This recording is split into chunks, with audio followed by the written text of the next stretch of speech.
Hello, everyone. Sorry for the little hiccup in covers there. Um, little bit of technical difficulties on the handoff there. We are going to continue covering this event, however, as things are still escalating. We have at least two tornadoes on the ground in Iowa, and we also still have our PDS down here in now basically Tennessee. So I'm going to go from north to south, going to give another brief overview of all the tornado warnings that we have in place, and we are going to just go over what's going on. So first off, a tornado warning for near Manchester, Delhi, Earlville, and Greeley up in Iowa. This is west of Dubuque. This is a radar indicated tornado moving east at 35 miles per hour. We have another one just to the east of Cedar Rapids. This one is moving northeast at 55 miles per hour. That is not on the ground at this time. We have another one near Clarence. This one is a particularly dangerous situation tornado. We'll be focusing on this one quite extensively over the next few minutes. This is located over Clarence or near Stanwood, moving northeast at 60 miles per hour. There is a secondary tornado possible northeast of Stanwood. So it is very important that you are monitoring that situation very carefully. We have a very strong tornado possible here near Bennett, actually over Bennett, moving northeast at 55 miles per hour. This is likely a very strong tornado. It is actually the stronger couplet of the two. Very large debris ball visible there, so we will be covering that very shortly as well. We also have another one here north of St. Louis. Let me switch to radar so we can look at it a little better. This is a radar indicated tornado near Compsville, moving east at 65 miles per hour. We also have one near St. Clair. This one's also producing golf ball size hail, located over Bourbon, moving northeast at 40 miles per hour. We have then our one tornado warning here in Arkansas. Oh, that's a watch. This one is a radar indicated tornado located near Croker, moving east at 55 miles per hour. And we have our particularly dangerous situation. Holy mackerel, that is a debris ball. Located near Meeman Shelby Forest State Park, moving northeast at 55 miles per hour. So we're going to have two tornadoes that we're going to be focusing on. The one in Tennessee, moving north of Memphis, and also the one over Bennett, or Iowa. So one person here is going to monitor one tornado. One's going to monitor the other. As I don't want to be splitting radars too often here. But my goodness, both these tornadoes are extremely impressive looking on radar. I Tornado moving in the northern metro. Previously tornado emergency. It is a PDS still, and it is a very dangerous situation. Yes, absolutely, and we do also have that PDS in Iowa as well. I am going to actually focus myself. Oh, we actually have a new tornado warning here just west of Springfield. A tornado on the ground west of Springfield. Uh, this is Springfield, Illinois. Yes, Springfield, Illinois. So there is a confirmed tornado also on the ground there. This is located near Jacksonville, moving northeast at 50 miles per hour. So yeah, the entire atmosphere in this at this point is spinning, which is obviously not good. We also have a tornado warning here southwest of St. Louis, which is definitely going to be of concern to Thomas as he has dropped off the stream. I'm going to focus on the one that is moving through the northern towns north of Memphis. As wow, they weren't kidding when they said that the atmosphere was primed for the supercell to keep going. It is not slowing down anytime soon. My goodness, that is quite the signature on radar. I'm floored by how large that debris signature is.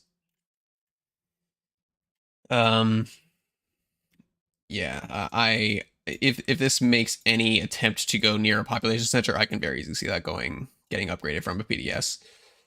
So Yeah, right now it seems to be moving through areas along the river, but maintains it'll be moving into populated areas east of the river in Tennessee in short order. so that's going to be something that we're going to need to keep an extremely close eye on as it continues moving eastward through the area. So Let's see. So locations impacted include the towns and cities of Millington, Meeman, Shilby, Forest State Park, Munford, Brighton, Dixonville, Tipton, Atoka, Gilt Edge, Burleson, Garland, Barrettville, Egypt, Griffin Corner, Quito, Redwood, Rosemark, Idaville, Locke, Beaver, and Randolph. Again, an extremely dangerous and potentially deadly tornado is on the ground. Move to shelter immediately. Do not wait for the tornado to move toward your location. The longer you wait, the shorter time you have to actually move to shelter. So please do not take this situation lightly. This is a particularly dangerous situation. I'm gonna move back up north so we can check up on what's going on near Cedar Rapids. Make sure nothing too crazy is going on up there.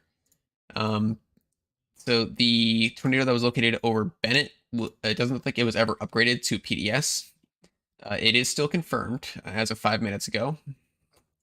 And the tornado that moved over Clarence is still rated as a particularly dangerous situation as well.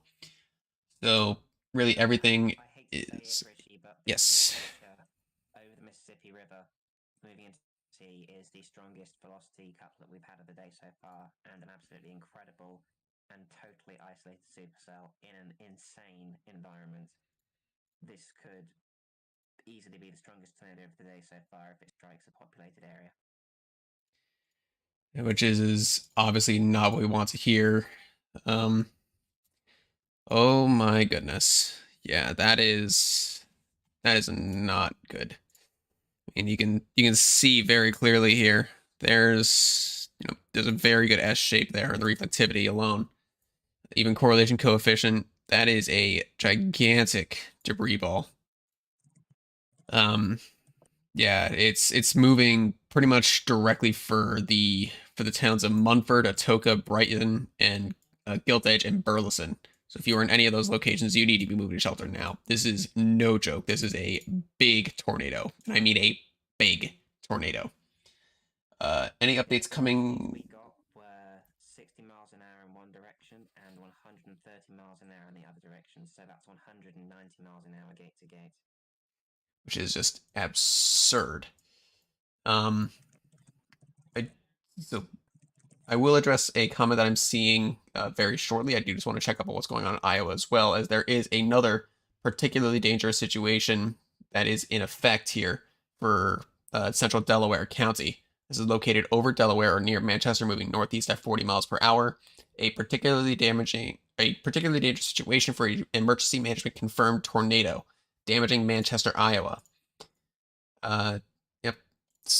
So Iowa is still going crazy with this QLCS line, and it is not going to slow down anytime soon, unfortunately. Um, man, this entire line is starting to really fire off too. I'm not liking I think at this. this point you should just treat the entire line as if it's a tornado. Um, there are connected tornado warnings from Manchester all the way to Northwest Davenport Metro. So anywhere in that region, which is from, and yeah, it's a PDS tornado warning for central Delaware County, but everywhere from Delaware County southeast to Cedar and Scott counties, everywhere in between, you should be treating it as if you are in a tornado warning because the entire line is producing tornadoes rapidly. Even parts farther south of that, not currently tornado warned, but a tornado could form at any time given the environment. So basically, everywhere in eastern Iowa needs to be on guard, particularly if you are in a severe thunderstorm or tornado warning. Going back to the PDS tornado situation in the northern Memphis area. Sorry, northern Memphis metro area. It has weakened somewhat on velocity, but this supercell has been doing that. It weakens and then it comes back suddenly, and then it weakens and then it comes back suddenly again. So that's the pattern with this storm. We're likely going through that again, and we can expect it to come back once more, especially given the environment. This is an extreme environment, and this is definitely the strongest storm of the day so far. It's an At least on ex radar. Yeah, absolutely. It's an extreme environment. It's a very isolated supercell, and it has a proven track record of producing strong tornadoes. So unless something drastic happens to choke this storm off, I do not see it stopping anytime soon. Which Mm-hmm. is not a good sign at all with the entire setup. No, definitely not. Um, I have a comment from someone who's in Washington State. We're thankful that you're here for your loved ones who are in these tornado troubles, and we hope you let them know if something's moving towards their locations. We'll keep going all over all the new tornado warnings as they come out, and hopefully you will be aware. It's absolutely. We now have a tornado emergency for the supercell in the northern Memphis metro area. This is a tornado emergency for Dixonville, Quito, and Drummonds. A confirmed large and destructive tornado was located near Dixonville, or 8 miles northeast of Meeman Shelby Forest State Park, moving east at 45 miles an hour. This is a particularly dangerous situation. Take cover now. The hazard is a deadly tornado. The tornado damage threat is catastrophic. Excuse me. I do apologize. But yeah, I really saw this coming a mile away. Um, which is really not good. This storm has We are been. unlikely to get through all this without producing significant damage, and unless something happens to kill the storm off suddenly, which is not expected, it's totally isolated. There's nothing near it for miles, which means it has an undisturbed environment, and the environment is conducive to strong to violent tornadoes, so it will keep producing strong to violent tornadoes.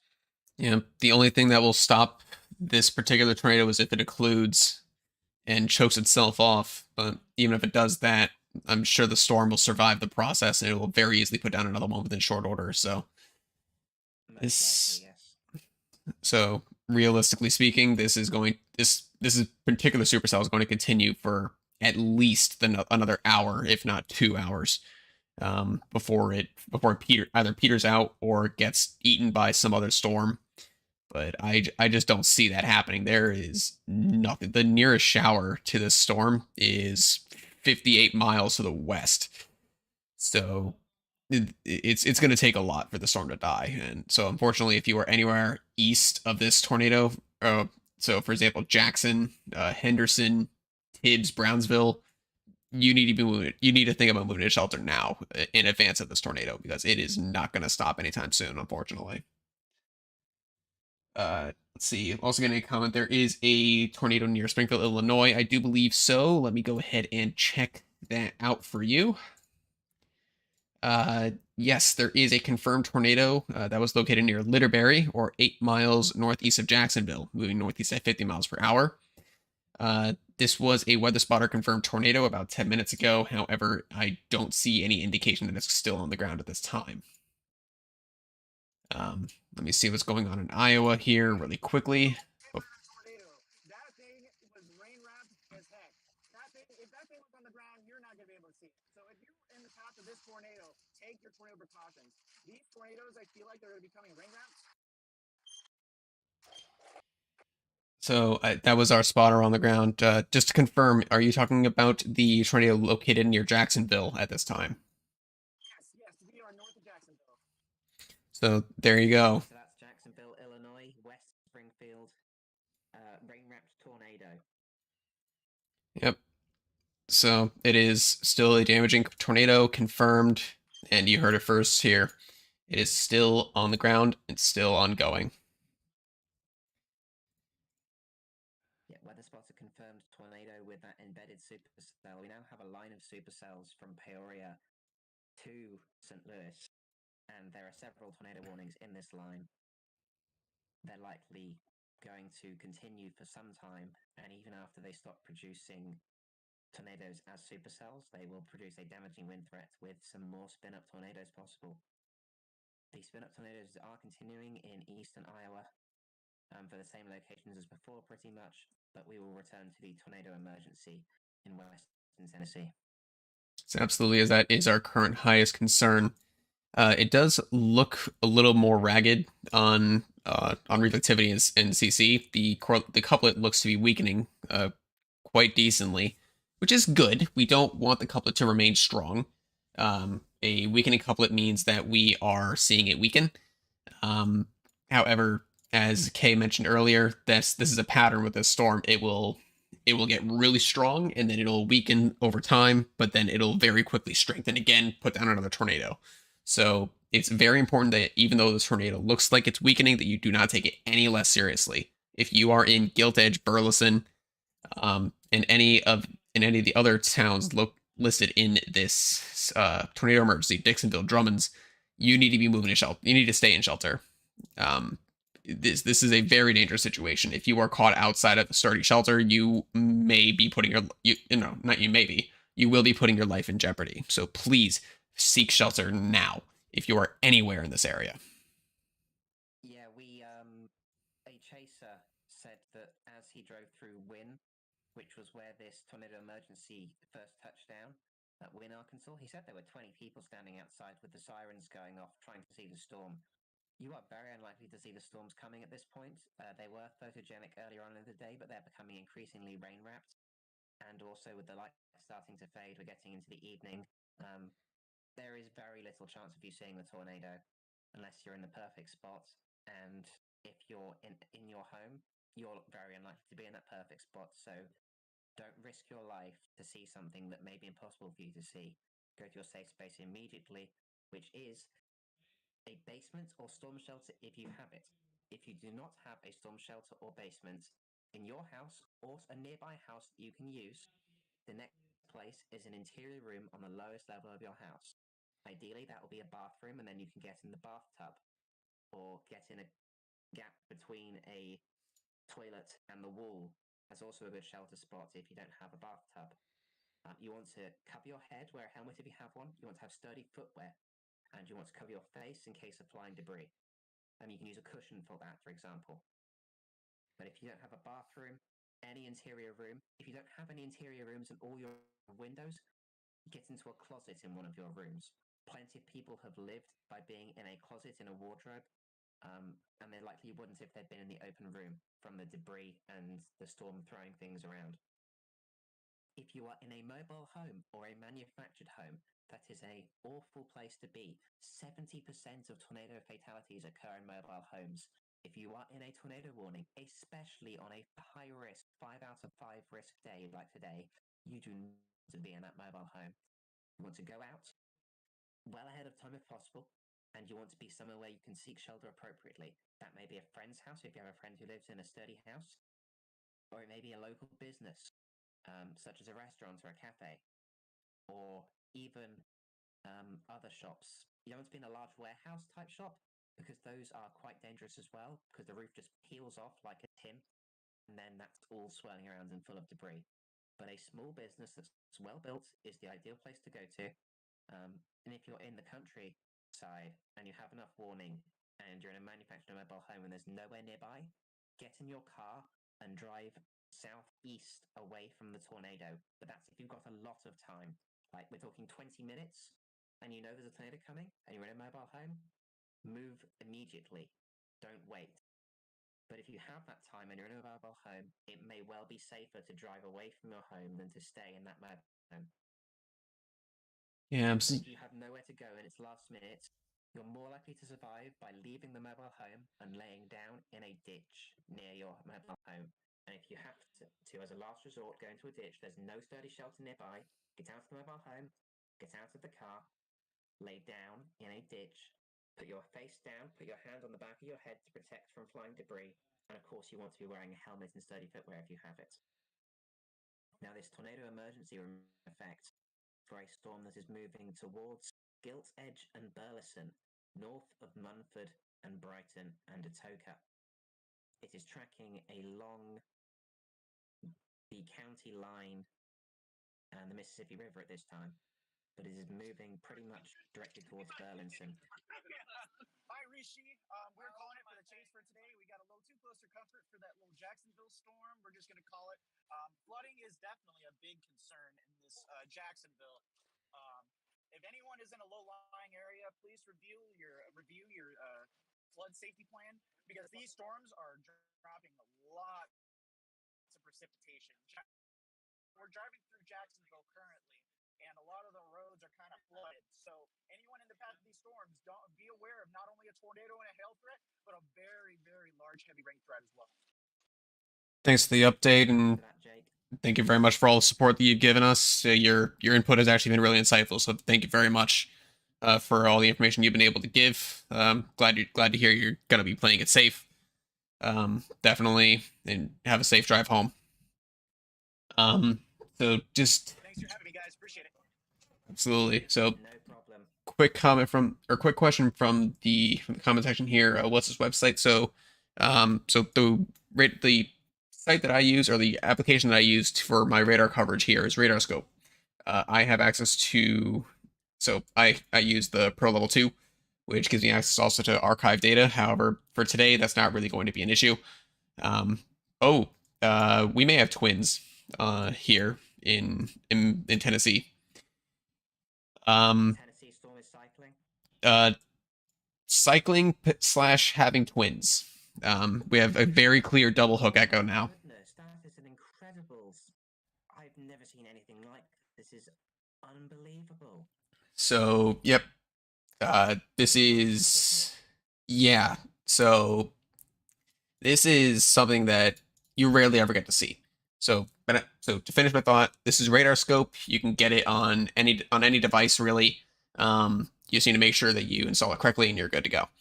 But yeah, this signal here is something that you don't normally see. So what looks like it happened is as it entered the current polygon, it started to develop a new signature here, which kind of avoided detection to us because it was so small and it was in all the flutter there near the radar. But as it moved further away toward Mumford, it actually started getting a little bit more defined. You can see the couplet right here, along with the parent, which is still on the ground, mind you. And over time, it's actually getting slingshotted around the parent, so it's staying well away from the main mesocyclone, and it's actually developing completely independently of the parent.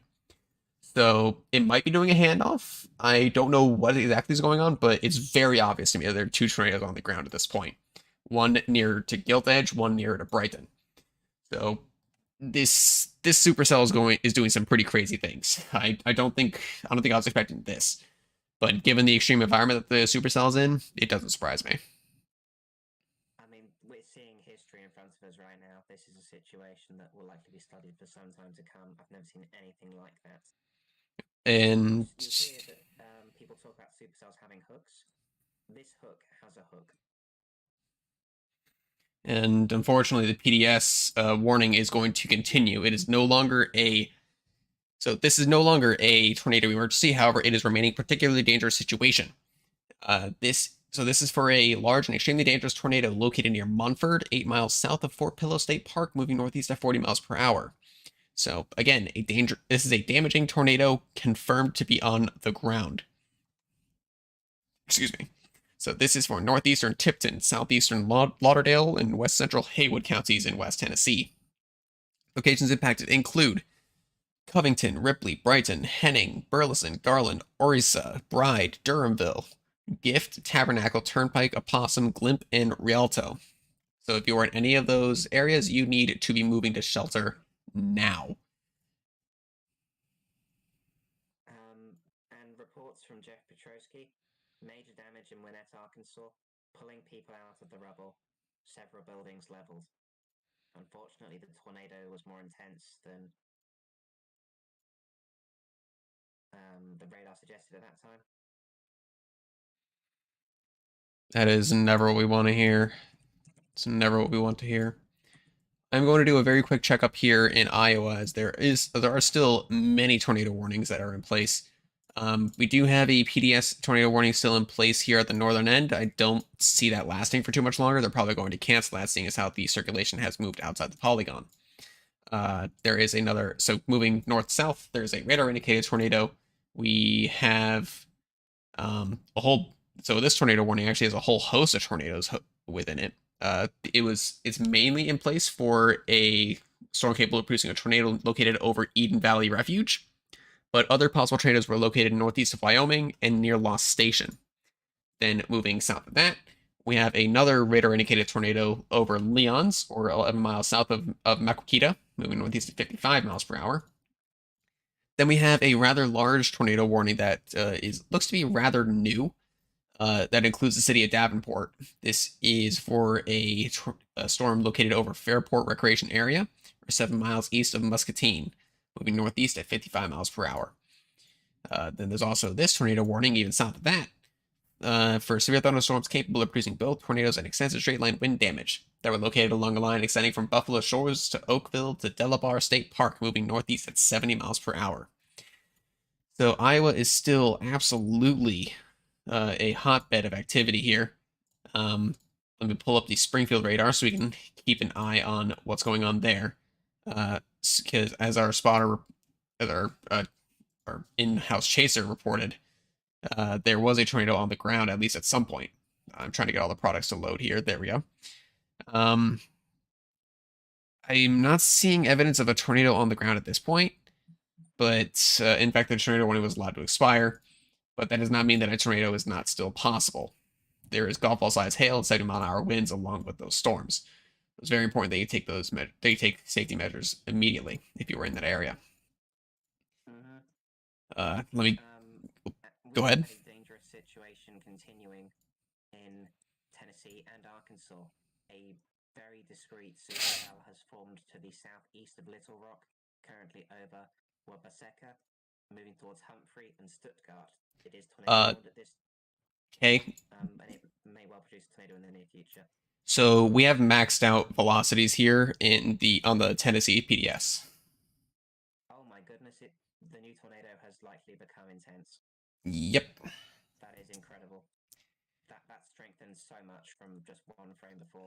Absolutely. This tornado had a debris ball, and the maximum value was, well, in 2 frames, it's gone from 100 an hour to 140. Yeah, and it does look like there might still be hints that that first tornado is still on the ground, although it's weakening considerably. This is definitely going to become the but it is still on the ground at this time, so there's still a tornado threat for Burlington and Gilt Hedge, but that tornado will soon be lifting. Yeah, Covington, you need to be moving to shelter now. Oh god, yes, that's moving straight towards Covington. So an intense tornado is moving right towards your location. I don't want to jump the gun, but we'll likely see an upgrade of this in the near future. yeah, I mean, we got a debris ball. We have a reflectivity debris ball. Posted on Twitter, a potentially violent tornado is approaching Covington, Tennessee. Couldn't have said it better myself. Take shelter immediately. Yep, and that's coming from James Spann himself, who we all know. He's a very reliable source. We know that when he says something, it's probably true. So, I mean, just looking at this thing, it is impressive looking. Like, my goodness. Yeah, let me get an animation on this so we can see what has happened over the last few minutes here. Just, my goodness. What? I've never seen a supercell do that. It threw off the secondary hook, and that very quickly became an intense to violent tornado. This has likely happened previously, but it hasn't been near enough for a radar to be captured. That is, but unfortunately tragic for people in this path, which at this time is the city of Covington. If yeah. you know someone in Covington, if you're near Covington, you need to be in a safe place now. Call them, text them, let them know if they're in the area. PDS tornado warning in place at this time, and that does also include Burlington, Garland, Henning, Durhamville, and Ripley. It is very near St. Peters and will be extended to include St. Peters, Tennessee in the near future. But the primary area of concern is Covington. This tornado is moving right towards the south side of Covington at this time. You have seconds to spare if you are in or near Covington.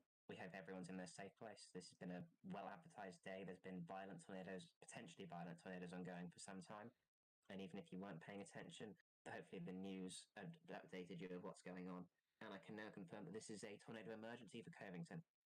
Tornado emergency for Covington. A potentially violent tornado is moving towards your location. It has a large debris ball on radar. Large debris ball. Violent velocity signature. Maxed out. Very large tornado debris signature. Big blue ball. And this is going to be going through the southern part of Covington imminently, if not directly hitting Covington itself. Yep, and there's the update on my end. Tornado emergency for Covington. Uh, yep, 5:59 p.m. Central Daylight Time. A confirmed large and destructive tornado was located over Covington, moving northeast at 40 miles per hour. So unfortunately, doesn't look like if you're in Covington, you have very much time left, if any at all. Yeah, no, the latest radar frame has it right on top of you. Unfortunately, if you were in a shelter before, um, I hate to say it, but it's a bit too late. Um, you'd never want to see these situations in which the National Weather Service offices issue these types of emergencies, but the tornado is basically already on top of you. But unfortunately, sometimes that's all they can do. So absolutely, I agree. I agree with Nunny Beeswax there. I apologize for laughing at your name, but yeah, Covington. If you aren't in shelter and you still have a little bit of time, somehow you need to be moving to shelter now. But this is basically moving through the heart of the city. So at this point, wherever you are, stay put.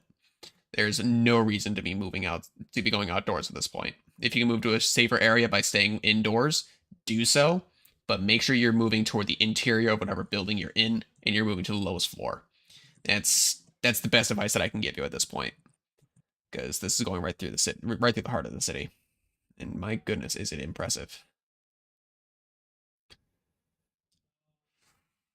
Man, that is this supercell, and unfortunately, it's not going to stop. Is it? Is it? Okay. This tornado is going, or the supercell is going to continue doing this kind of thing for a while, for a long while. To continue for the next hour, if not longer.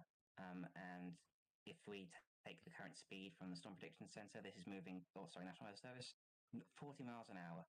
Okay, so I'm doing it on my end. You're welcome to do it on your end, Rishi. 40 miles an hour. That's 40 miles in a northeasterly direction. That means that in the next hour, this storm will impact Christmasville, Hibbs, Bethel, Alamo, Maury City, Tulane, Woodville, Bells, St. Pete. Those are locations outside the current tornado warning that are likely to be impacted or have the strong tornado move near them in the next hour.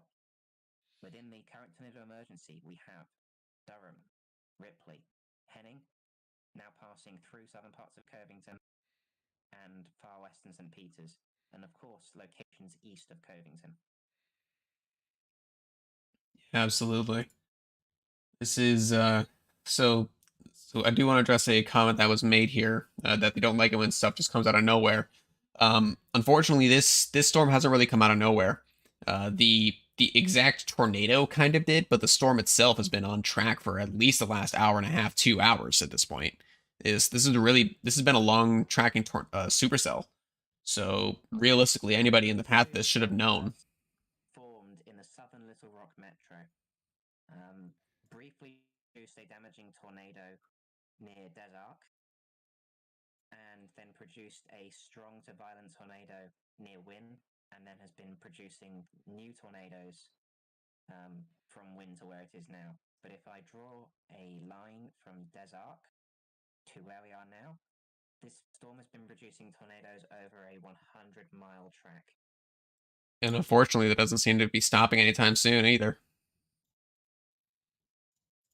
No, I do want to point out really quickly here, we do have a tornado back on the ground for the northern suburbs of Springfield, Missouri, or Springfield, Illinois. So, okay. so that's another thing as well. Located near Police and Plains, moving northeast of 60. I will be diverting attention back down south as well, because there obviously is a tornado emergency. But I do want to go over the other tornado warnings that are here. That one's pretty much irrelevant at this point. The tornado has more than moved out of that polygon. Radar indicated. Radar indicated. Warnings remaining for far eastern Iowa and western Illinois along the river, and that does include Davenport. Yes, every single tornado warning up there, apart from the very northern one, is a radar indicated. However, the far northern one I don't see as being relevant anymore, as there isn't even a storm in that polygon at this point. They haven't manually expired it. They've left it in place. That was for a PDS tornado some time ago. PDS QLCS tornado, that is. Yeah, exactly. We do also have two supercells developing in southeast Arkansas as well. One of them you mentioned, I believe, but there are two of them. They take some time to mature, but once they do mature, as we've seen, they go wild. And that tornado emergency supercell is still continuing. And it will soon move out of the old tornado watch and into a new tornado watch that was issued not too long ago. And I don't think I've had time to go over it yet. I don't believe It so. is another PDS Tornado Watch 97, for northeastern Mississippi, northwestern Alabama, and central to western Tennessee, including Jackson, Nashville, Tupelo, and Muscle Shoals. This has tornado probabilities for 2 or more tornadoes at 90%, probability for 1 or more strong EF2 plus tornadoes at 80%. This is in effect until 1 a.m. Central Daylight Time. So this is an overnight tornado threat, unfortunately, particularly for eastern parts of that risk. Absolutely. Primary threats include several tornadoes with a few intense tornadoes likely. So exactly the same language for the tornado threat as the previous watches. So the threat is expected to spread eastwards with no diminishing in intensity, just perhaps a slight loss of scale. Scattered damaging winds to 80 miles an hour. Hurricane force wind gusts are expected with straight line storms.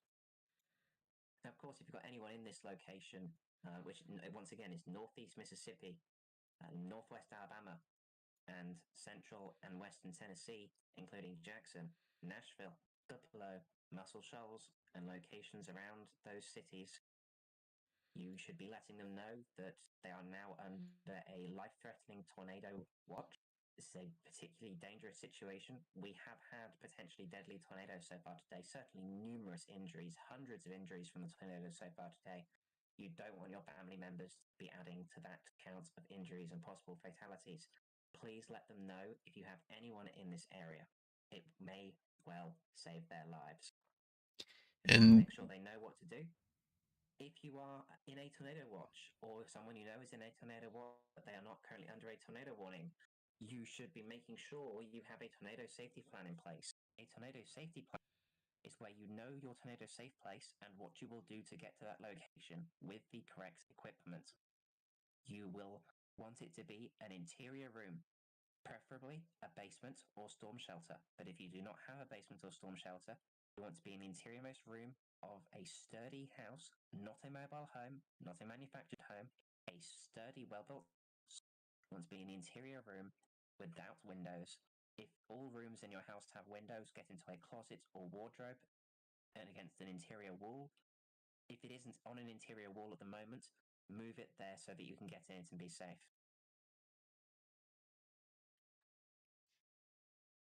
yeah, I'm just looking through some. I'm going through Twitter, seeing if there's any new updates. I'm not seeing anything regarding any of the current tornado warnings. So But the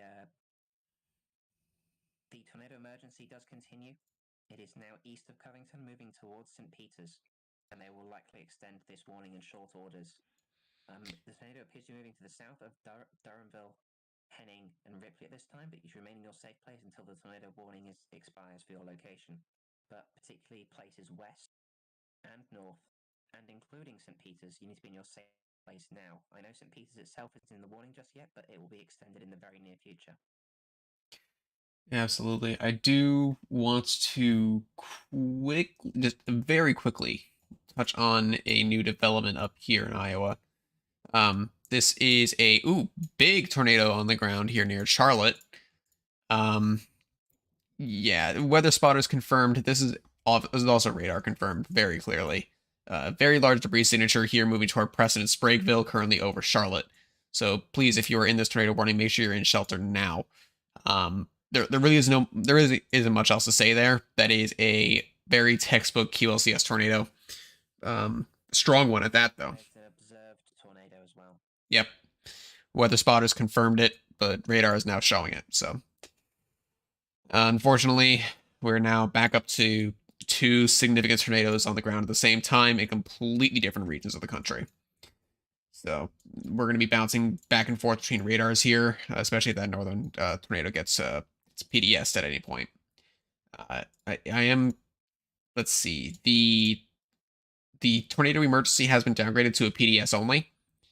Um, although that being said, it is still on the ground very clearly. The presentation is rather sloppy, but it's very still obviously strong. So definitely make sure you're still in your safe place if you're anywhere to the northeast of this. St. Peter's, Tibbs, Christmasville, please move to shelter now. You're not in a warning yet, but you will be very shortly. Please move to shelter now.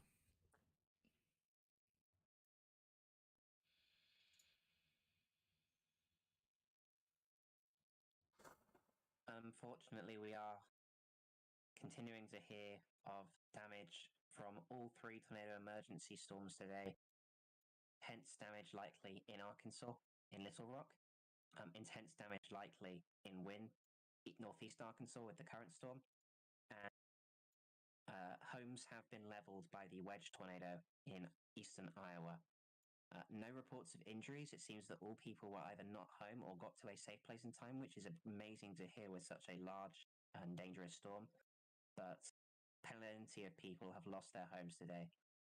Of course, there are ways you can help these people. If you want to give it a donation, American Red Cross is a great place to go to, and they will have a campaign specifically for this event up in the next few days. We'll have that link in any future videos for the time being so that you can be reminded. That will go in the description. But for now, we're going to focus on saving lives. Recovery comes later. And they haven't extended the warning for some reason, but a PDS tornado warning remains in effect for locations west of St. Peter's, including Durhamville and Henning. It does no longer include Ripley. So Ripley, you are now in the all clear, which is great for you. It's moved through Covington. The warning has expired. Yep, You're safe to leave your safe place if you're in Covington. Hopefully you haven't been damaged, but some people will have. Yeah, they did issue a new PDS tornado warning out ahead of the storm. So let's see. At 6:10 p.m. Central Daylight Time, a confirmed large and extremely dangerous tornado was located 8 miles southwest of Nutbush, or 9 miles east of Covington, moving east at 55 miles per hour. Again, this is a particularly dangerous situation. Please take cover now. Actually, no, not please. Do take cover now. You are in a life-threatening situation. Life locations impacted include, and this is a long list, so let's see if I can get it all one breath. Jackson, Brownsville, Humboldt, Alamo, Bells, Nutbush, Belle Eagle, Holy Grove, Adair, Maury City, Gadsden, Quincy, Gibson Wells, Allens, Huntersville, Christmasville, Jones, Mason Grove, Coxville, and Fruitvale. If you are in any of those cities or anywhere near those cities, you need to be in shelter now. Also, heavy rainfall may be hiding the tornado, so do not wait to see or hear it. Move to shelter immediately. The longer you wait, the less time you have to move. So start moving now so that you can make sure that you are in your safe place by the time the tornado reaches you.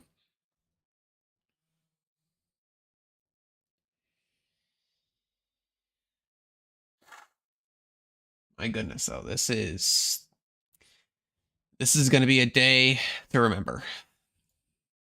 I mean, this it's a high risk, so kind of to be expected. It's a high risk that has verified. We've had confirmed tornadoes from the Little Rock Metro up into northeast Iowa and in between. Absolutely. And so I just turned on the outlook contours so you can see for yourselves. But so the high risk down here is still well in play. We do have the supercell cluster just east of Little Rock moving through. So that supercell cluster is going to be something that we're going to have to watch very closely, as it is within the high risk where there's the best or supposed to be the best conditions in the southern mode. The northern mode looks like it is moving out of the best risk region. So you can see that pink contour there, kind of hidden under all the warnings right now. But but everything is starting to move out of there. So the best conditions up there are pretty much over, but the QLCS threat is still going to be rather significant, meaning tornadoes will be touching down and lifting in rapid succession up there. So make sure you're on your toes. And if you are northeast of Davenport, and north of Peoria as well, you are moving to shelter pretty quickly. I'm just going to check, make sure that we don't have any any PDS tornadoes up there. I don't believe we do, but we do have a confirmed tornado here, still on the ground near Preston.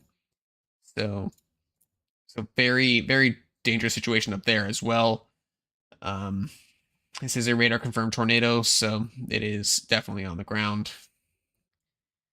But of course, our big concern still is that PDS that is near Jackson, Tennessee, with a very isolated, very intense, very strong tornadic supercell that is moving through the area. In fact, it's pretty much impacting St. Peter's as we speak. So St. Peter's, you need to be making sure that you are in shelter now. Do not wait, go.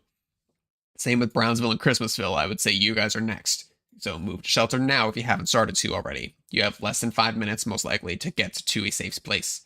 That is lowest level of your home, basement preferable, and making sure that you are staying away from any sort of windows, any sort of fragmenting or frangible material, such as glass or ceramics. Because if those break, those have very sharp edges. They will slice you open if they hit you at tornadic speeds. So make sure that you are moving to a safe place now.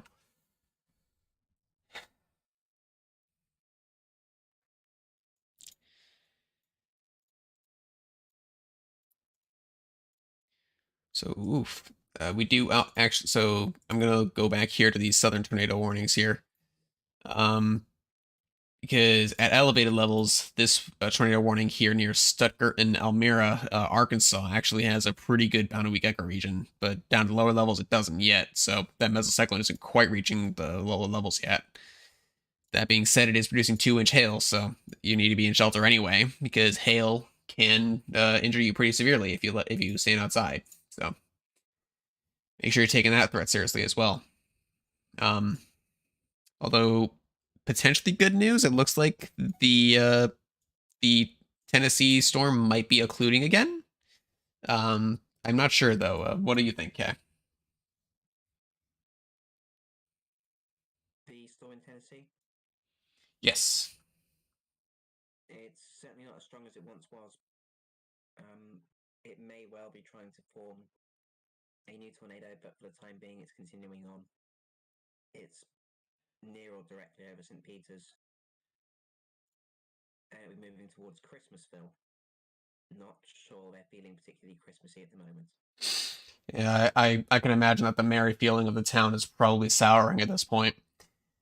But that's what happens in these kinds of events. I mean, the environment's there, and this storm is going to take advantage of every single ounce of energy it can.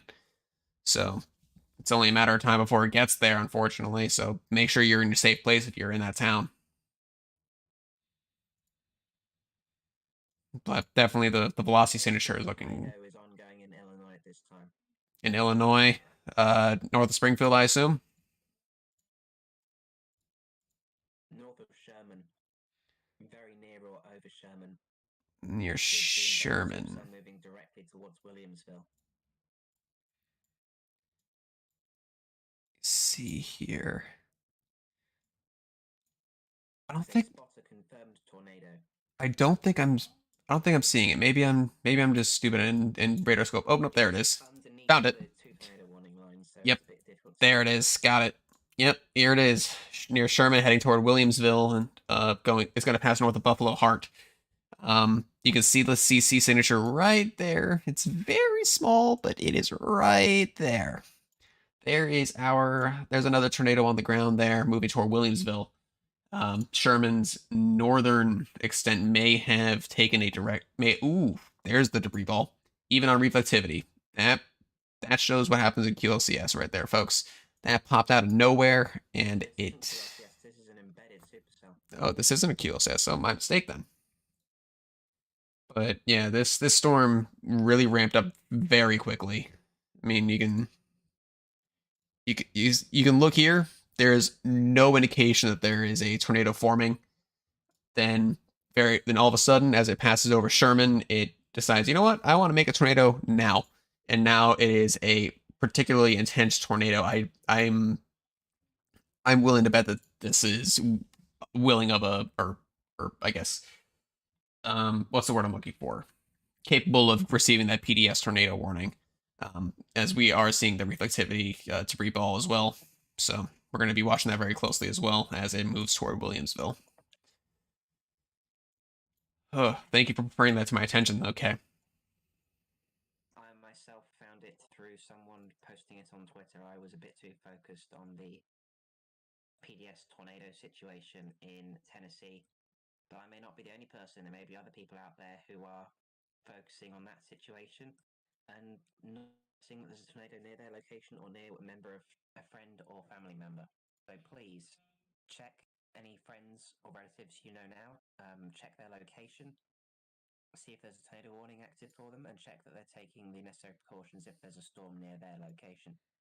We do have a few tornado warnings remaining for the line that has now moved into northwest Illinois. QLCS brief spin-ups, but they are still occurring. It's very active, actually, in far northwest Illinois, on the border with Wisconsin, and a couple of these might move into Wisconsin in the not-too-distant future. But farther south of those tornado warnings, the line has become wind threat dominated. It's an impressive line with a substantial damaging wind threat. And that is for 70-mile-an-hour wind gusts and quarter-size hail, moving at 75 miles an hour. Yeah, this line is cooking. So just to give an update, there is a damaging tornado confirmed located, or as of 3 minutes ago was located over Miles. It is now a little bit to the north of Miles, moving northeast at 50 miles per hour. It is radar confirmed. You can see it pretty clearly on radar. There it is. There's a tornado. It might be weakening, thankfully, but it is definitely on the ground at this time. We now have a PDS tornado warning for the storm south of Williamsville that was impacting Sherman. This is a particularly dangerous situation. At 6:19 p.m. Central Daylight Time, a large and extremely dangerous tornado was located near Williamsville, moving northeast at 35 miles an hour. This is a particularly dangerous situation. Take cover now. This is a radar-confirmed PDS tornado. Yep. The damage threat is considerable. It will be near Elkhart and Cornland around 6:35 p.m. That's in 12 minutes. There it is, and We'll we. be moving near Williamsville, Buffalo Heart, Lake Fork, Elkhart, and Broadwell. Okay, I don't want to break off your train of thought there, but there is another tornado developing to the south there as well, near Spalding and Dawson, which isn't good. I'm seeing a spotter. That's a cone tornado on the ground. I've seen video of that. Sorry, a photo of that one. To the south of the now PDS one. Yes, to the south of the PDS. That is a spotter confirmed tornado. Lovely. So I do want to, or just very quickly, I do want to address a couple of things here. Someone said they just joined the Discord. Well, welcome on in. We hope you enjoy your stay. If you have any information that you wish to share with us there, you are more than welcome to. And we do have a Discord as well. I hope it's in the description. It might be. If it isn't, you can find our link in every single video that we posted to the channel. Also, Sifscar, I did address your concern. I do hope that she is more audible now. Do let me know if I need to turn her up even more. But thank you for bringing it to my attention. So, two tornadoes on the ground now. One near Williamsville, one near Dawson. Both of these are to the northeast of Springfield, Illinois. So make sure that you are in your safe space if you are in either of those tornado warnings. One of them is PDS. Now, going back down south to our other PDS tornado, this is moving into the Jackson area. It still looks rather impressive on radar. You can still see that reflectivity debris ball as well. Yeah, Rishi, I just checked. I don't know what's going on, but I'm really quiet on the stream. Yep, I have turned you up quite substantially on my end. I do hope that is. I do hope that is. Like there's been a periods of awkward silence while I've been giving my excellent thoughts on the storm. Unfortunately, that shouldn't have been the case, but I've turned you up on multiple. Yeah, we'll work out what happened afterwards. We apologize for that difficulty when I was talking and it was just silent on the stream. We apologize for that. I'll go over what I was generally going over in the last few minutes to make sure the message gets out, which was the message for people in these storms In tornado warnings, you need to have a tornado safety plan in place, which means you need to know your tornado safe space and you need to know how to get there before the tornado arrives when a warning is issued for your location or when a storm is approaching your location. A warning is to the southwest of you and will be extended to include you in the near future. If you are in a mobile home or a manufactured home, that is not safe, and you need to know where you're going to seek shelter if you are in a tornado warning. 7% of fatalities occur in a mobile home from tornadoes. You do not want to be one of those statistics. You want to be safe. And to do that, you have to leave the mobile home manufactured home and ideally go to a sturdy building. That can be a friend's well-built home. It can be a community storm shelter. It can be a basement if you have one. Or it can be a nearby convenience store or fast food or cafe or restaurant. Any small building that's well built near you is ideal.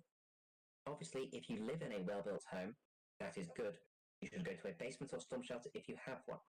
If you do not, you want to go to the interior room, ideally a bathroom. You can get in the bathtub, you can cling onto the toilet.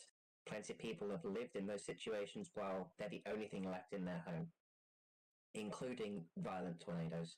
You don't have to be underground to survive a violent tornado, but if you're in the safe place in your house, you are much more likely to survive. If you don't have an interior room and all your rooms have windows, get in a closet or wardrobe, or hunker down in the corner of your room and in the interior corner and put a mattress over you and anyone with you. That's the best thing to do if you're in a well-built home. But you do not want to be on the second floor of any building or higher. You do not want to be a mobile home, a manufactured home, or a car. If you're in a car and driving, leave the road you're on and go into a sturdy building, business, and shelter with them.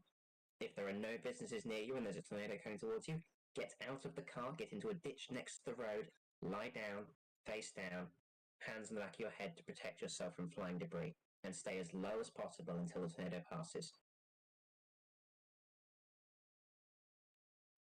All very good advice. I do want to give an update to our Tennessee tornado. It is still said to be on the ground over Belle Eagle as of 2 to 3 minutes ago. Still PDS. It is moving east at 50 miles per hour, and it looks like it's headed straight for Bells, Alamo, and Gadsden. Humboldt and Three-Way, you look like you are in the crosshairs as well of this tornadic supercell, and it is still very isolated. Nothing going on around it. This. It looks like it's trying to cycle at this time. There's 2 areas of velocity clearly evident. I am noticing that as well. Um, let's hope that it fails the cycle and it just doesn't reorganize. But knowing the environment, that's not going to be the case. So We also still have those 2 tornado warnings in Arkansas. yes, indeed, we Those 2 do. isolated supercells. Neither of them are confirmed at this time. Nope. Neither of them looks very impressive on radar as well. So One just expired. But the southern one remains in effect for the next 30 minutes. That's moving towards Holly Grove and surrounding locations in eastern Arkansas. Now, these tornadoes are these supercells are particularly concerning because they're moving directly towards downtown Memphis. And while neither of them are producing right now, they could rapidly strengthen as they approach Mississippi River, as we saw with this current tornado supercell in western Tennessee. It wasn't doing that much. It produced a short-lived tornado near Des Arc, a few miles east of the Little Rock metro area, and it didn't do much until it got to Wynn, and then it rapidly strengthened and produced some intense damage. We've seen homes leveled, and unfortunately, people have been pulled out of the rubble, injured. No word if anyone has been killed so far today, but hundreds of injuries from the various tornadoes throughout the risk area. So there's those 2 tornado warnings, one in Tennessee and one in Arkansas, and there are 4 tornado warnings in Illinois now. 2 in central Illinois near Springfield. One is PDS. The one is observed by weather spotters. And then there are 2 QLCS tornado warnings in northwestern Illinois. One is radar confirmed for Savannah, Hanover, Elizabeth, and the other is radar indicated for Guilford, Galena, Council Hill, Scales Mound, and Apple River, and that goes up to the Wisconsin border. So if those warnings are extended any further, there'll be a tornado warning in Wisconsin. But as I say that, a new tornado warning has been issued east of Davenport for Geneseo, Acton, and Hoople, and Prophetstown. I wonder if anyone there predicted this. Hey. This is a radar-indicated tornado, and it's moving to the northeast at 55 miles an hour. Okay, how dare you? I heard that. I mean, but having a little bit of brevity to the situation is, a good way to keep your morale up. So, but I mean, it wouldn't have been a hard call to make. You're in a high risk. yeah, that is unfortunately the case. Unfortunately, I have to correct statements I made recently.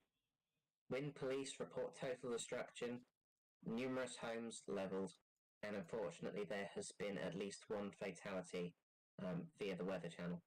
So today is officially deadly. At least one person has been killed in Wynne, Arkansas. That tornado strengthened right as it came into town. Worst case scenario, because the tornado emergency couldn't be issued until after the tornado hit town, and the damage was already done at that point. Yeah, which sadly is not uncommon with tornadoes, but we I do hope that the family of victims are doing what they can to stay positive at least. Um, but with that, We were doing our best when this happened. We were calling out 10 minutes before that this was a life-threatening situation, that everyone in Wynne needs to be in a safe place now. But as we heard from chasers, when the sirens went off, people didn't go to their safe places. They went outside to try and see the tornado. Dozens of people standing in the street looking up at the sky rather than going to their safe place. And as a result of this, at least one person has been killed and many people have been injured. It is possible that there could have been less injuries and perhaps less loss of life if everyone went to their safe place immediately and got to the safest place possible. Because, of course, the more time you spend outside standing around, the less options you have. You may only be able to evacuate to a home, and it might be that at the end of the street there's a shelter you could have gone to. If you hadn't been standing around trying to see the tornado, maybe you could have gone there. In situations like this is why you have to go to a safe place immediately as soon as you are in a tornado warning. Do not wait. Do not try to see the tornado warning. It could cost you your life, particularly on a day like today where we've had multiple strong to potentially violent tornadoes. Now, the PDS tornado warning does continue for Western Tennessee, and is moving right towards Bells at this time. Seconds to spare before that moves into the city of Bells, moving just south of Alamo at this time, but you're being impacted by damaging sunstorm winds and large hail, so remain in your safe place for this time. After impacting Bells, this tornado will move towards Gadsden and Humboldt, and will likely remain on the ground until that point. So be in your safe place now. Humboldt appears to be a fairly substantial town as well, so you really all need to be in your safe place as soon as possible. This is a confirmed deadly storm. This particular tornado, but one produced by the storm before this tornado. So it has a history of producing strong, long-lived, very damaging, and deadly tornadoes. Please treat this situation seriously and move to a safe place. We don't want more people to die today. absolutely, and unfortunately, so this supercell did move through the generally north of Memphis here, but if you look on the southern portion of this little of our boxes here, you see this contour here. That is a new tornado warning for a radar indicated tornado that is currently located over Holly Grove. It is moving east at 65 miles per hour, and unfortunately, this one has Memphis directly in its crosshairs. Excuse me. So this supercell will be in the Memphis area in about an hour. So Memphis, if you have come out of shelter, you need to go back to shelter. This is a rather impressive looking supercell at the upper levels. I'm not really sure how it's looking at lower levels. Let me have a look at that real quick. It is looking rather impressive. It's got a decent hook. It's got a good couplet. This could drop a tornado at any time, and again, it's isolated, which means plenty of energy is around. It's going to ingest a lot of warm, moist air. It is going to strengthen considerably once it starts getting going. And in fact, there's a new mesoskill discussion out for it if you want to read it out, okay? Once you get it anyway. So let me know. I will do that. Let me have a look here near Springfield as well.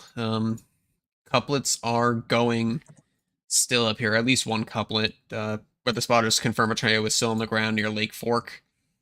It is located over mainly rural areas of Logan County, south of Mount Pulaski, moving northeast at 50 miles per hour at this point. So there is still a tornado on the ground there. It is moving northeast at 50 miles per hour toward Latham, Kenny, and Turnbridge. So if you're in those cities, you need to move into shelter now, as there is a confirmed tornado on the ground there. Let me have a look at Davenport. Let me see what's going on there. We still have a confirmed tornado to the northeast of Geneseo. It is located near Atkinson, 14 miles northeast of Cambridge, moving northeast at 55 miles per hour. There's also a tornado warning in place for radar indicator rotation. It's currently located near Bishop Hill. It's going to be moving toward Kilmeny, Neponset, Sheffield, and Anawan. So make sure you move into shelter there. There is also two more this one is still considered a radar confirmed, but that is moving out of the polygon, and I don't see any CC drop with that. So those are likely going to expire, but this whole line is going to be spinning up like crazy as it moves into the Chicago area. And in fact, there is a tornado possible severe thunderstorm warning for the western extent of the Chicago suburbs. So definitely make sure that if you're in Chicago, you're watching the weather very closely, as there is a supercell coming your way. Whether or not it's going to get tornadic, we'll see.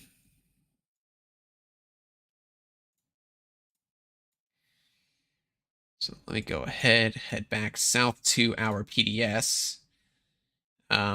Still no updates. It's getting further away from the radar, so it's looking less and less impressive as time goes on. But again, that's mainly because it's moving away from the radar. Once it gets to like the Huntington, McKenzie area, I'll probably switch radars to something probably around Nashville. That will allow us to see this a little better as it moves into the area.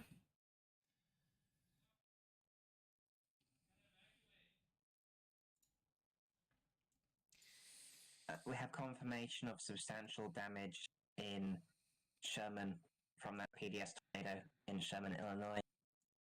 Or also confirmation of substantial damage in Coralville, Iowa, from a tornado that impacted that earlier.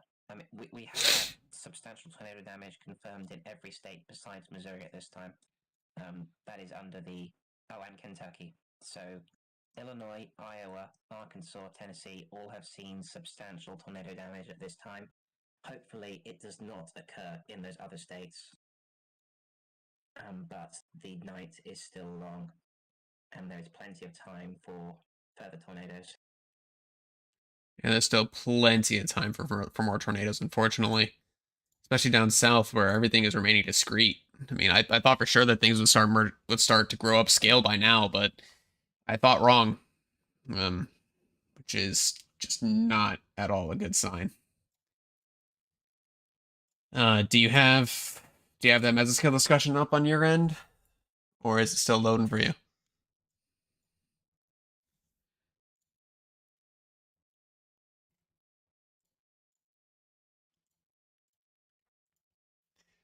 I'm gonna take your silence as a no then. Let me make sure. SK has gone. Okay. So I'll wait for her to come back while we are waiting. Once again, if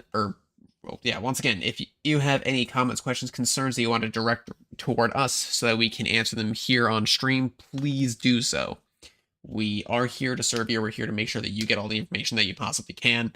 There is loads of severe weather going on all the way from Wisconsin down into far eastern Texas and soon to be Louisiana.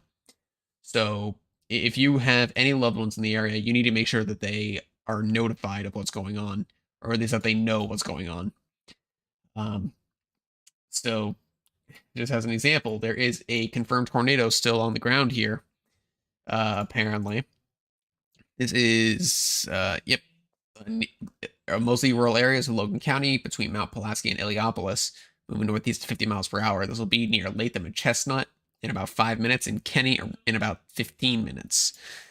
So the tornado is most likely right here. You can see the CC drop there. It's very small, but it's still there. Mm.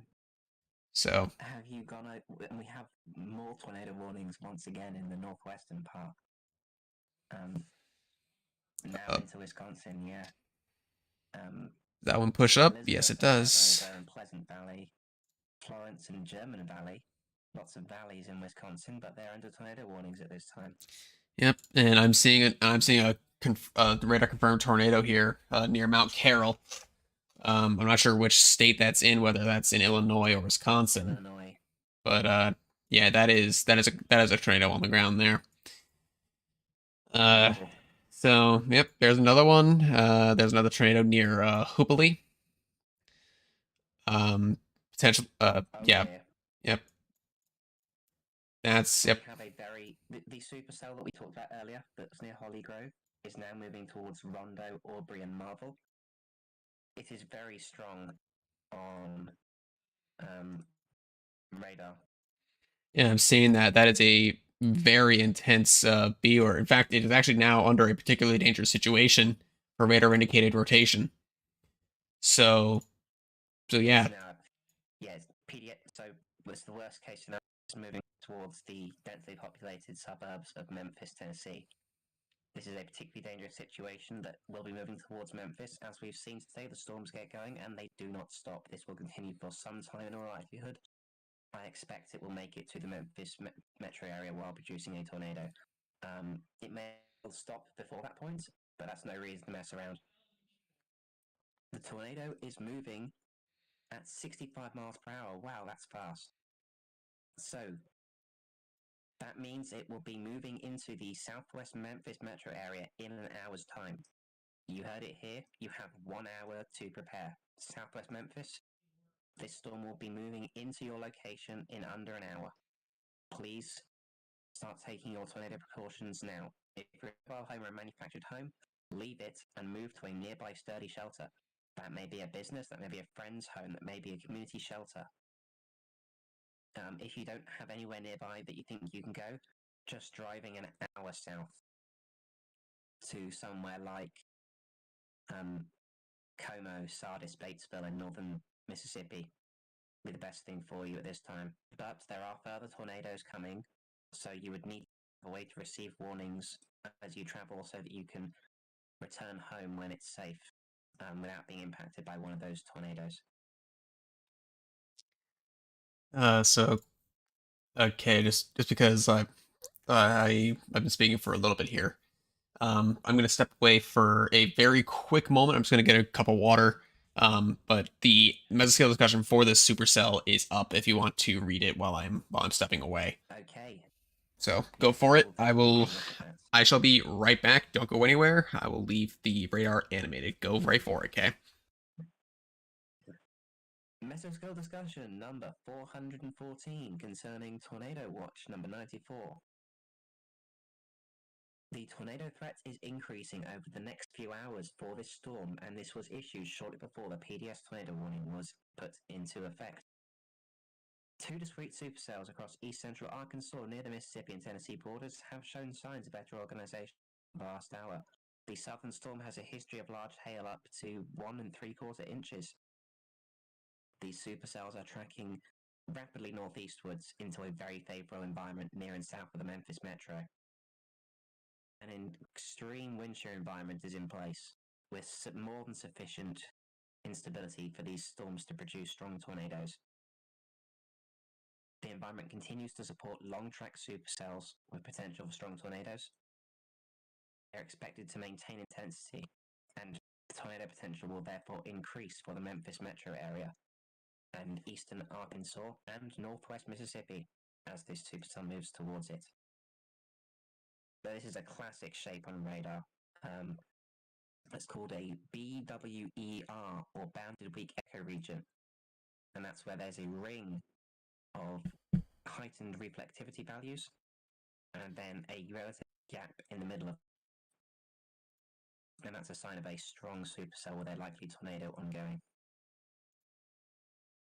This is a fast-moving storm that is moving near Marvel.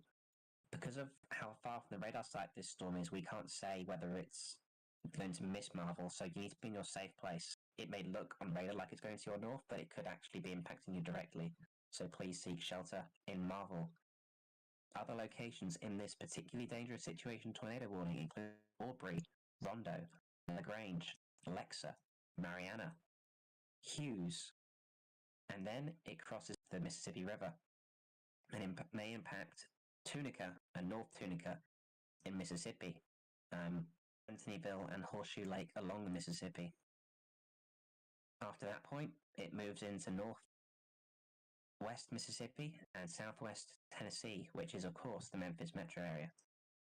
Depending on how this storm moves, it could move directly through parts of the Memphis metro area in, once again, an hour's time. So now it's time to put your tornado safety plan into effect. Checking in with the tornado-warned storm that was previously a tornado emergency, it appears to have weakened somewhat after moving over Bells. It is only a radar-indicated tornado warning at this time. It has now been extended for the next 42 minutes, so I'll read out this new warning. This tornado warning is in effect for northern Henderson County, southeastern Gibson County, Carroll County, and northeastern Madison County in West Tennessee until 7:30 p.m. Central Daylight Time.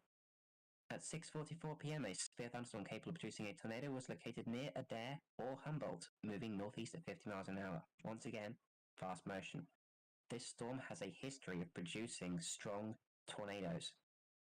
And unfortunately, this storm did kill at least one person in Wynne, Arkansas, which is 50 miles plus from where it is now, so definitely long tracking. In fact, it's moved 100 miles since it produced a deadly tornado in Wynne, and 150 miles since it produced its first tornado near Des Arc. Very long-lived supercell, multiple tornadoes in that time. But we now have a new tornado threat with this isolated supercell that's near Marvel, moving towards Rondo, LaGrange, Aubrey, Lexa, and everyone in that pediatric warning needs to be seeking shelter immediately. That's in a basement or storm shelter, lowest level of a home, sturdy home only. You do not want to be in a mobile home. You do not want to be in a manufactured home. 70% of tornado fatalities occur in a mobile home. If you are in one, you have a better chance of surviving by leaving and lying in a ditch outside. Obviously, if there isn't a ditch nearby, that isn't an option. But of course, that is a last-minute option. Ideally, if you live in a mobile home on a day, which is a high-risk day, you will have planned in advance. As soon as a tornado warning is issued for your location or near your location, you will put your tornado safety plan into action. Now, if you're in a mobile home or manufactured home, that will be to leave your home and seek shelter elsewhere. For some people, that will be to drive south until they're clear of the storm, and that's possible with this storm because they're isolated supercells. That is not possible for a line of storms with multiple embedded tornadoes because you could be driving out of one into another, and in a car is no better than a mobile home. So, if at all possible, you will want to seek shelter in a sturdy building. You may have a community storm shelter. If so, that is the best place for you to go and you should go there as soon as the tornado warning is issued. If you do not have a community storm shelter, try to go to a friend's house and seek shelter with them. If that isn't possible, a local business, please go to them and seek shelter there. They will likely have interior rooms that are with strong walls that you can safely shelter in. And you have a much better chance of surviving by going to a local restaurant, cafe, convenience store than you do by staying in a mobile home. Now, of course, if you're sheltering in a sturdy home, you want to move to an interior room away from windows, if you have one. If you do not have an interior room and every room in your house has windows, make sure you're on the lowest floor and get into a closet or a wardrobe or a mattress over yourselves and put your backs against an interior wall. You want to be wearing a helmet if you have one, and you want to be wearing sturdy footwear. You want to be covering your face in case of blind debris. And if you have a bathtub, it is recommended that you get into it, of course, as long as it's on the ground floor.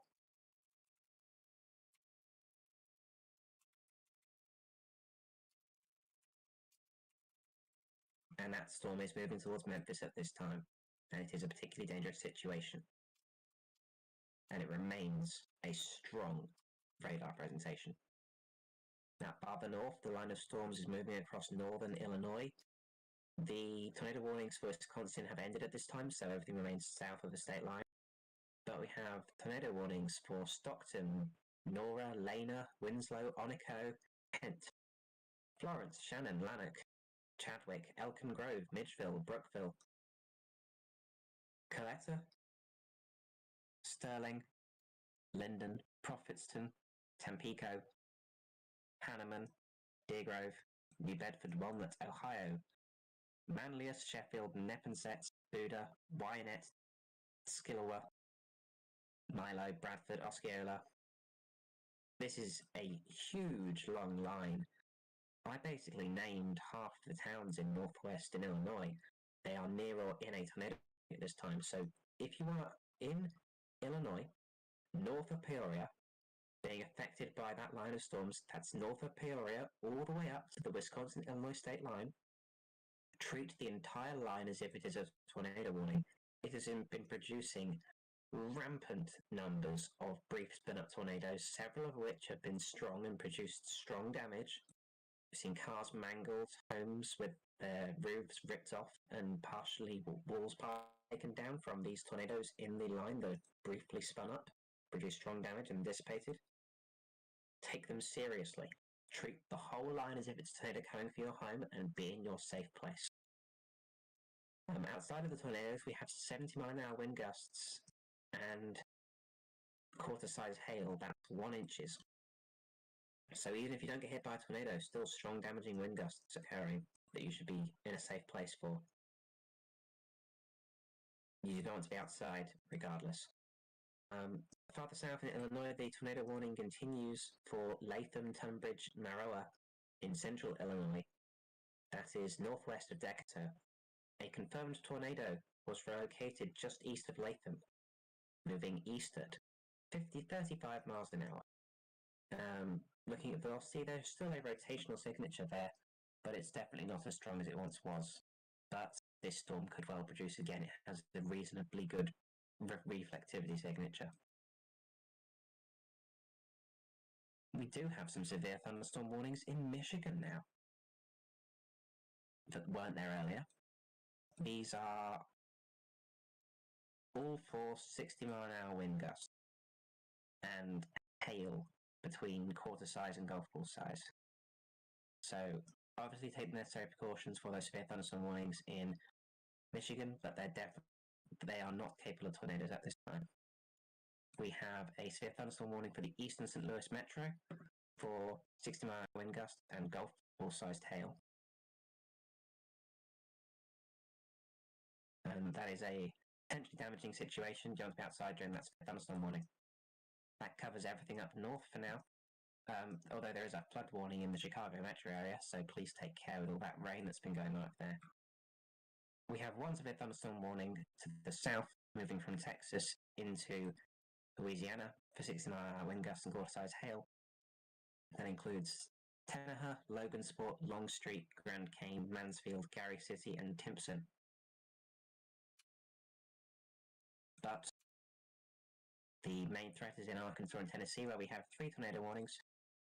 A relatively new one for Camden and Bearden for 60-mile-an-hour wind gusts, quarter-size hail, and a possible tornado that's moving towards Fordyce, Thornton, Bearden, Kinsman in southern Arkansas. But as mentioned previously, the main threat is for the Memphis metro area and points south and east, where a particularly dangerous situation, tornado, is ongoing. This storm continues to move northeast at 65 miles an hour, currently located 7 miles, well actually, as of this radar update, looks to be located directly over Marble. We hope everyone shelter, and we did point it out several minutes ago that Marble was having the storm move towards it. It appears to be directly over Marble. We will hear later if there has been substantial damage in Marble, but this is yet another town that's likely been hit by intense tornadoes today. In the imminent future, this storm will be impacting Rondo, LaGrange, Lex. It will likely move to the south, Aubrey, but there is substantial hail and strong winds with this storm. We have maximum hail up to 1 3/4 inches. That's very large hail that could easily cause damage to skylights, cars, etc. So you want to be away from windows during this storm in case you have glass thrown at you. Of course, that's north of the tornado. The tornado is likely continuing east of Marvel, moving directly towards Lexa and Lagrange.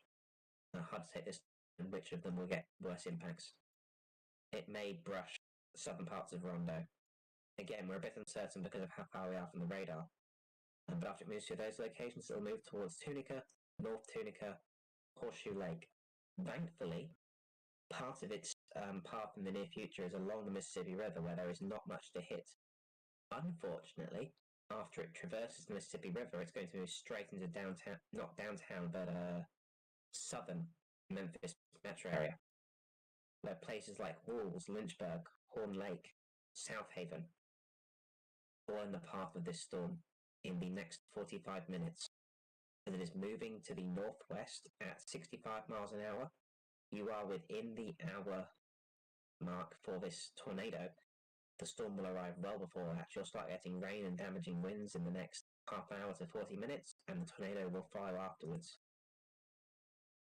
It is likely to be on the ground at that time, given how storms have performed today and the environment that remains in place.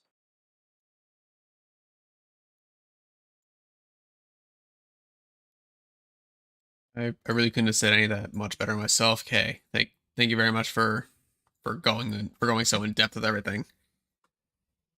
In terms of overall trends thus far, everything does seem to be on track with how models kind of prog this. I mean, the SBC issued a high risk for a reason, and by golly, has it verified.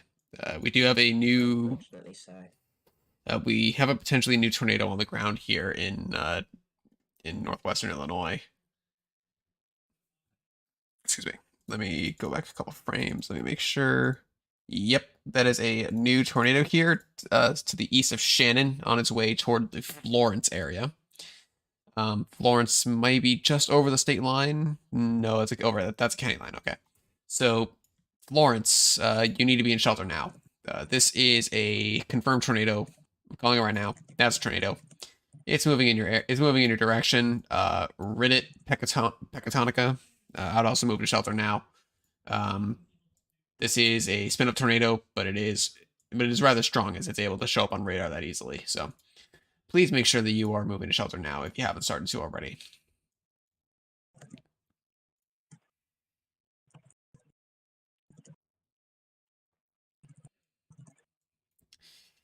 But so in terms of what has happened thus far, have there been any trends that have really stuck out at UK regarding the evolution of these storms? Has everything been more or less what you expected? Have things overperformed in regions? Very efficient cycling, where the old tornado has died, but the new tornado has often been on the ground before the old one even finished. Yeah, we've seen that twice today already, right? At least twice. At least twice, potentially more. Which is just absurd. We normally don't see so clearly twins on the ground, and yet we saw that happen on two different occasions. Once was actually thanks to a spotter being right there for us to see both tornadoes. Another one was very clearly visible on radar. So it's crazy to think about. In fact, I can still see all the way back. I actually probably get frames all the way back to when it was surely twins. But this is the result of one of those. This is the twin that ended up taking over the supercell as it passed by Covington. It got tornado emergency. Now that tornado or the tornado warning supercell is all the way over in three-way now. So we'll see what that tornado warning does. We'll see what the supercell does. We'll see if it gets zacked back together. If it does, we will let you know. But I'm growing increasingly concerned with the supercell near Rondo, as it's continuing to intensify on velocity here.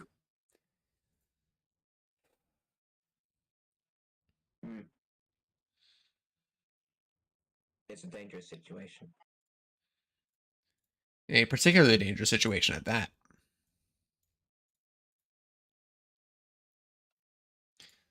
Let's see here. They have recognized the tornado on the ground in northwestern Illinois.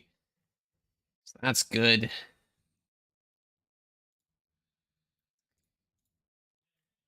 I don't see any other. In southern Little Rock, sorry, in southern Arkansas, has been allowed to expire at this time. It remains a tornado possible to a thunderstorm, but as we've seen, it's an isolated storm, and it could very well re-strengthen in the near future and become tornadic as it approaches the Mississippi River. Yeah, absolutely. I mean, these storms, I'm surprised they're staying this discreet down south. Like even on all the models, it wasn't showing a mode this discreet, was it?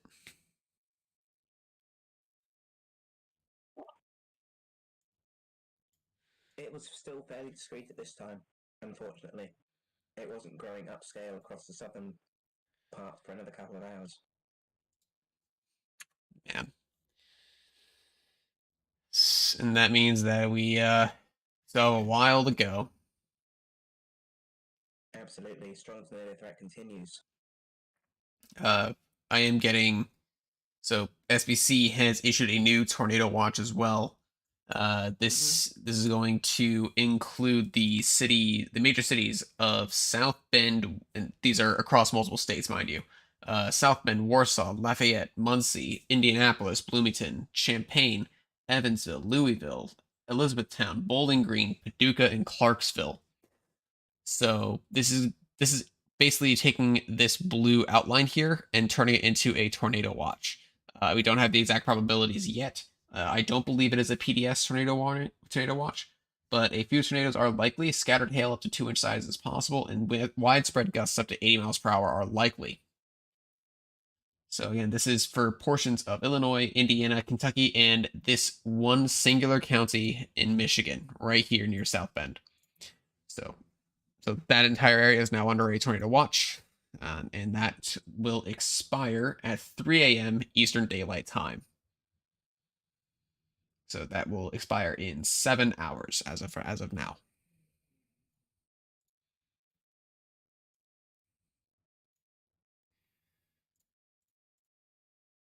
See, up, our supercell has dropped a new tornado.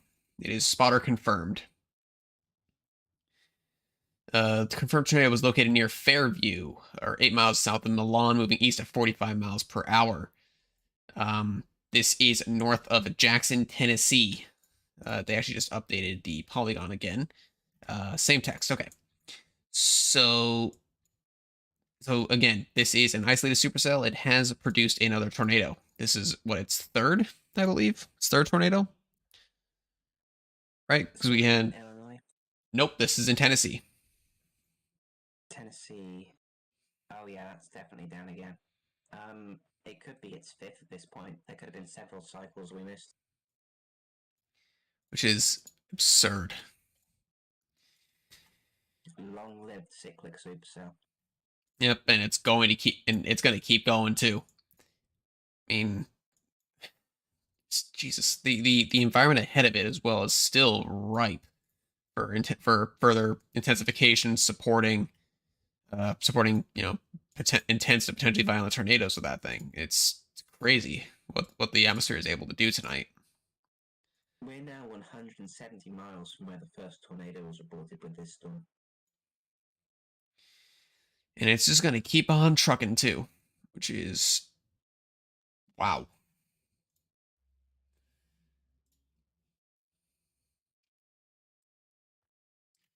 Yeah, this is insane. I'm not seeing any new reports of damage coming off of Twitter, but geez, some of these videos that are coming out of the various tornadoes on the day are just incredible to look at. Rishi, I just checked the stream, and while I'm audible, I'm still quiet. Your balancing levels are off. I have you maxed out, so I don't really know what to say. It must be in your streaming software rather than on Discord. Again, I have you maxed out, so Well, something's not working, unfortunately. that is a shame. You're audible though, correct? If you turn it up loud enough that when you speak it's deafening. I'll turn I my. guess turn yourself down and increase the general volume. I've turned myself down a bit. Hopefully that helps things. Um, but yeah, I have your volume completely maxed out on both Discord and my streaming software, so I can't really do much else. Mm. So I'll look to rectify that for the next stream I host then. So my apologies there. And all right, we have a confirmed tornado also near Marvel. This is located over Lexa near St. Francis National Park, moving east at 55 miles per hour. So again, we now have two tornadoes on the ground here. One to the southeast of or southwest of Memphis, one to the northeast of Memphis.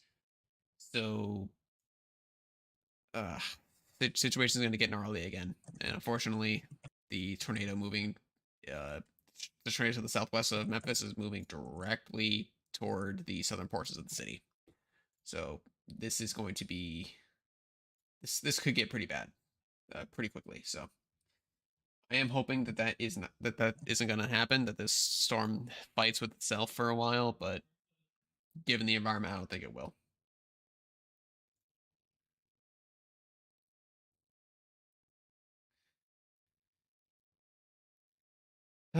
Unfortunately not.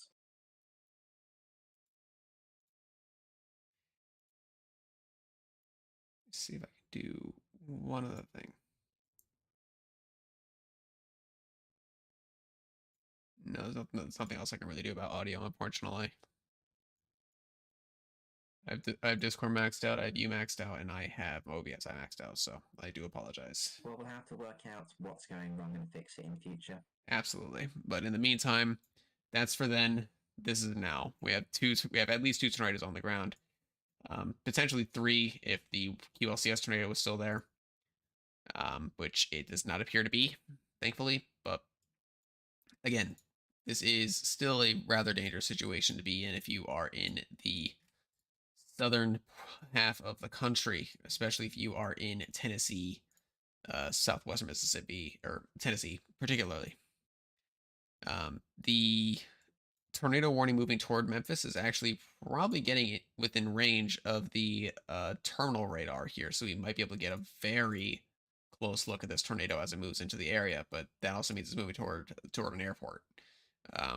So definitely need to make sure that this is something that is watched very, very carefully over the next few days, or over the next few hours, rather. I'm mistaken.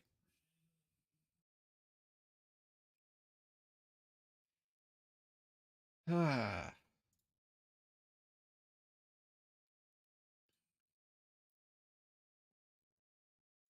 All I know is this could get rather nasty really quick.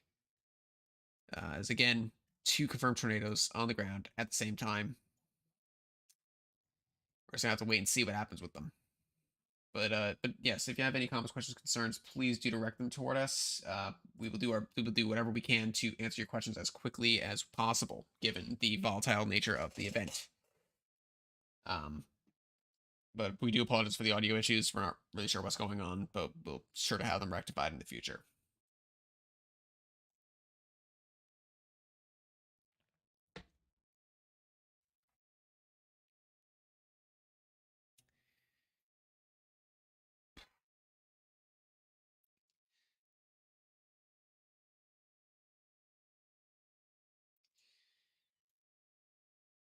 This is definitely concerning, though. I'm not liking what I'm seeing. Um, let's see. Is this the tornado? No, that is inflow. Okay, so that's inflow, but that right there is probably the tornado. So that's fun.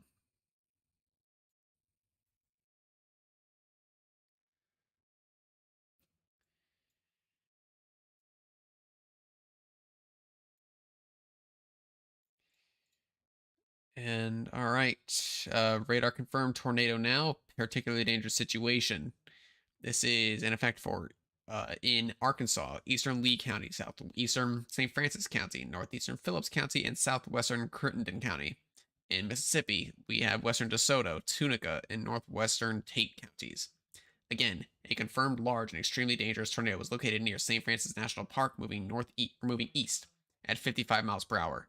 This is a particularly dangerous situation for a radar confirmed tornado. Take cover now.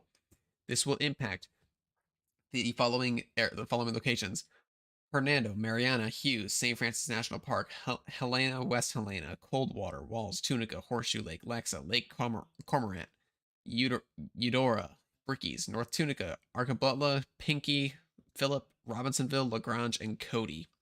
Again, a large, extremely dangerous, potentially deadly tornado is on the ground with this storm. Seek shelter immediately if you are anywhere in this polygon. Up further north, the previously tornado emergency one is producing another tornado. It is currently located 9 miles north of Blue Goose, or 9 miles southeast of Milan. This is moving northeast at 45 miles per hour. This is a damaging tornado and quarter-sized hail, with weather spotters confirming a tornado on the ground. This one will impact Huntington, Atwood, Parker's Crossroads, Wildersville, Hollow Rock, Clarksburg, McLemersville, Howley, Hickory Flat, Hillard, Dollar, Cedar Grove, Union Cross, Leech, Tate, Palmer Shelter, Buena Vista, Westport, Parker's Crossroads, and New Zion. Again, this is an observed tornado. Please take shelter now if you are in that polygon.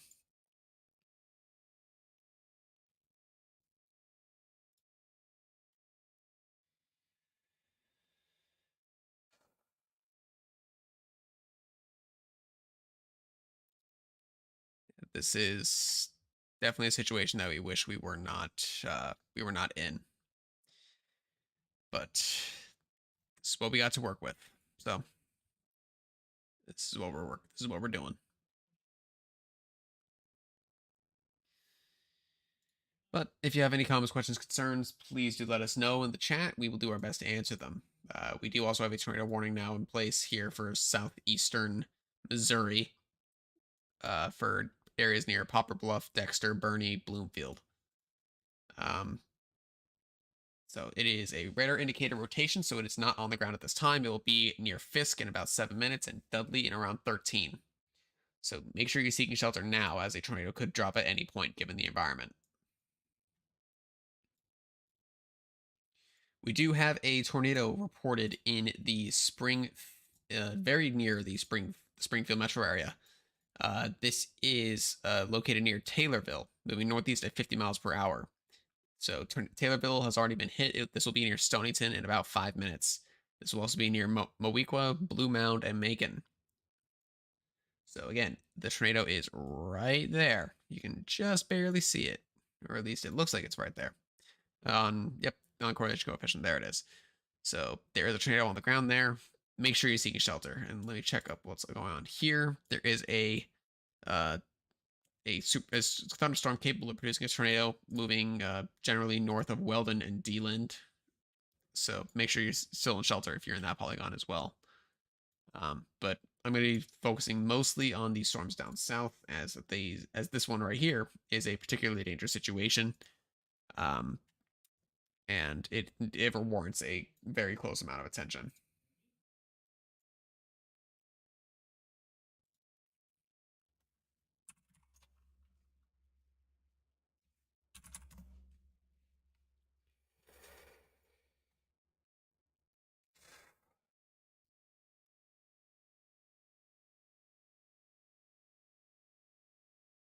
Let's see here.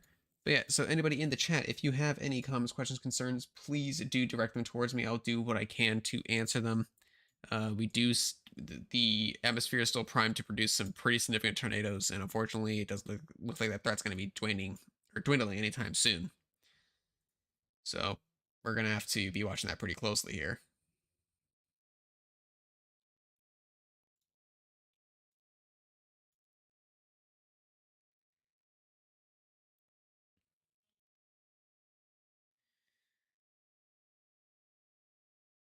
So let's see here what else is going on here. I'm actually going to turn my volume down a little bit more, just based on some information I've gotten. Um, let's see. We do have a tornado warning that is now poking into Wisconsin as well. This is radar indicated. I'm not seeing any evidence of a tornado on the ground anywhere near or anywhere in Wisconsin, but the line is spinning with a whole bunch of QLCS rotations. So anything goes at this point here in the northern high and moderate. We'll see what happens. But at this point, it's too hard to tell. Ooh, that might be trying to produce a tornado here near to land. It's kind of hard to tell, but it could be. I have to wait till the next frame, but you can see right here there's a CC drop out ahead, so it's probably also just inflow. But that is rather concerning. I would definitely be moving to shelter if I'm in Mansfield, Blue Ridge, or Farmer City at this point. Here in central Iowa. As well, we saw the tornado warning here south of Springfield. It looks like they have downgraded it to radar indicated, which is good. That means the tornado has lifted since the tornado warning was initially put in place. Let's see what's going on down south here. I'm still not seeing clear evidence of a tornado, but there is one on the ground. So there's definitely something going on there. I'm just not sure what. The terminal radar isn't really helping either. I'm resolving it, so we're going to keep watching it closely as it moves into the area. I'm just not sure really what's going on. This one out here is also still producing a tornado. This is weather spotters confirmed, so we're going to have to watch that pretty closely as well. Let's see. We do have this storm here near Poplar Bluff.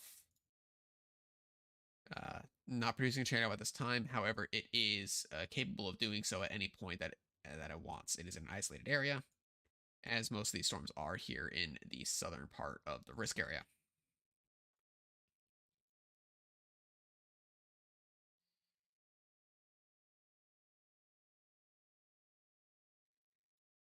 Let's see. I'm not seeing any other confirmed tornadoes up here in the northern risk, which is good. We don't want there to be, because there's a lot of cities in this area that we do not want to get impacted. That being said, there are some pretty decent storms that have developed here in the southern mode, and unfortunately, it doesn't look like they're going to stop anytime soon. So we're going to have to keep a very close eye on all these storms in the next few hours.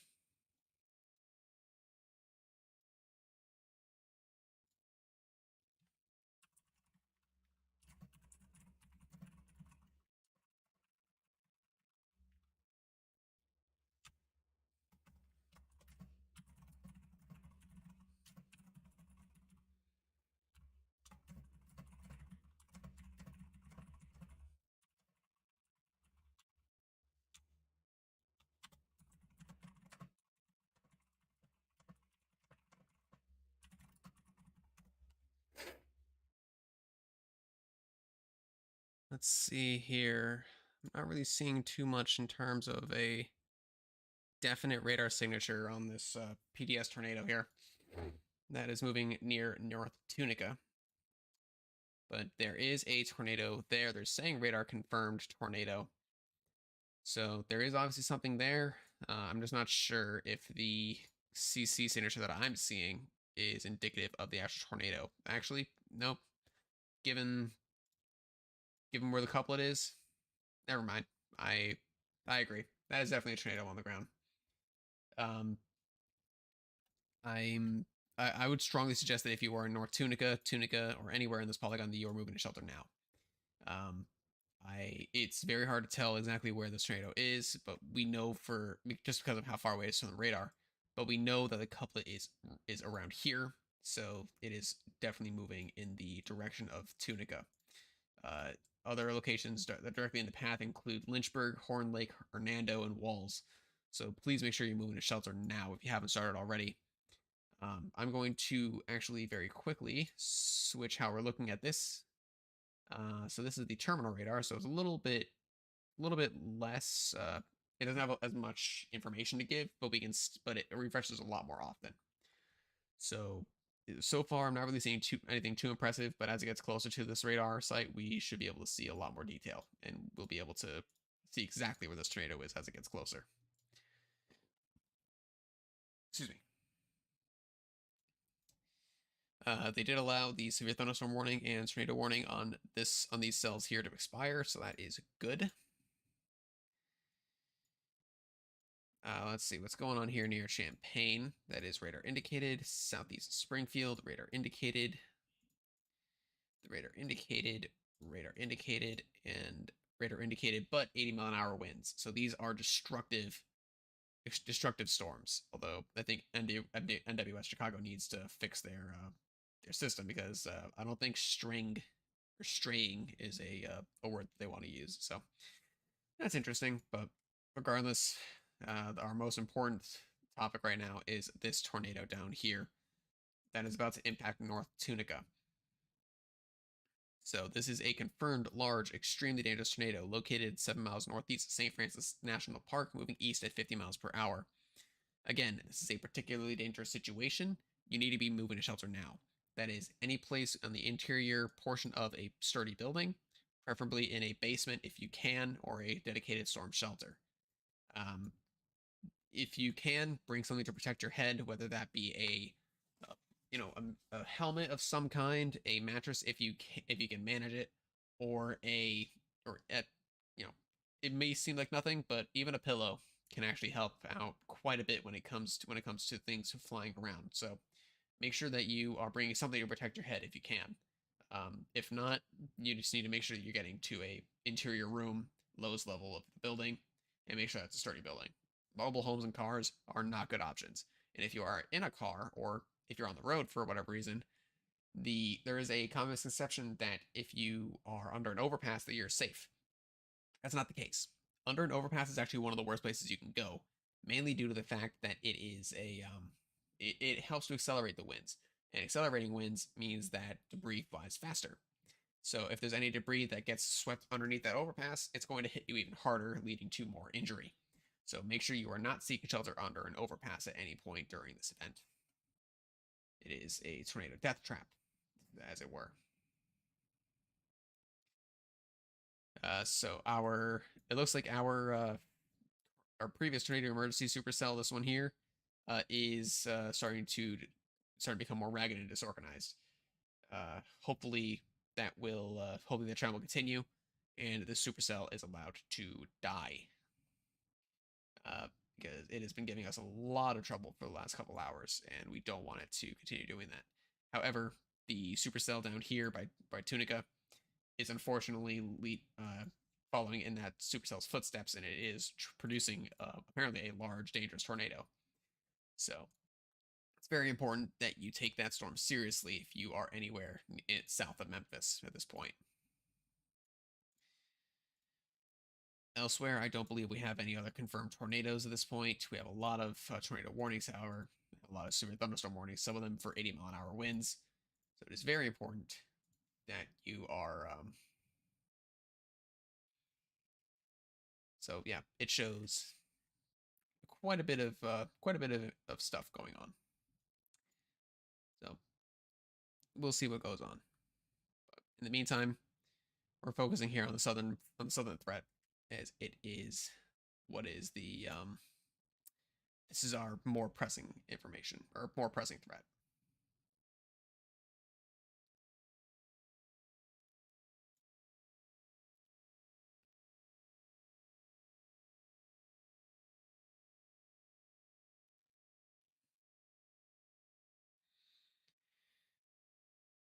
But as I said before, if you are watching this and you have any comments, questions, concerns, or if you want to know exactly what's going on for a specific region, do let me know. I will give you as much information as I possibly can. Given what's going on, there are plenty of storms to talk about. It's just a matter of making sure that there's enough information to keep me talking. But that being said, we have how many watches? We have 1, 2, 3, 4, 5, 6 tornado watches in effect. 3 of them being particularly dangerous situations. The first 2 are looking like they're going to expire in the next half hour, which is obviously a very good thing. but we do still have a lot of things to talk about. So we're going to be sticking with you for as long as we possibly can here. At some point, we are going to try to hand back over to our main man, Thomas. But until then, I'll be taking you through the event, and hopefully, we'll be able to give you enough information to make some informed decisions, as that is what we are here to do. So, let me have a look at the terminal radar again, see what's going on. Again, can't really see too much on that radar, so we're going to go back to the Memphis, Tennessee radar. And we have quite the couplet here. So if there is a tornado, it's right in here. Might be a secondary couplet trying to form already on this. So if it's cycling, then that could be a good thing. It could fail the cycle, and it could just very easily lift off the ground, and then we'll be done with it. But unfortunately, it doesn't appear to be the case. This thing is going to probably produce a tornado up until it gets to the Tennessee Mississippi border, most likely. In fact, it is crossing over the Mississippi River now, and as we saw before, once things cross the Mississippi River, that's when things get nasty. So this storm is probably going to ramp up very quickly here in the next few minutes, and we're gonna have to deal with that as it comes.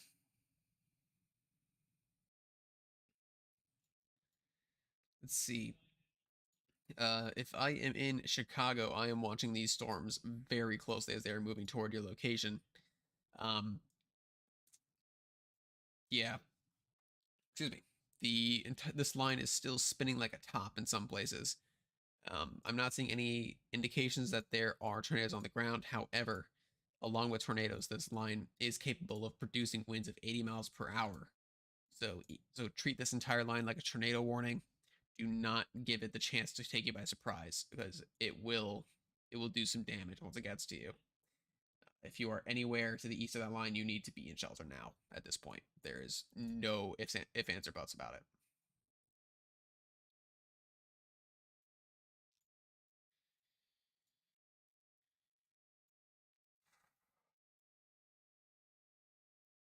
Let's see, they have extended this tornado warning as well, for good reason. That definitely still has a couplet on it.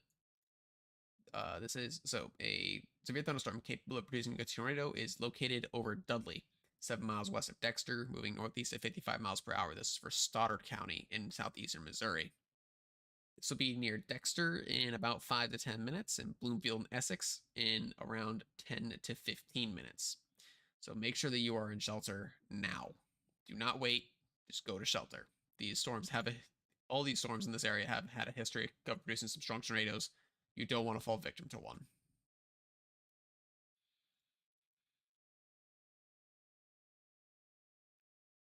Still having a lot of trouble figuring out where this tornado is. There are two pretty well-defined areas of rotation here. So we'll see what's going on once the supercell gets a little closer to radars, but I'm definitely a little confused as to what's going on there. They're still saying it's a radar confirmed tornado, so something's going on there. I can't tell what's going on.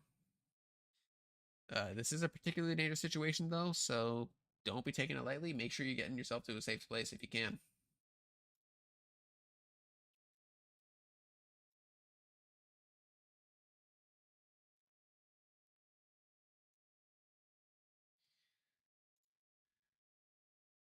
Let me have a look see here.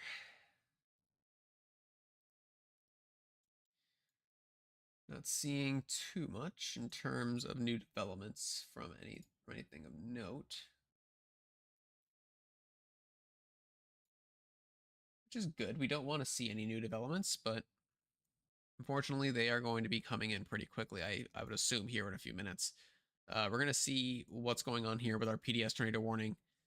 Hopefully whatever was on the ground has lifted, thanks to the cycle. Never mind. 728, a confirmed large and extremely dangerous tornado was located over North Tunica, or moving 15 miles northeast of St. Francis National Park, moving east at 50 miles per hour. This is a radar confirmed tornado. As of 3 minutes ago, a tornado was on the ground 4 miles northwest of Tunica. So, 4 miles northwest of Tunica, That is right in here. So somewhere in here. Oh, that's probably it right there, actually. Somewhere in here is our tornado. It's still very hard to tell on radar, but clearly there is something on the ground still. This is a particularly dangerous situation still, so please take cover now. This is over Tunica at this point, or very close to Tunica, and it is headed towards the towns of Horseshoe Lake, Walls, Hernando, Horn Lake, Coldwater. So please make sure you go into get in shelter if you are anywhere in this area, as there is a tornado moving in your general direction. Let me see. Anything on the radars here? The terminal radar, still very hard to tell. I'm going to continue to switch to that radar every now and again, see if I can see anything new. But overall, it's still very hard to tell what's going on with this thing. There's too much interference for me to really see what's going on. There is a tornado on the ground somewhere in here, so definitely make sure that you are seeking shelter if you are anywhere in the area. There is a tornado moving for you, and it is not slowing down. They have continued the tornado warning for the previous tornado emergency, and they have also continued the tornado here in southeastern Missouri. So we still have this triplet of tornado warnings here, the southern one being the most concerning at this time. Further north, we have a slew of tornado warnings still in place, one of which has a funnel cloud being reported. This one is northeast of Springfield. And it's not hard to tell why it has a funnel cloud. It's got a pretty good rotation. It's right in there. That is going to continue on its way. And just to give updates to Chicago here, there are multiple areas of rotation. I mean, there is rotation. This is classic QLCS action here. So there's gonna be a lot of spin up tornadoes here that move through the area. We're gonna see a lot of reports of tornadoes here coming in short order. So, or at least in analysis later, there's going to be a lot of tornado reports that come out of the northern mode, which is not good, but that's what happens when QLCS modes get set up. So, in any case, this supercell here looking still rather weird. It's got kind of a double back hook here, which so the tornado could either be located here or it could potentially be located here. But as far as we know, this couplet here definitely has a tornado. We know it because so it was confirmed over North Tunica just a couple minutes ago. It has since moved off to the east and north. So they are saying it's radar confirmed. I'm still not really seeing it, but I just don't know what's going on.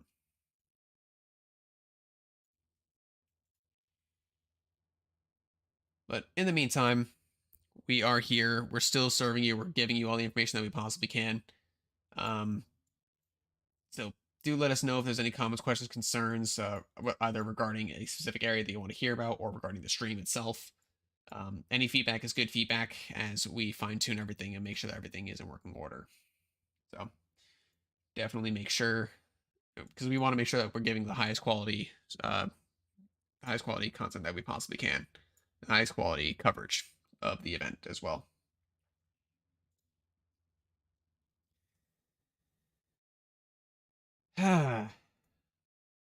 So far, we've had a number of rather significant tornadoes. We're watching potentially another one forming right before our very eyes here, as it is in northwestern Mississippi. Okay, this is good. Okay, thank you very much, Kenneth. I'm glad to hear that. All right, so at least I know that I'm of a good volume. Unfortunately, my colleagues were not quite so audible earlier, which is unfortunate. I don't really know what was going on my personal streaming software, but we'll be figuring that out after this event is over. That being said, I am still going to do my best to keep things going for you guys, so that way you know what's going on. But please, ask away any questions that you have. I'm here to give you information. I'm not here to entertain myself. Trust me. This is not any laughing matter. This is not something that is to be taken lightly. So if you know anybody in this area, you need to make sure that you are notifying them of what's going on. if you are in this area and you want to know what's going on, let me know. I will answer your question and I'll give you as much information as I can. So let's see here. All right, that looks a lot better. So you can see here on reflectivity, you can kind of draw out that a little kind of double back on itself. So right in there, that's our tornado, and you can see it on velocity there. Everything lines up. So we definitely have a tornado there near North Tunica at this point. Still not quite certain exactly where, or well, we know kind of where it is. I'm not really sure why it's not showing up on correlation coefficient yet, though.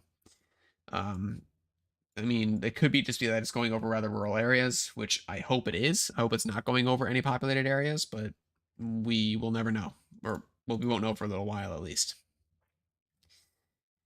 So we're gonna have to watch this supercell pretty closely, and it looks like we might have another one trying to form here back behind it. Yep. This is another supercell trying to get going here near Altimer, Wabasca, Arkansas. So we're gonna have to watch that as well as it gets going. Let's see. New tornado warning. Still a particularly dangerous situation. This is located near Robinsonville, or 15 miles southeast of Hughes, moving northeast at 50 miles per hour. Again, this is a particularly dangerous situation, so please take cover now. Let me go ahead and get the counties. This is for DeSoto County, northeastern Tunica County, and northwestern Tate County in northwestern Mississippi. This also includes southeastern Shelby County in West Tennessee. So, at 7:34 p.m. Central Daylight Time, a confirmed large and extremely dangerous tornado was located near Robinsonville, or 15 miles southeast of Hughes, moving northeast at 50 miles per hour. Again, this is a particularly dangerous situation. Take cover now. This is a radar-confirmed tornado. As of 7:35 p.m., so just 2 minutes ago, a storm chaser reported a tornado crossing Highway 61, 4 miles north of Tunica. This will also impact, or could potentially impact, the towns of South Haven, Germantown, Olive Branch, Horn Lake, Hernando, Memphis, Walls, Tunica, Lake Cormorant, Lynchburg, Phillip, Eudora, Southeast Memphis, North Tunica, Louisville, Robinsonville, Newport, Clack, Trinity, and Cockram. So again, this is an observed tornado. Not only is it radar confirmed, a spotter has confirmed that it's on the ground right now. So make sure you are moving to shelter if you haven't already. It's still a rather messy signature though. Let's see, are we seeing anything better on the terminal radar? Potentially. On the terminal radar, you can see kind of right in here that velocity signature. That could be the tornado as well on this particular radar, but I'm more inclined to say that this right here is a tornado. So it is indeed moving east, or at least east northeast. It's just a matter of exactly where does it decide to go. That will determine whether or not this goes any higher on the tornado warning elevation list.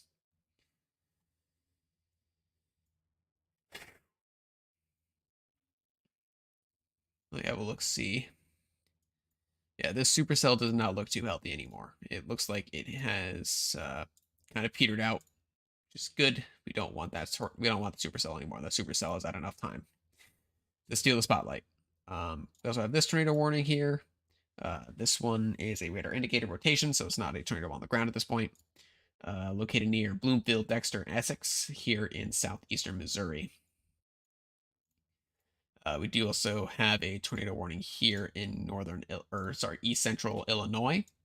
That looks like it is trying its hardest to put down a tornado, especially here east of Fisher, near Rantoul.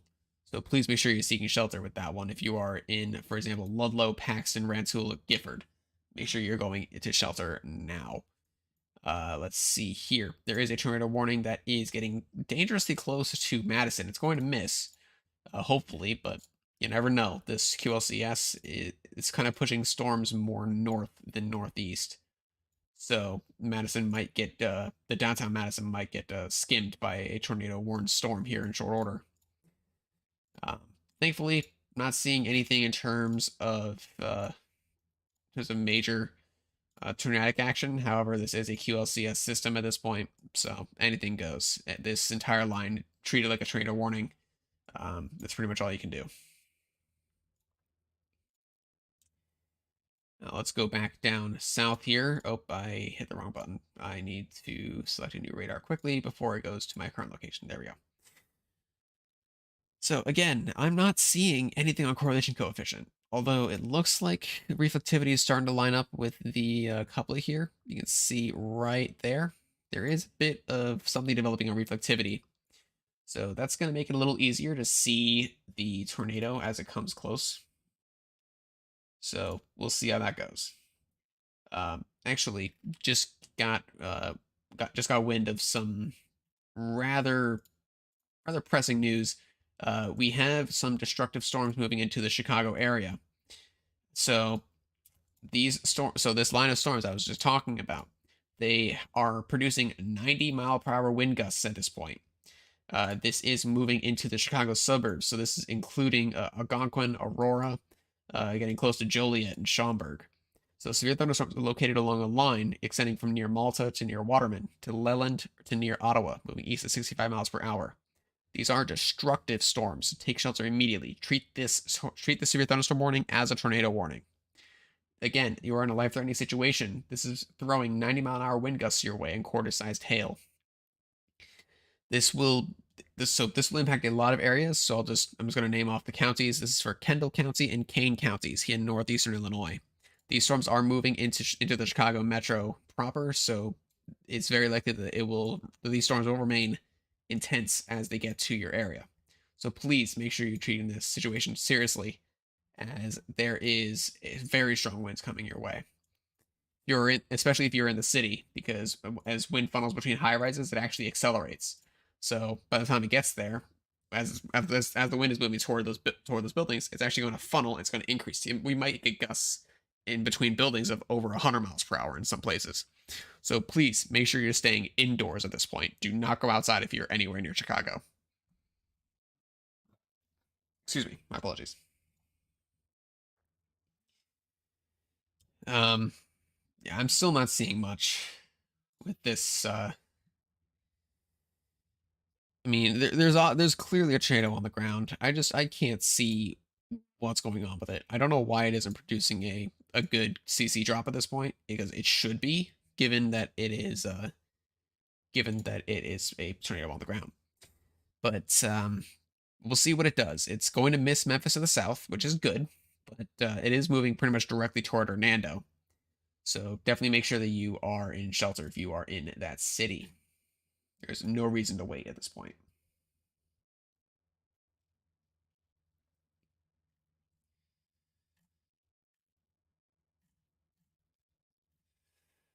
Yeah, so there definitely is a tornado on the ground near Tunic. I'm seeing some videos that were confirming that. I don't think we have licensing permission to show them on stream, however, so. But there is a tornado there. Just a matter of, is it still there and is it doing anything major? I'm not sure as to that fact. There is something trying to develop here on correlation coefficient. So that could be the tornado signature finally appearing. But given the strength of the mesocyclone, it's very clear that this tornado could intensify rapidly once given the chance. It's just a matter of, will it be able to before it moves out of the best conditions. Let's see, I have a new mesoscale discussion down here. We will likely have a new tornado watch given within the hour. This is this blue outline here, east of Shreveport. This will probably include Jackson and Alexandria. They're saying that there is plenty of helicity around 200 SRH. There is even some areas of 300 SRH. So, and SRH being storm relative helicity. So that's basically how able the air is able to spin near storms, and especially as storms start wrapping in their inflow, that's how quickly basically that the storms can start to spin. The higher the SRH, the quicker that storms are able to spin, or at least the tighter the spin can get. So higher SRH means more rotating thunderstorms, which, as we know, are supercells. So it's very, very obvious that that we're gonna get a new tornado watch down there. Let's see. There's actually a severe thunderstorm warning here. This is 2-inch hail moving into Natchitoches, or Natchitoches, as I've heard it pronounced in some ways. Do let me know which is correct. I don't want to be mispronouncing town names this late at night. Let's see. We do have a radar confirmed tornado here north of Rantoul. Yep, there it is. That's definitely a tornado. Yep, that is a PDS tornado for Ludlow, Randul, Gifford, Hoopstown, Rankin, Rossville, Fountain Creek, Wellington, Cessna Park, Paxton, Stockland, and Milford. Again, this is a particularly dangerous situation that has developed here up north. There is a tornado that is going to be impacting the area imminently. So please make sure that you are moving to shelter if you are in that area. Got a sip of water.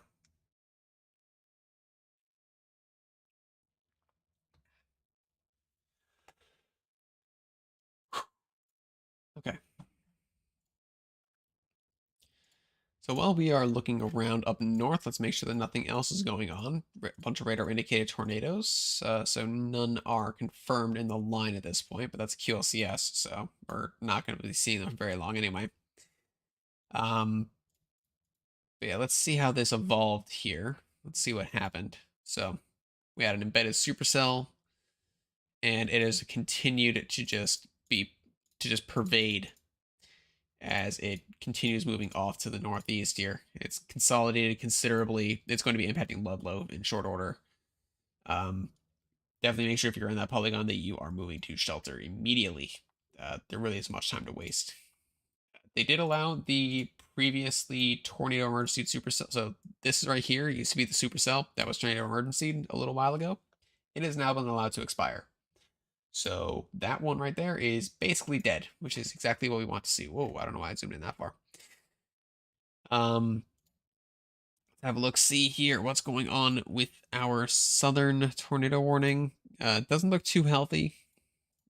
Let's see. They are still saying that they're, yep, 7:45. A large extremely dangerous tornado was located over Eudora, 10 miles west of Hernando, moving northeast at 50 miles per hour. This is a damaging tornado with radar indicator rotation.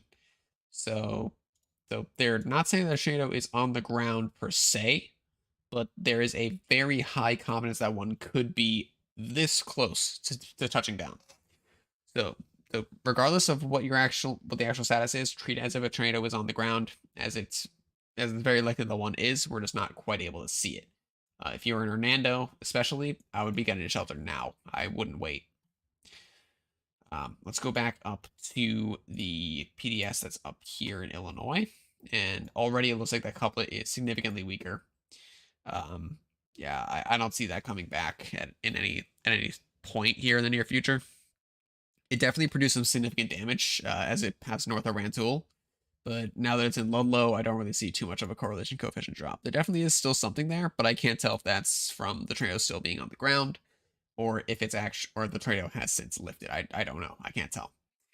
We'll be able to tell in the next couple of frames, though.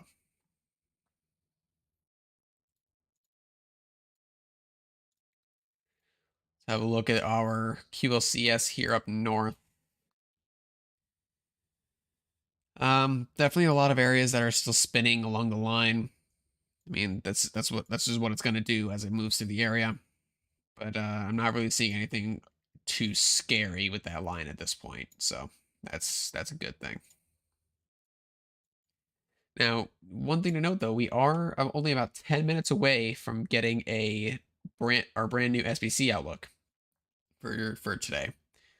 So that will hopefully allow us to see what's going on, and we will get a better look as to what is actually happening. So one thing to note though, I'm finally seeing a definitive correlation coefficient drop here on the couplet on our PDS down south. So there definitely is something there now. I can see it, which is good. That means I can give more accurate information as to what's going on. So it is about parallel with Hernando. It looks like this couplet is going to miss Hernando to the north if it continues on its current path, but we'll see exactly where it goes. I do want to address this comment from Luca. Can you tell me if anything's going to hit West Lafayette or Lafayette, Indiana in the next couple of hours? Live with your grandparents, want to make sure they'll be okay. Let me have a quick look here for Lafayette, Indiana. There you are.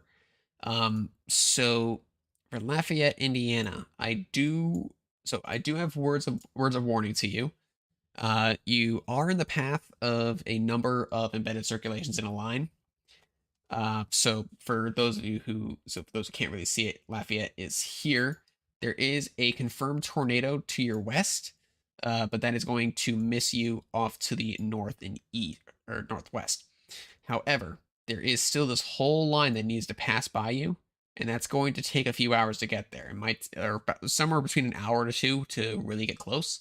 But I don't see the severe threat ending for you for at least the next several hours. In fact, you are under a tornado watch for the next 6 hours until 2 a.m. Central Daylight Time. A few tornadoes are likely, with a couple intense tornadoes possible. Widespread damaging winds and isolated significant gusts to 80 miles per hour are likely, as well as some very large hail events of 2 inches in diameter. So that is the watch that you are under. So the ingredients are there to make your night pretty crazy. Um, as long so it looks to me like this is the only line that you have to worry about. However, this line back here, if it continues to expand to the south and west, you could also get a second round of severe weather.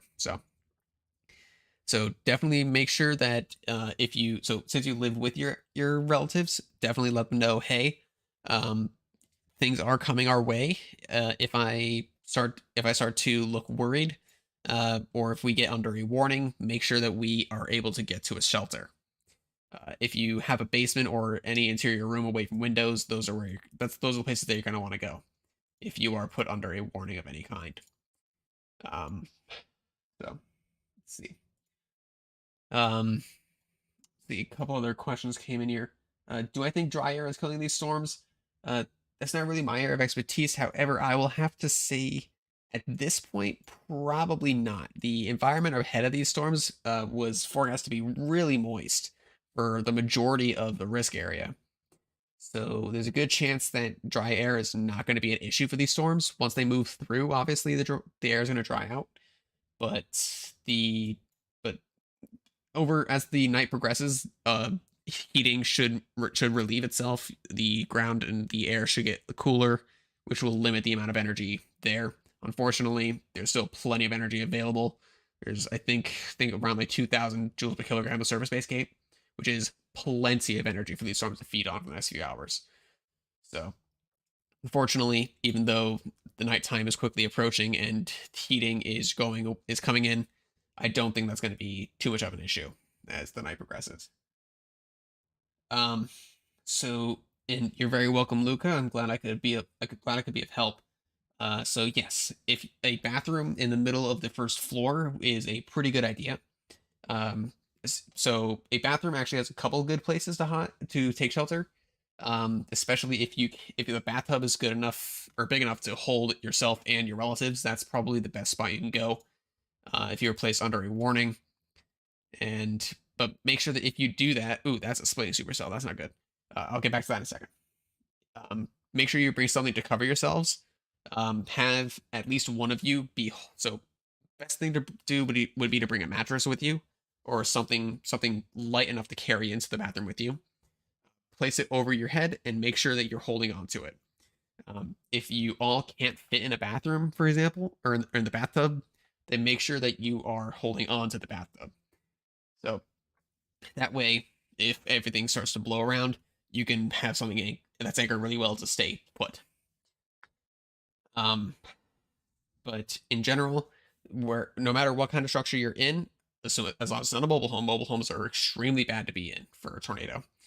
The most interior room or interior hallway, away from windows, and on the lowest floor you can. If all those are met, you're going to be pretty good. But just make sure that if you were placed under any severe warnings or tornado warnings, that you move to that shelter, because these storms are going to act like a tornado, even if they're producing straight line winds only. So I'm glad you know exactly where you're going to go. Just make sure that your relatives are able to get there safely as well. Give yourself plenty of time to get there as well. As soon as you're placed under a warning, make sure you start moving, especially if they're elderly, as I don't know your situation, but if they have trouble moving, then you're going to want to make sure that you get them there sooner rather than later. But I do so before I get onto that splitting supercell, I'm going to double check up here. Emergency management is still reporting a tornado on the ground here. Near Rantoul, that's already passed. South of Paxton. So this is still a tornado apparently right in here. This is not a particularly dangerous situation for the northern polygon, but it is for the southern. So treat this if you're in this northern polygon, treat it as a particularly dangerous situation. Because it is still producing a tornado. It's moving towards Cessna Park, Fountain Creek, Rankin, Wellington, and Milford. Make sure you're in shelter now. And yes, Alex Silva, I did say moist because that is a very good descriptor of what's going on. Now, with this storm, I do want to look at this. Wow. Okay, so this is the terminal radar. So these are higher resolution but shorter range. And they also update a lot more often. So you can see right here very clearly, boom, there's a tornado. And you can also see right here, there's something coming out of the storm to the south. What is that, you might wonder? Well, I can tell you. This supercell is undergoing a split. So there are two areas of rotation here. One to the west of Hernando and one directly to the south of Hernando. These two areas of rotation are both valid for the superstorm or the supercell. So it's very worrying to see this because if the southern hook decides to drop, then we could potentially get twins on the ground for at least the third time tonight. Which isn't good, and we are seeing the correlation coefficient drop on that northern hook as well, which tells us that there is a tornado definitely on the ground there. So right here, there is a tornado there that is moving toward Horn Lake and Olive Branch. I would move to shelter now. You are still under a PDS tornado, so definitely make sure that you are moving to your safe place immediately. Excuse me. So, Alex Silva, you are asking, what are the chances that the tornadoes west of Chicago move into the Chicago area and cause a tornado emergency? I'm not too sure on that one. So what's going on with Chicago is that there is a QLCS scenario going on. So QLCS tornadoes, they spin up very quickly and they go away very quickly. It's very hard to really warn a specific area for a tornado. When in a QLCS, they usually issue it for a few different rotating segments in the line. That being said, if a strong enough tornado is seen ahead of time before it enters Chicago, they could potentially issue a PDS tornado warning, potentially a tornado emergency if it's strong enough. But given that's in the line, I don't think it's going to have a chance to get that strong. So we'll have to wait and see on that one. Yes, so Memphis, Tennessee, I will get there. Just had to answer one extra question. So Memphis, Tennessee itself is going to get missed by this tornado. The actual tornado itself is south of the state border, which is good. We don't want Memphis itself to get hit, but we also don't want any other cities to get hit. Unfortunately, that's what's going to happen. We're going to get some towns impacted. In fact, it looks like the tornado is crossing a highway right now. I'm not sure which highway this is, but if you know the local geography of the area, you know which highway this is right here. You can draw your conclusions. You can figure out exactly where this tornado is. So, but yeah, unfortunately, I can very easily see that CC drop associated with that tornado. It is on the ground, and it is producing damage, unfortunately. So, that's going to be an issue for a while, and I don't see it going away anytime soon. It might dissipate early, but we won't know until it actually does, because it is in a good environment to keep itself going for a while.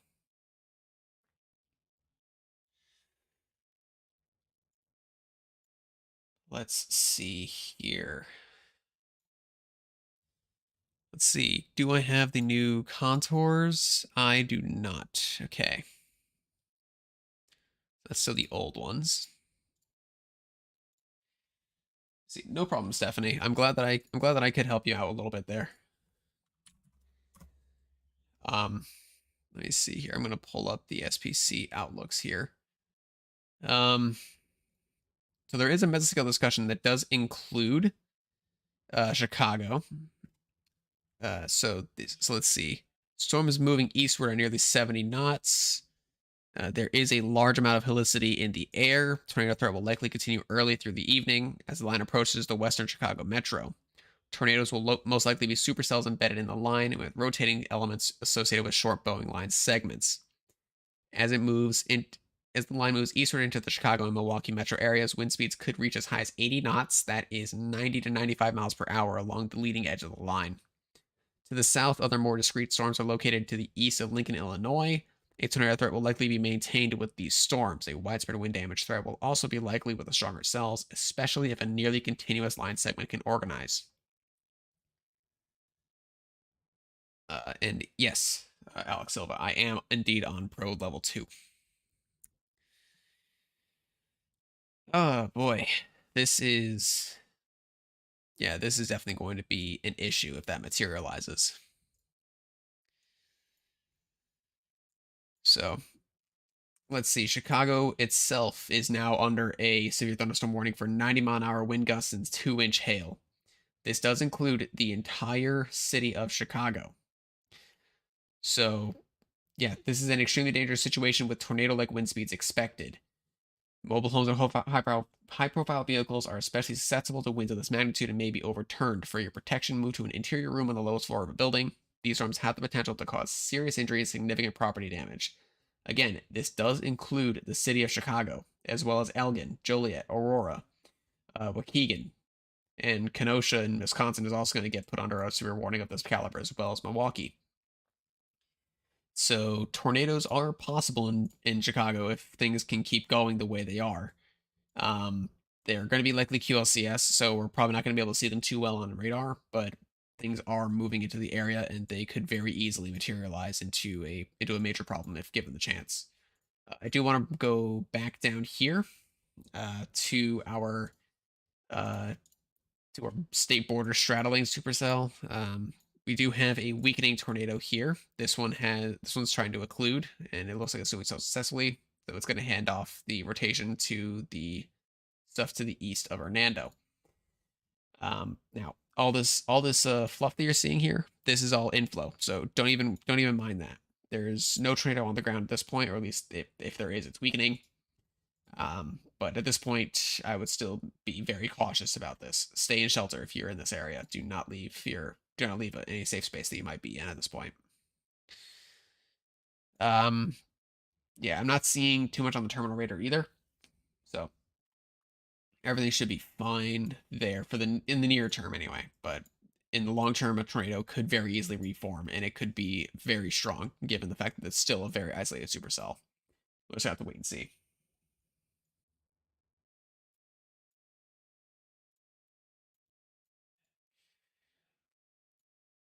See, I'm gonna check up on this storm here. Yep, it has produced another tornado. Okay, there's another tornado here near Rankin and Fountain Creek. So this is a PDS situation, a particularly dangerous situation for Rankin, Fountain Creek, Wellington, and Hoopeston. These are cities and towns in Illinois. Please make sure that you are in shelter if you are in this area, as there is a rather good tornado that has formed in your area. And it is going to stay there for a little while, probably. Definitely make sure that you're moving to shelter very quickly, as the situation is going to deteriorate for you rather rapidly. If you are anywhere to the east of here, for example, Fountain Creek, Wellington, Hoopeston, you're probably already getting rain from the storm.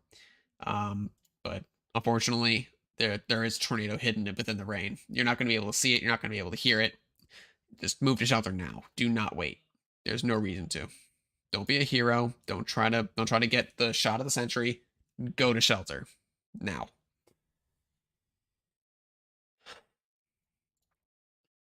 Let's see.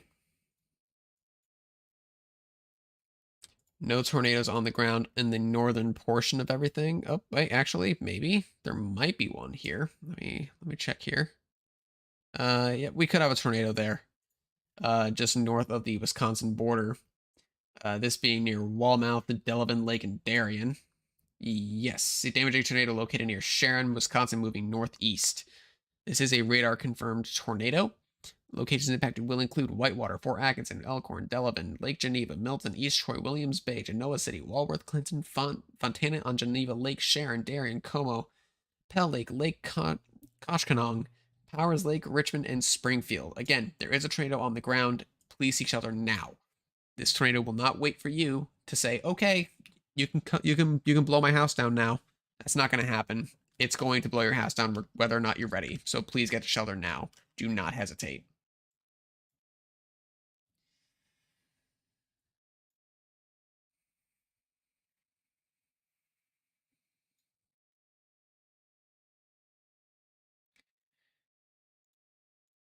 I'm glad to see the number of tornado warnings gradually decreasing. However, there's well over a dozen tornado warnings at once earlier.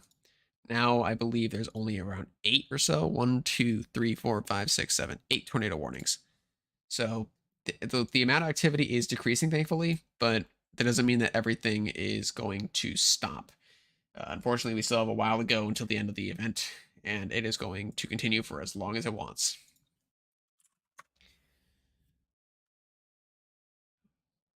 Let's see. I don't see that they've reissued or that they've issued the 9 o'clock update yet. So we'll see if they keep the high risk. If they let it downgrade to moderate. We'll see what they do. But for now, we're still going to treat this as if it's a high risk situation, as there is a lot of activity that is still going on. A rather decent hail core developing here near Olive Branch. That's going to drop some serious hail. Yeah, let's see. At 7:50, so at 7:55, a tornado was reported near Fog Road and Interstate 69. At 8:04, a confirmed tornado was located near Hernando, moving northeast at 45 miles per hour. So this is likely associated with this couplet here. Let's see, you see a downgrade to moderate since the tornado warning count is going down. It could, although they don't generally take tornado warning count into account for downgrading or anything. They look to see if the environment is still conducive for a number of significant tornadoes or significant wind event. I can see them very easily keeping the high risk for down in this area just due to the current tornado warning as well as the supercell here that's trying to get going. But for the northern high risk, I don't see them keeping it for very much longer, just due to the fact that everything's moving out of that area. The moderate absolutely is going to stay though. That there's no doubt about that in my mind. If they downgrade it all the way down to an enhanced, I think they're going way too far. But we'll see what they do. The SBC knows what they're doing. I'm just an amateur, so I trust the SBC with my heart. And yes, okay. So they are keeping the high risk for the southern portion of the risk area. The northern high risk is being taken out. I will show you this as soon as I have it, unless Radioscope can pull it early, which they could. Yes, new contours. Okay. So, as you can see here, so this is the new day one outlook. So, southern high risk is still in place. It's going to be 30. This is going to be a 30% chance significant for tornadoes. The moderate risk is still in place. It does just barely exclude Chicago, but it does include the city of Indianapolis and basically includes Nashville. If we look at the tornado threat, now this is going to really clutter up the screen. I apologize, but there you go. All the white areas where the significant tornado threat is. Excuse me. And you can see Memphis right down here, right smack dab in the best conditions that still exist for tornadoes. And this other little supercell here near Stuttgart is getting into the best conditions as well. So that's going to be a problem for a little while longer. In terms of the wind, they still have 45% significant here.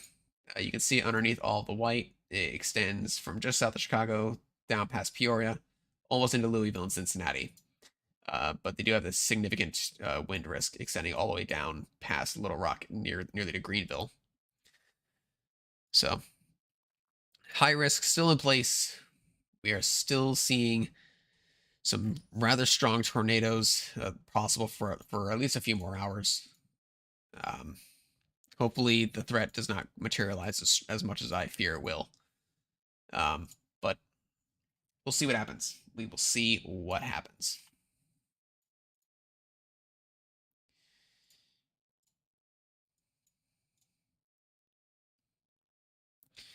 So I do see indications that there is a new tornado on the ground near Fountain Creek.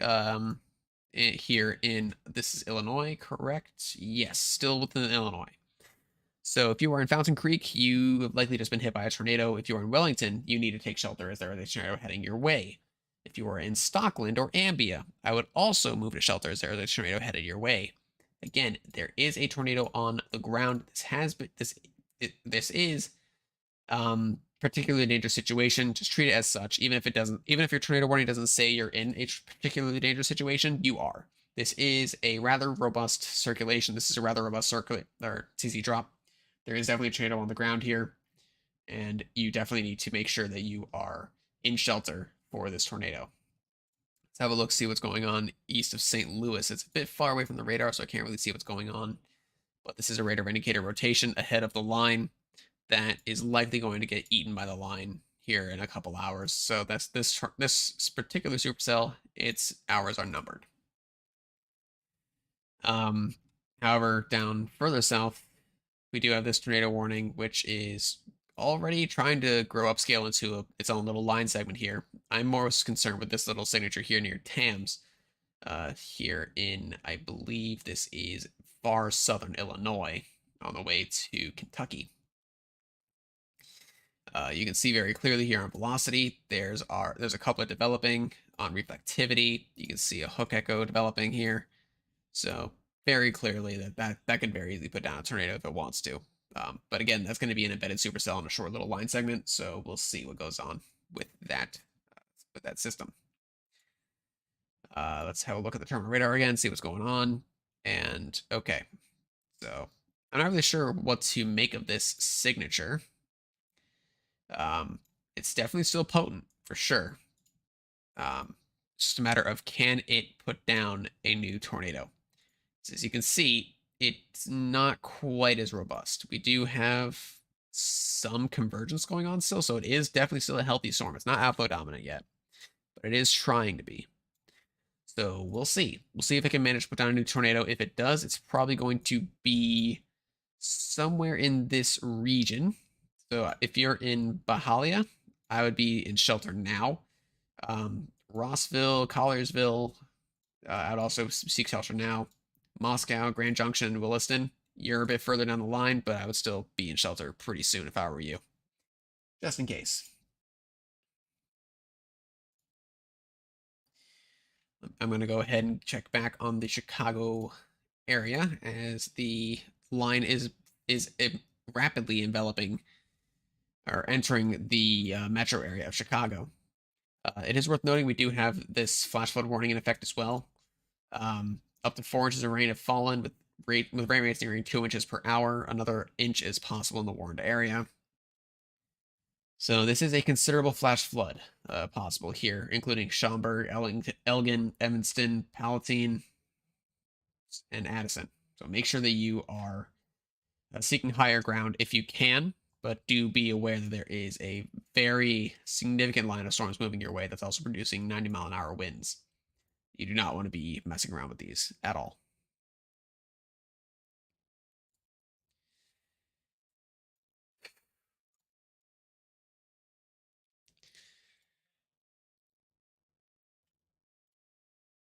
So again, if you are watching our stream and if you have any comments, questions, concerns, or comments regarding how I've been doing thus far and what you can do to keep yourself safe, any specific areas that you want me to check up on, do let me know in the chat section. I will answer them as quickly as I can.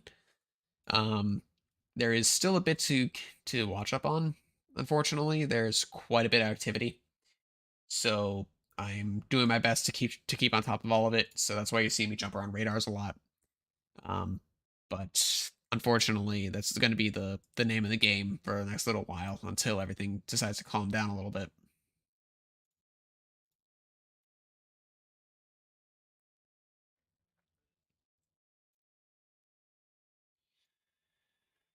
So, main story of the night right now, or at least our main story of this exact moment, high risk still in place for Memphis, Tennessee, and the southern portions of the southern mode of our risk today.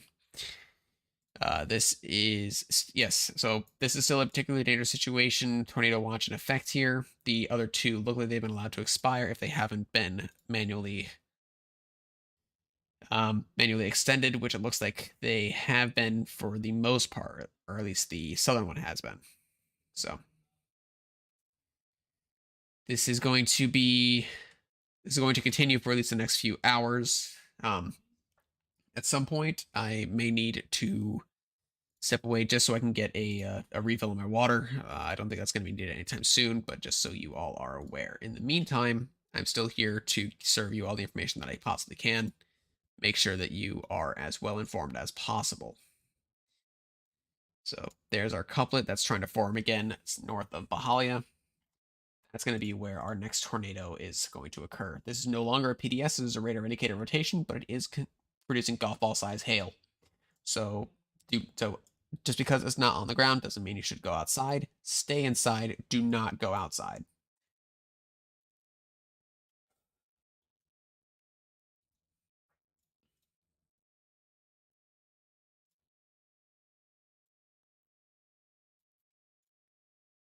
I'm just checking up on some social media sources, make sure that we are staying on top of the latest news. I don't see anything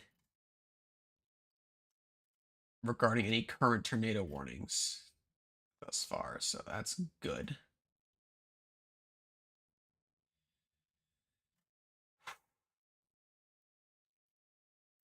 All right, we do still have that tornado warning here in Ellington, or here north. So I'm gonna focus on this tornado now, as it is still apparently on the ground. I'm gonna use the Chicago radar. That way we can get a look rather high up, so you know whether or not it's a strong tornado. And it does look like it's rather strong. I mean, we're seeing the debris signature this high up, so it's definitely a rather significant tornado. I don't know how long it's gonna last, but it's definitely going to keep going, at least for a little while. That being said, though, I am growing increasingly worried about the line that's moving into the Chicago Metro. Um, it is producing some very significant winds, and it's not going to stop anytime soon.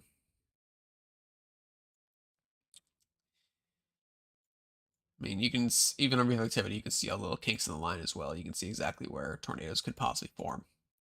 Actually, east of Madison, confirmed tornado.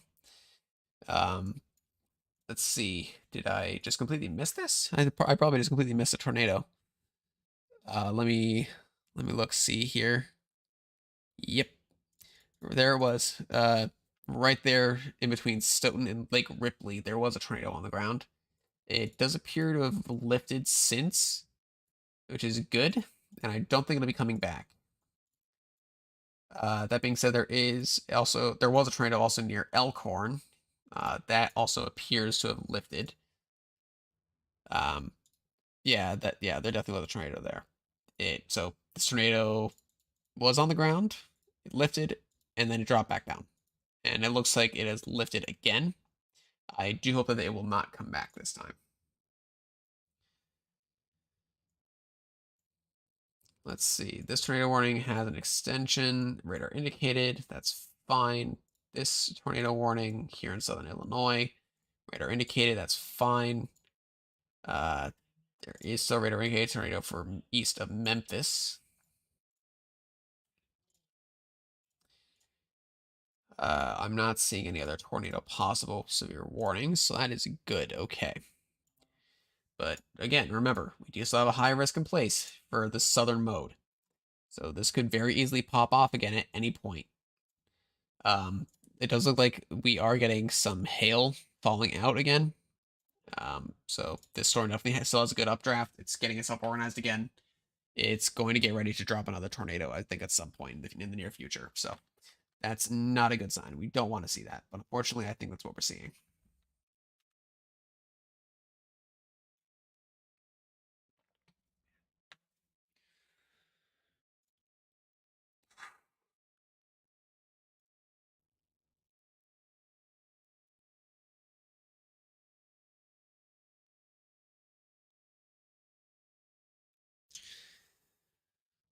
So let's see here.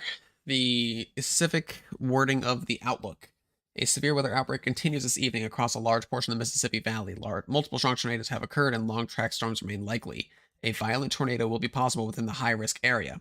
Swaths of intense damaging wind gusts along with very large hail are expected as well. A synoptic cyclone is maturing over the Midwest this evening as a deep upper low has progressed into the mid of Missouri Valley. A fast-moving, intense 500 millibar speed max will translate across the mid-Mississippi Valley into the Ohio Valley this evening, which will encourage a broad swatch of severe convection to surge across Illinois and Indiana in the next several hours. Several QSCS features have evolved ahead of this dynamic system. One surging squall line is moving quickly eastward across northern Illinois, and damaging winds, along with embedded tornadoes, remain likely within this MCS as it moves toward southern Lake Michigan. Another elongated MCS will spread across central Illinois into Indiana later this evening. Isolated supercells are noted ahead of this activity amidst very strong shear. Tornadoes remain likely with discrete supercells along with embedded tornadoes along the QLCS. Farther south, 0Z soundings across the lower Mississippi Valley region continue to exhibit substantial surface-based CAPE of 2,000 joules per kilogram with very strong shear. The 0C, I forget which one JAN is. I apologize. That one does not have a notable cap near 3 kilometers, but capping is only minimally observed at Shreveport this evening. This environment remains conducive for tornadic supercells, and the most likely corridor for long-track violent tornadoes will spread from extreme southeast Arkansas into northern Mississippi over the next several hours. That is the outlook as it stands at this time. Yeah, oof, my word, that is... If we didn't have the velocity product, people would think that this is a tornado on the ground, but that is just a very prevalent hail core that is dropping some golf balls out of the sky. So that is going to be an issue. But yeah, so the high risk is probably still in place just thanks to this one single supercell here. If that goes tornadic, then we could see another violent long track tornado. But I don't see that happening, at least in the near term. In the long term, absolutely. But at least for right now, I don't think it's too likely. So we do still have our destructive storms moving into the Chicago metro area, producing 90-mile-an-hour winds. Yeah, we also have what looks to be a little kink in the line here, southeast of Joliet. So that's going to be moving off to the northeast here. So I don't think it'll make it all the way to the Chicago metro area itself, but it could very well at least get to Tinley Park for sure before it gets reabsorbed back into the line.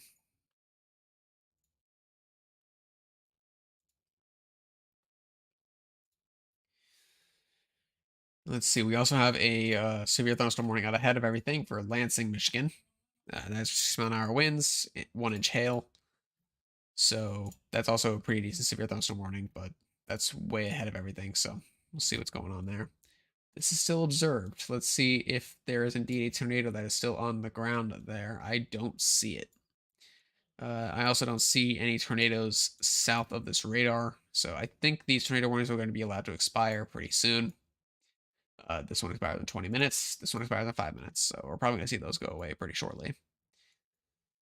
That's not to say that the tornado threat is over. There is still plenty of tornadic potential with this QLCS as it continues eastward across the region.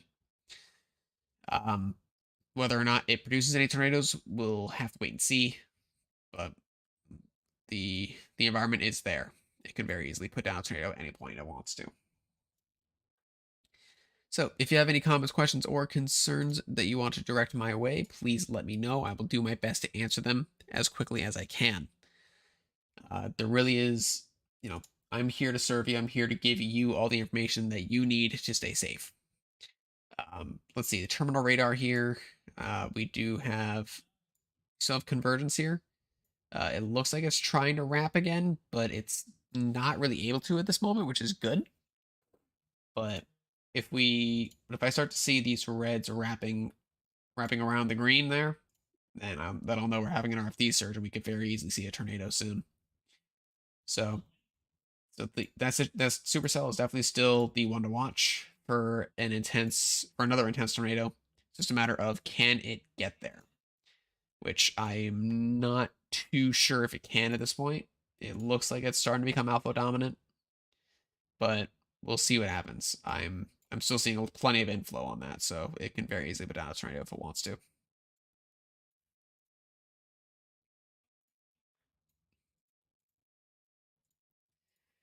And I am not seeing any other tornadic storms at this point. So thankfully, the tornado threat, at least for now, has kind of waned. That doesn't mean it's gone away though. It's still very prevalent. It can still very easily come back at any point that it wants to. Where is it right now? I'm not sure which it you're referring to. There are a lot of its right now. You have to be a little bit more specific. Unfortunately, I hate to be that guy, but you got to be a little more specific as to which it you're referring to. There are too many of them right now for me to say, okay, this is what you're talking about, because I might get it wrong.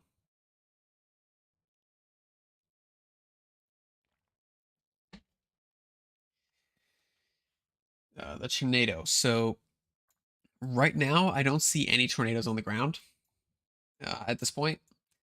The one cell that I'm the most concerned with for having a tornado is this cell here, down by Memphis or by Apahalia, moving off toward Grand Junction in Moscow. It does look like it's trying to wrap up again, which is what I feared. You can see the little hook echo trying to redevelop there south of Rossville.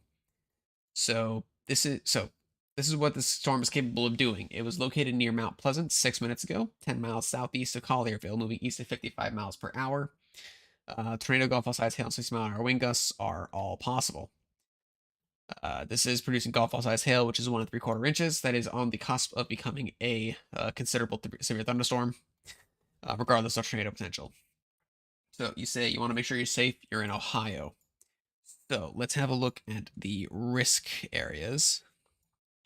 So depending on what area of Ohio you're in, you're in the enhanced, the slight, or the marginal.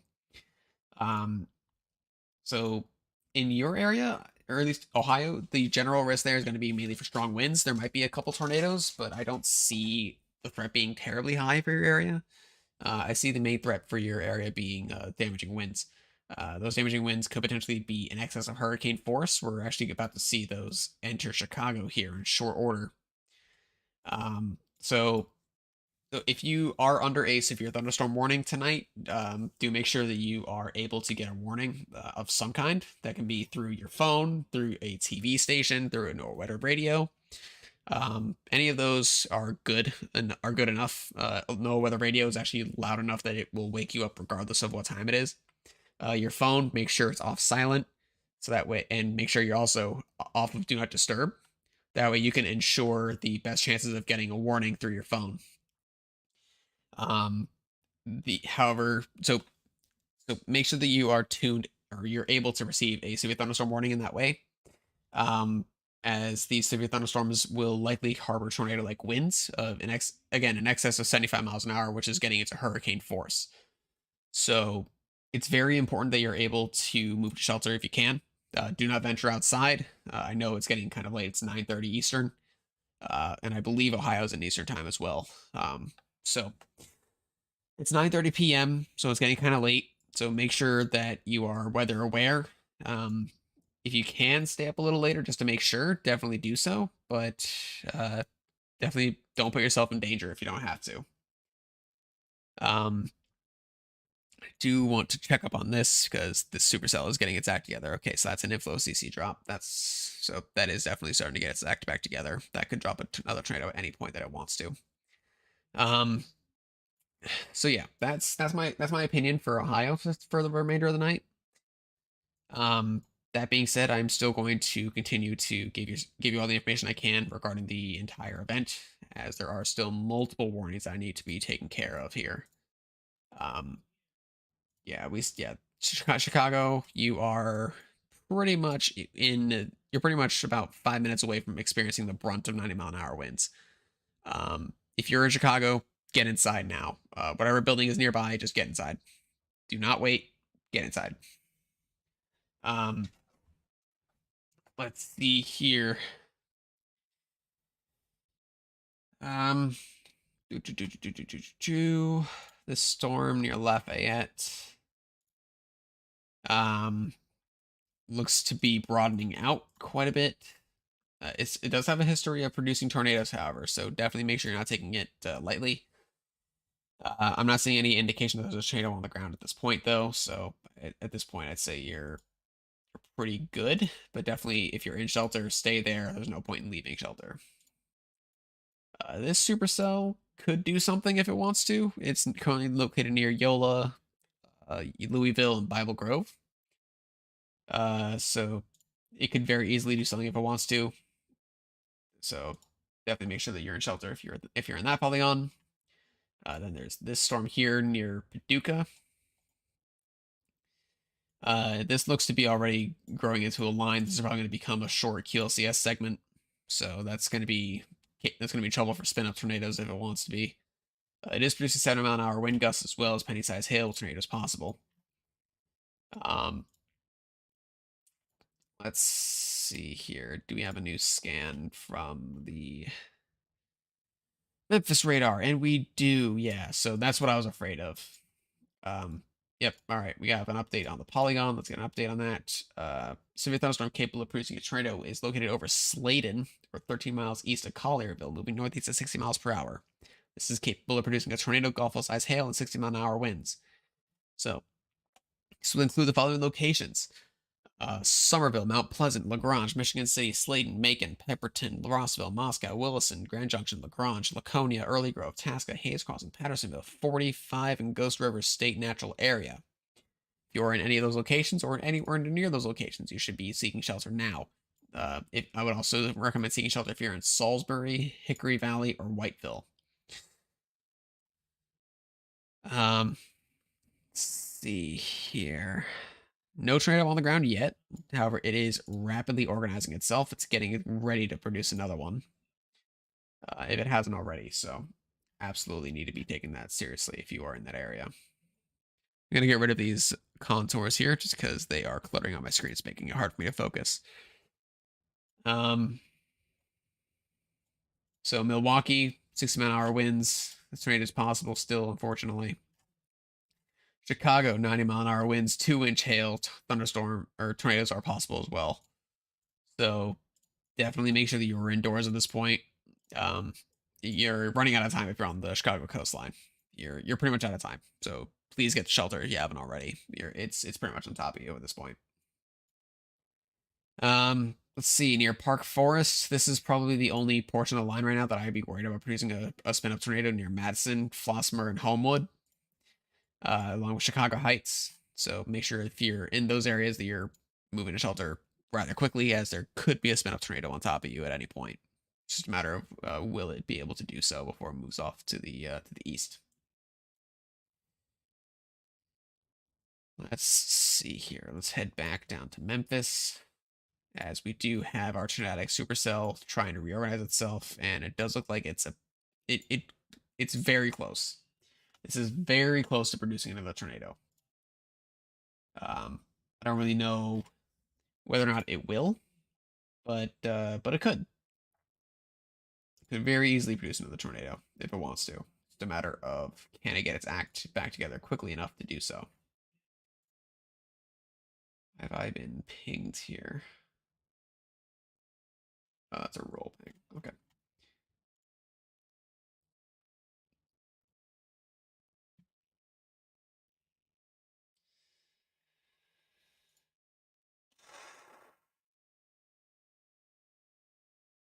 Man, though, this has been quite a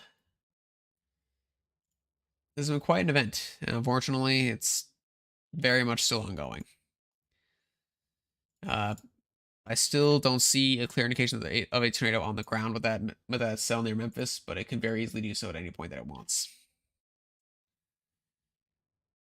Yep, all right, so there's a new tornado watch for the. This is going to include portions of southeastern Arkansas, northern and central Louisiana, central and western Mississippi, and a small part of East Texas. This is in effect until 4 a.m. Central Daylight Time. A few tornadoes are possible with scattered large hail and isolated very large hail events at 2 inches in diameter possible. There's also some scattered damaging winds at 70 miles an hour possible. So all threats are on the table. Wide scattered thunderstorms with some increase in coverage possible will affect the watch area overnight. So,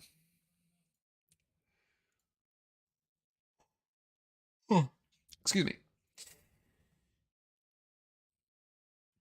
So this is the only cell of concern in the watch area right now. There is a little bit of a shower area here, but I don't see that doing much of anything. We do have a new severe thunderstorm here south of Little Rock, though. That could become a supercell. I'm not too certain at this point as what it wants to do. But yeah, I'm still very concerned about the cell near Moscow in Tennessee. Still very concerned about that. We'll see what it does. I don't know if it'll actually produce, but we'll find out. We did get a tornado warning here east of Joliet. I did point this out earlier. This includes, so this is over Rickton Park or over Pork Forest, moving east at 60 miles per hour. This will be near Linwood in just about 5 minutes, and it'll also be near Lansing, Munster, Sauk Village, and Ford Heights, all in northeastern Illinois, in about 10 minutes. So this will also impact South Chicago Heights and Prairie State College. So this is a radar indicated rotation. It is not producing a tornado at this time. However, it could at any point. So definitely make sure that you are moving to shelter now if you haven't already, given that this is also a storm capable of producing 90-mile-an-hour straight line winds or 80-mile-an-hour straight line winds at this point. They downgraded a little bit, but it's still very much capable of doing some significant damage should it choose to.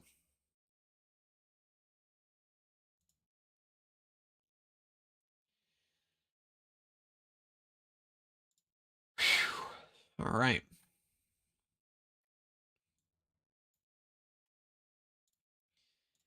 But I'm definitely glad that the overall number of warnings is going down, at least in terms of tornadoes. There's plenty of severe warnings in place, however. But definitely it's getting to a point where the warnings are starting to slow down a little bit, which I hope is going to be the trend for the remainder of the evening.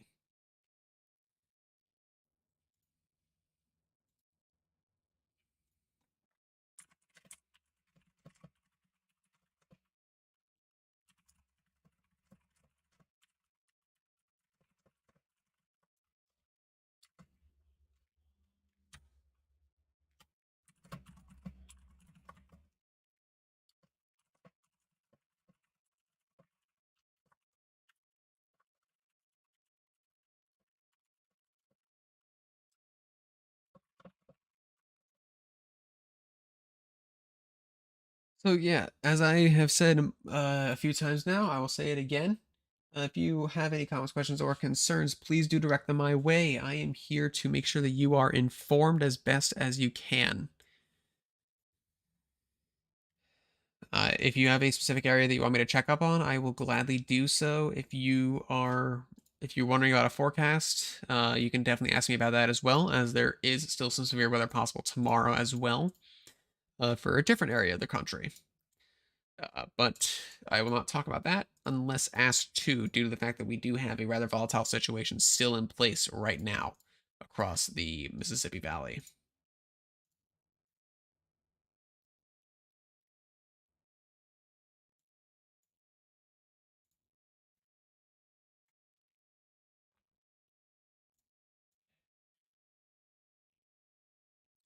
That's still inflow CC. That's not a tornado on the ground yet, but there is a hook developing.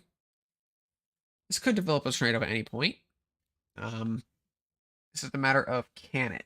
But yeah, so it does look like for whatever reason, there is something happening out here in the upper levels or in some level of the atmosphere that is preventing these supercells from persisting as far east as they could. Let's see. There is a new tornado warning issued for this. There is a damaging tornado. This is a particularly dangerous situation ongoing for Grand Junction. Okay, let me get ahead. Can't get ahead of myself. A confirmed large and extremely dangerous tornado was located near Sladen, or 14 miles north of Holly Springs, moving east at 50 miles per hour. This is a particularly dangerous situation. Take cover now. This was near Mount Pleasant at 8:31 p.m. Central Daylight Time as well. So, locations impacted include Boulevard, Big Hill, Pond State Park, Lamar, Pocahontas, LaGrange, Michigan City, Sladen, Middleton, Moscow, Grand Junction, Hornsby, LaGrange, Hickory Valley, Salisbury, New Canaan, Hebron, Patterson Valley, Van Buren, Rogers Springs, and Lisbon. Again, there is a dangerous tornado on the ground. This is a particularly dangerous situation. You need to be seeking shelter immediately if you are anywhere in this area. Um, so very quickly, I'm going to try to touch up on this question here from Asia York. You are wondering about Effingham, Illinois. I'm not entirely sure where Effingham is. Um, so I'm going to leave the tornado warning up on the screen so everybody can see it. I'm going to animate it, and I'm going to research where Effingham is really quickly, so that way I can give you your information. Allow me one quick second here. Effingham, Illinois. Where are you?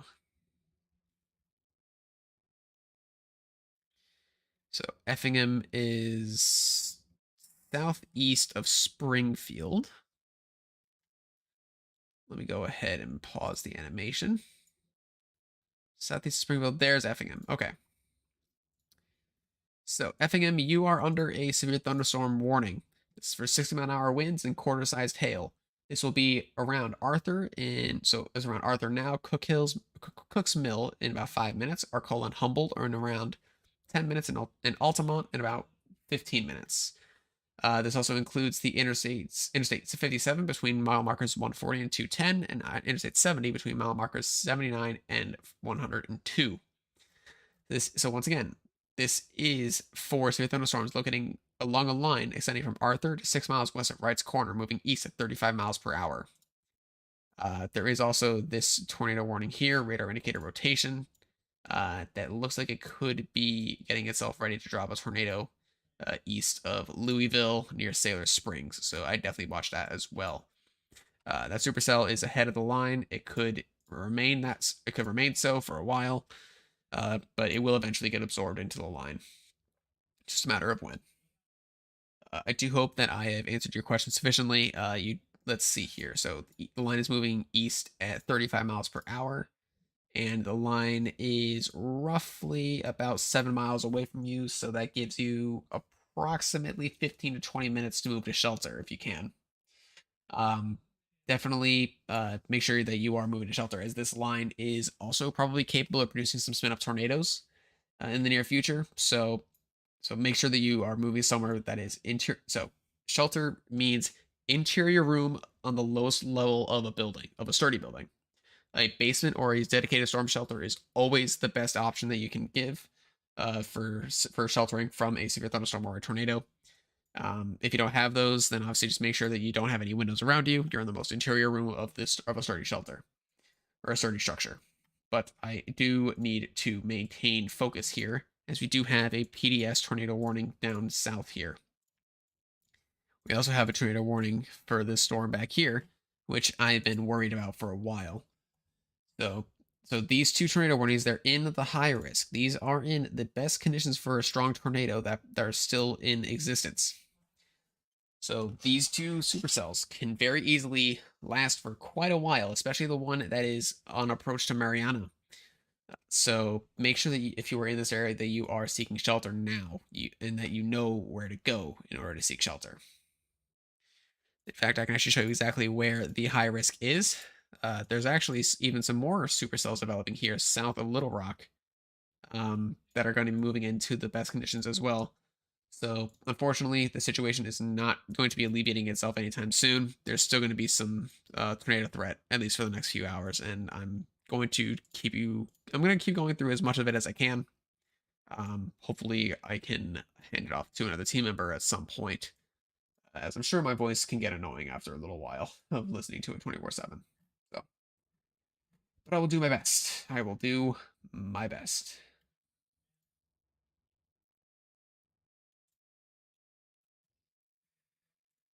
But yes, if you have any other comments, questions, or concerns regarding anything going on about forecast, do feel free to ask them. I will do my best to answer them. Although, just bear in mind, I do have other warnings that I need to keep on my radar. No pun intended. If I don't do so, then I will miss something and people may be injured. But if I can answer a question quickly, I will do my best to do so. And yes, and you're very welcome, Major York. I do hope my information was sufficient enough for you to make an informed decision regarding taking shelter or or whatever you decide to do.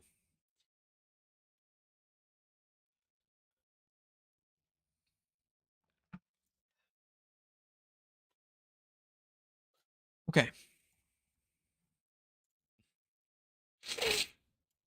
So, let's see. I'm not seeing too much evidence of a tornado on the ground anymore here. Um, we'll see if there actually is a tornado there. I'm gonna actually look. Let's see.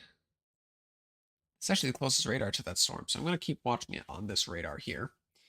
Um, but there is a tornado warning now for southeastern St. Francis and northwestern Phillips counties in Arkansas, as well as northwestern Tunica County in northwestern Mississippi. There is a severe thunderstorm capable of producing a tornado located near Palmer, 7 miles northwest of Marville, moving northeast at 55 miles per hour. This storm will be near or possibly impact the following locations: Mariana, Hughes, Rondo, Aubrey, Bricky's, Lagrange, Jeffersonville, Cody, Kokomo, Haleside, Mud Lake, Soden, Peters, Council, Turkey Scratch, Vineyard, Diamond Woods, Ballpoint, Whitehall, and Cypress Corner. Again, if you are in any of those towns or anywhere near those towns, you need to be seeking shelter now. There is a possible tornado forming above your heads, and it is coming your way.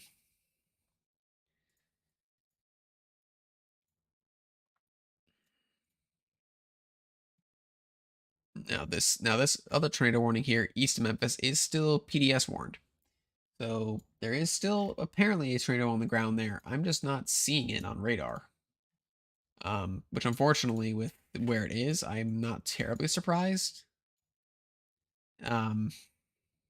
We're just gonna have to hope that that changes sometime soon because it's very hard for me to give information when I can't see what's going on.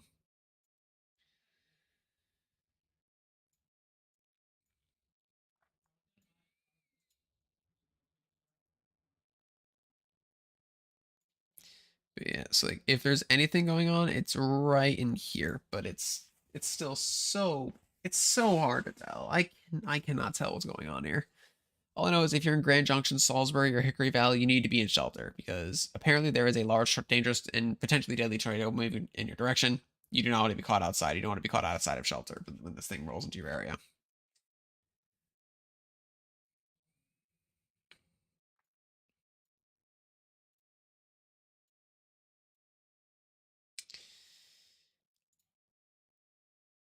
Let us see here. Have there been any new updates from the affected areas?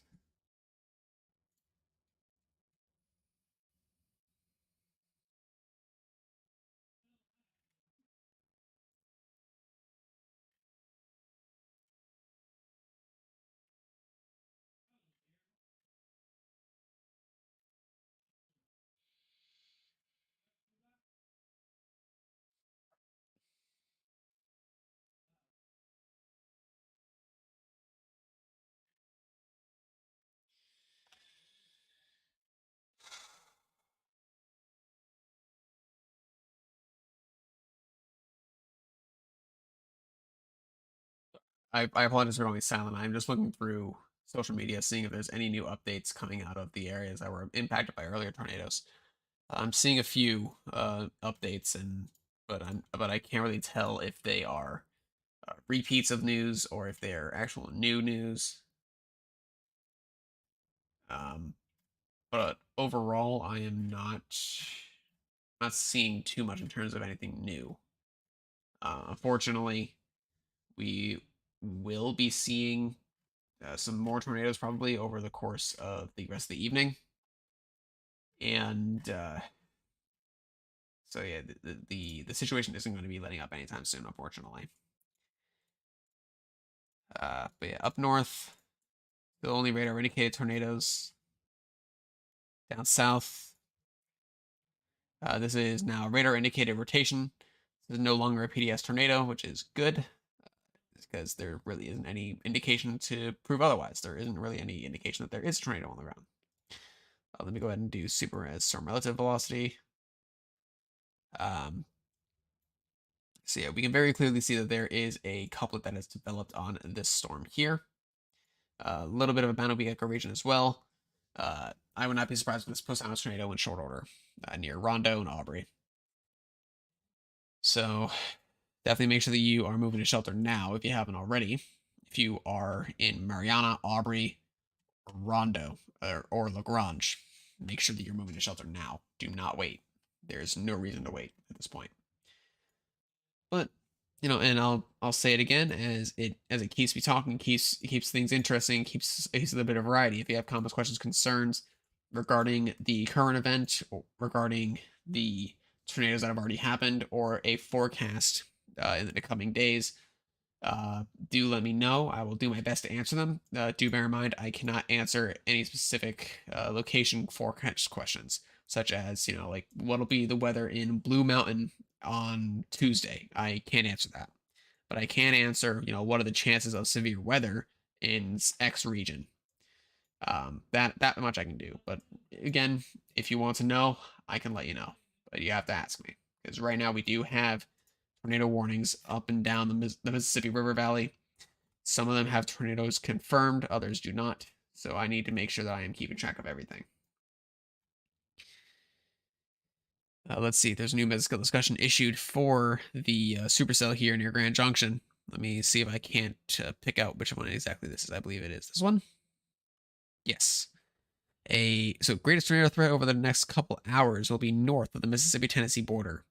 A long track supercell is north of the border, just north of Highway 72, near Sladen and Mount Pleasant in Mississippi. This isn't Mississippi. This is okay. Anyway, this cell has a history of producing tornadoes with a recent report of a confirmed large and extremely dangerous tornado. This supercell should maintain intensity over the next couple of hours, given strong low-level shear and ample instability ahead of the track.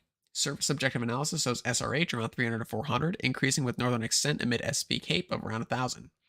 This will continue to be a dangerous storm with the potential to produce strong tornadoes as it tracks northeast toward Highway 64 near Bolivar and Thornsby. So you heard it here, or you heard it from the SPC there. That was directly from the SPC. They are still saying that this storm could potentially continue to produce strong tornadoes as it tracks to the east-northeast over the next couple hours. There's still plenty of helicity. There's still plenty of energy. Just a matter of can it get itself back together, as it's kind of fallen apart lately. We shall find out soon. We shall find out soon.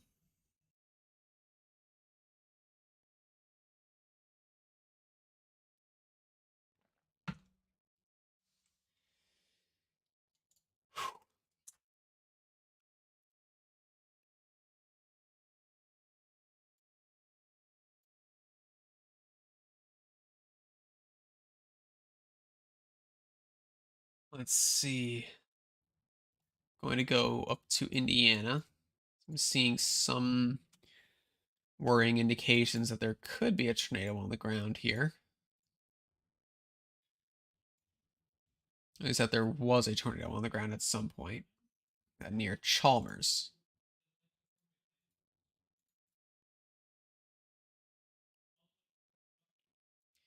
Let's see if that's the case. Yeah, okay, I can. Yeah, I can believe that there was a tornado on the ground near Chalmers. Yeah, it's definitely weakened since the frame that I stumbled upon on Twitter, but there definitely could have been a tornado on the ground there. Absolutely. I'm definitely still more concerned with these storms down south, though. Let's see. What is this here? Is that all inflow? No, there could be a tornado there. There could be a tornado there near Grand Junction in Salisbury right now. Again, it's very hard to tell just because it's also in a reflectivity deficit, so it could just be low reflectivity values that are causing the CC drop. But there could also be a tornado on the ground there, so definitely make sure you're still in shelter if you're in this tornado warning.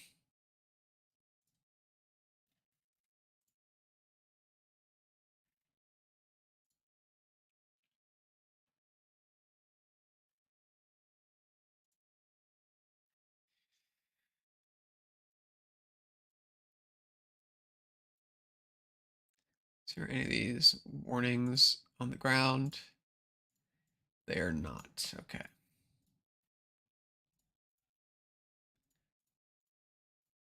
Yeah, none of these are being updated to show a tornado on the ground. I definitely think I saw one on the ground though. So there probably was one near Chalmers, Indiana, but as far as I'm aware, it was very brief. So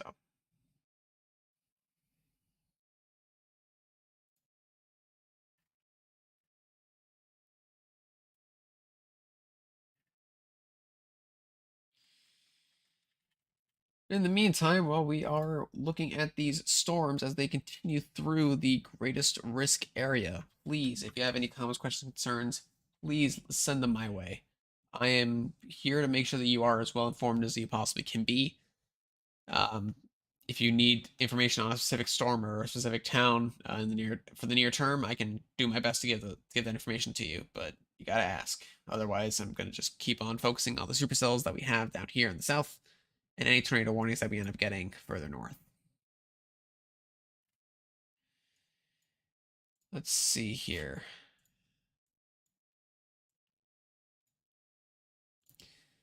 Thankfully, the tornado warnings down south don't seem to be verifying too well, which is always good. We don't want them. We don't want tornado warnings in or tornado watches in a environment like we have today to verify. We don't want them to produce tornadoes.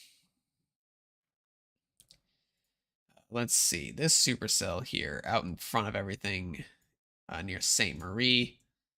That could be trying to do something right now, but it's very hard to tell. Never mind. You are in a particularly dangerous situation for a damaging tornado. This is a radar indicated tornado along with 1.5 inch hail or 1.25 inch hail. Sorry. This is located near or over Saint Marie near Newton, moving east at 60 miles per hour.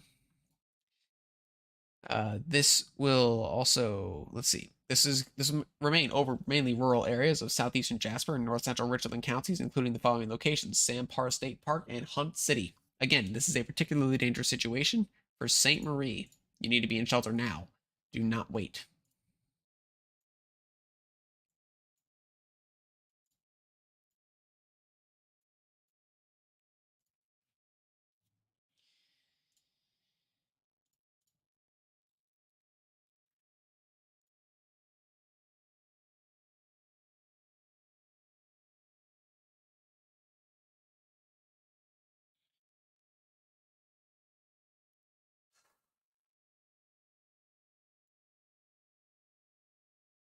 Yeah, so far it looks like everything is winding down a little bit.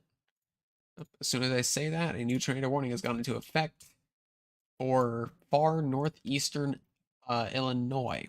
This is for a QLCS spin-up that is east of Merrillville near Hobart. This will be near Valparaiso and South Haven at around 9:05 Central Daylight Time. This also includes Valparaiso University and Porter County Fairgrounds. This is Indiana I-65 in between mile markers 251 and 255. So again, this is a radar indicated rotation. Seek shelter now if you haven't already. If you are on the roads, make sure to find some sort of sturdy shelter if you can. If you can't, then abandon your vehicle, get in a ditch, lay down face down, put something over your head to protect yourself from flying debris.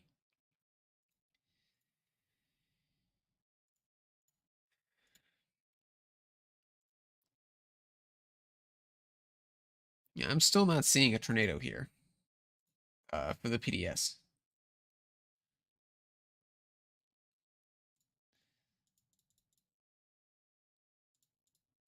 Yeah, I'm not seeing evidence of a tornado on the ground actively.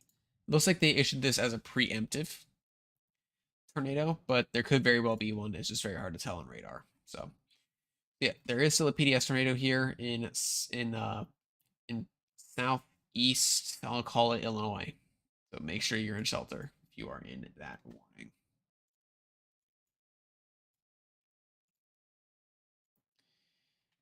Let's see. Oh, there we go. All right, the supercell is getting itself back together. It looks like it might be trying to do a split even. So that's going to be an issue. Let me go ahead and do an animation. Make sure that what we're seeing is not an artifact. Okay, so This here, ignore this. This, however, that could very easily produce a tornado. So south of Hickory Valley, you need to be in shelter now. There's a tornado forming near you, and it is moving toward Hornsby and Bolivar as we speak. Again, there is a tornado likely forming as we speak. So please get to shelter now if you haven't already.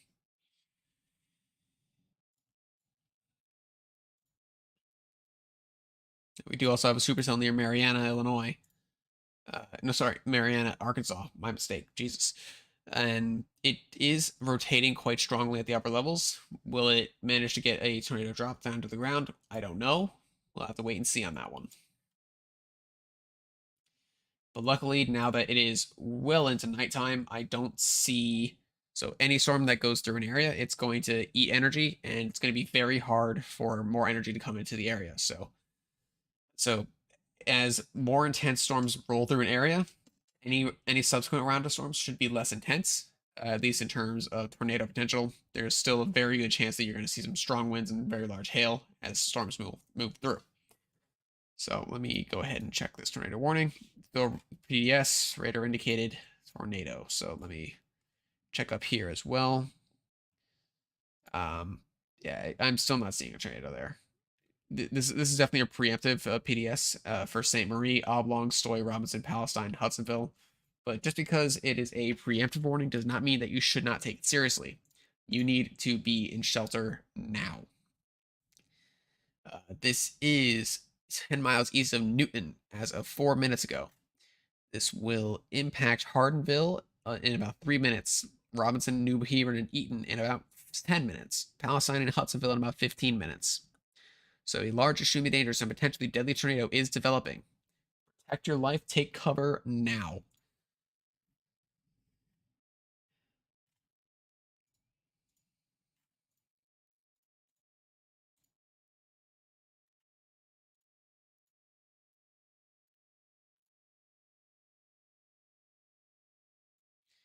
I do believe we have a tornado touchdown here, southeast of Hickory Valley. Let me double check.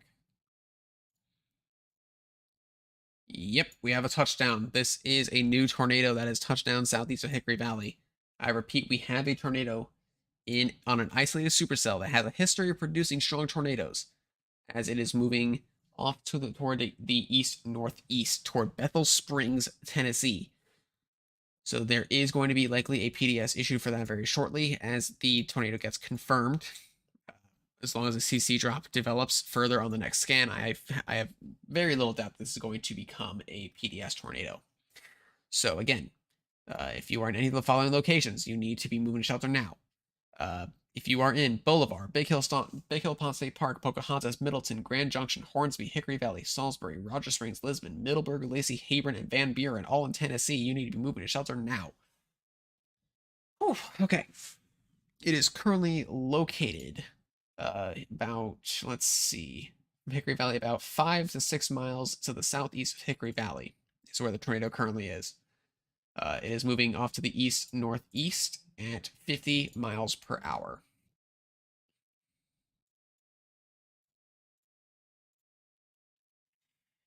I do hope that I didn't speak too quickly there. If I did, please let me know, and I will repeat the towns and speak a little slower. I do have a tendency to do that. I will admit.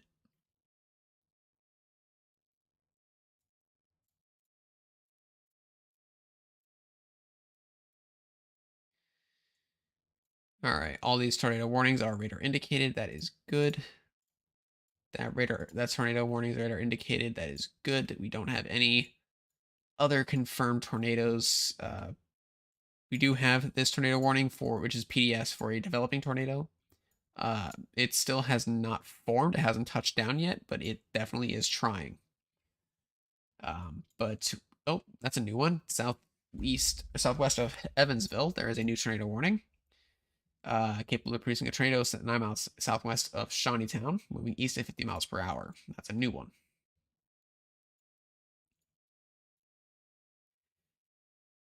Now we have this to worry about. Yep. Did they upgrade this to a radar confirmed? They have not yet. Why not? Come on. There's our tornado. It's right there.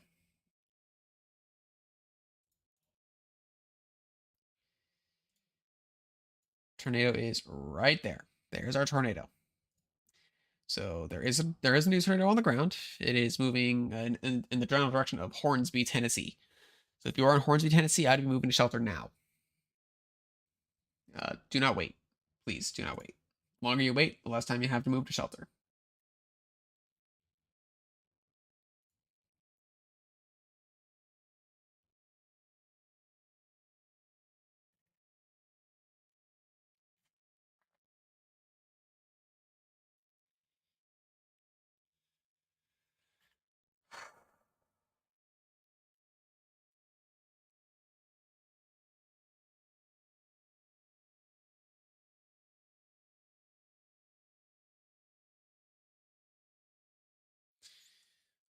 Let's see here. They upgraded the warning. Yes, a particularly dangerous situation has been issued. A large and extremely dangerous tornado was located 10 miles south of Bolivar, moving east at 45 miles per hour. This is a particularly dangerous situation and a radar confirmed tornado.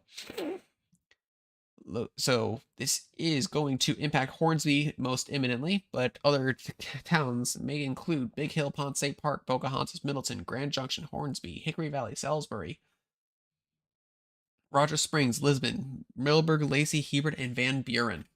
Please make sure you are moving to shelter now, as there is a tornado in progress and it is moving in your direction. It is radar confirmed as a particularly dangerous situation. Do not take it lightly. Please seek shelter now.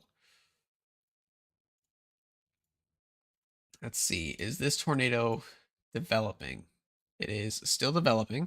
It looks like it may be almost succeeding in producing. So, yes, it is still not developed fully, but it is definitely trying very hard to.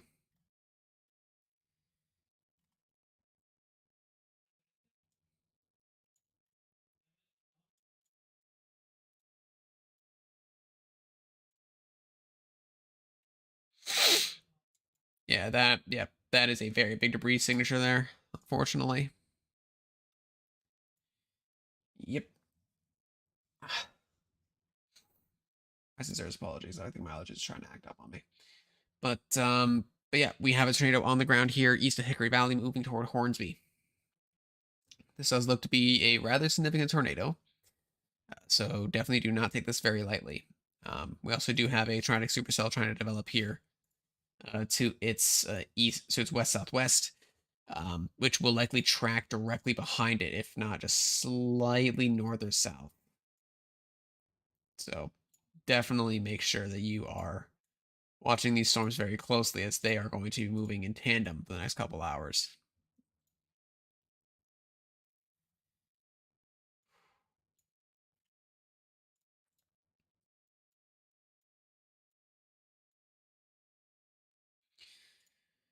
So again, if any of you watching have any comments, questions, or concerns, please do let me know. I am here to answer your questions.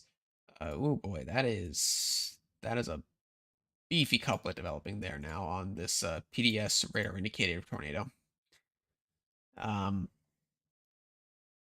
so again, it's not developed yet, but it does have a very distinct bounded weak echo region, or BWER.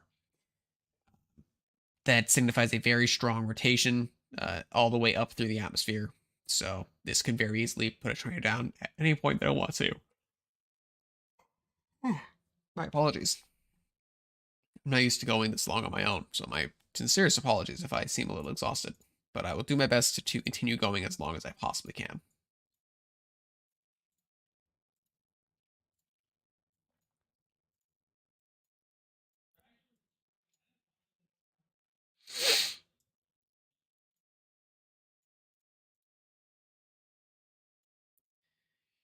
It looks like we may have a new supercell developing behind it too. Right in here. Near Collierville and Rossville, there might be another tornado warning needed to be issued here shortly for a mini supercell that's developing there. But that one I am not too sure on. Not too sure on. We shall see. We shall see.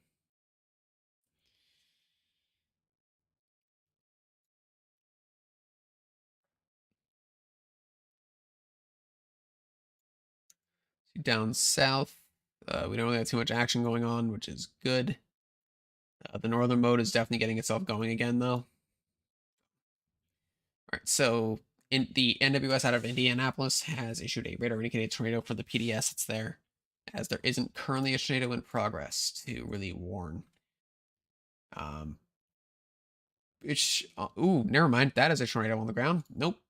Nope, nope, nope, nope, nope, nope, nope. Right there. That is a debris signature if I've ever seen one. There's a significant tornado on the ground near Stoy and Robinson right now. That is a radar confirmed tornado. That is a 60 DBZ debris ball. That is significant. That is going to be okay. That that is not good. That is not good. So now we have two tornadoes on the ground once again, both of them particularly dangerous situation. I would not be surprised if one or both of these gets up to the level of a tornado emergency at this point because they are both very significant. This couplet here is likely going to become dominant down south, and it looks like they're going to do a handoff here. So that tornado warning is likely going, or that supercell is likely going to weaken a little bit before it re-strengthens. So I'm going to focus my attention actually on the tornado that is in progress here near Robinson, Illinois.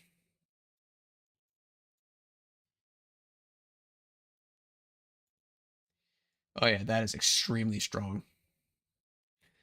Yeah, no, NWS Indianapolis, or sorry, NWS Lincoln did a very good job of warning this as a particularly dangerous situation well ahead of time. They recognized that a tornado was forming.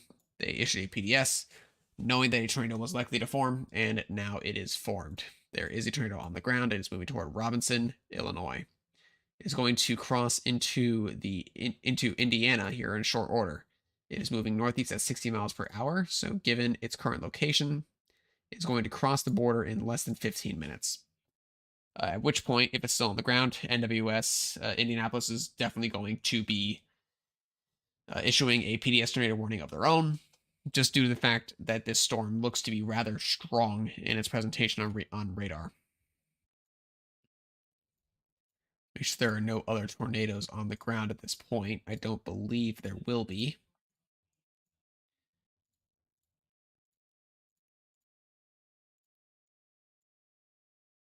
I don't see any. There's a new tornado warning down here in Arkansas, though. Yeah, that's deserved. That's deserving of a tornado warning.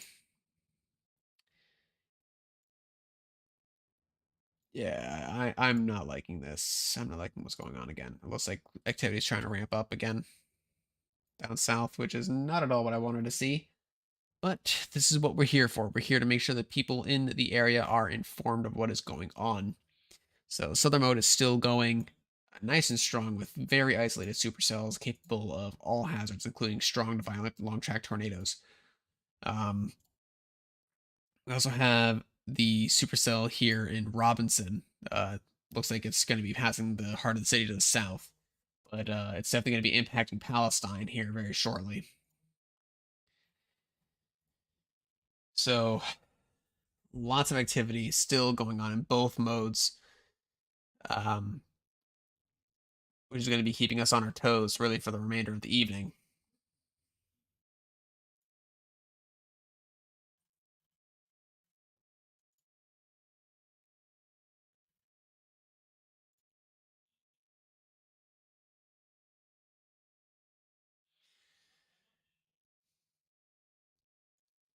I am seeing reports that we have a second mass casualty incident on the night. Our first was in Little Rock, in accordance with our first intensive violent tornado that went through that city. This one now is out of Belvedere, Illinois. I don't think I can show the video of it on screen just because I have seen warnings that it could be graphic, as well as the fact that we don't have licensing to it. But a concert was in progress, and the roof collapsed on the patrons inside. So there is a good chance that there's probably a couple hundred people that were inside that building at the time. Just because I've been to these kinds of concerts, I know there could be a couple hundred people inside. And they're likely trapped inside, which is never a good sign. You don't want that to ever happen. So yes. Oh wait, tornado emergency for Robinson has just been issued. This is a tornado emergency for Robinson. A confirmed large and extremely destructive tornado was located near Hudsonville, near Robinson, moving northeast at 70 miles per hour. This is a radar confirmed deadly tornado for Robinson. I repeat, this is a tornado emergency for Robinson, Illinois. Yes, Illinois. This will move into the Palestine area shortly. At 9:13, a confirmed large and destructive tornado was located near Hudsonville or near Robinson. You are in a life-threatening situation. Remember that. This will remain over mainly rural areas of central Crawford County, including the following locations: Crawford County Airport, Trimble, Stay, and Merrim. So again, we have a tornado emergency now. Again, so the NWS office out here, bravo.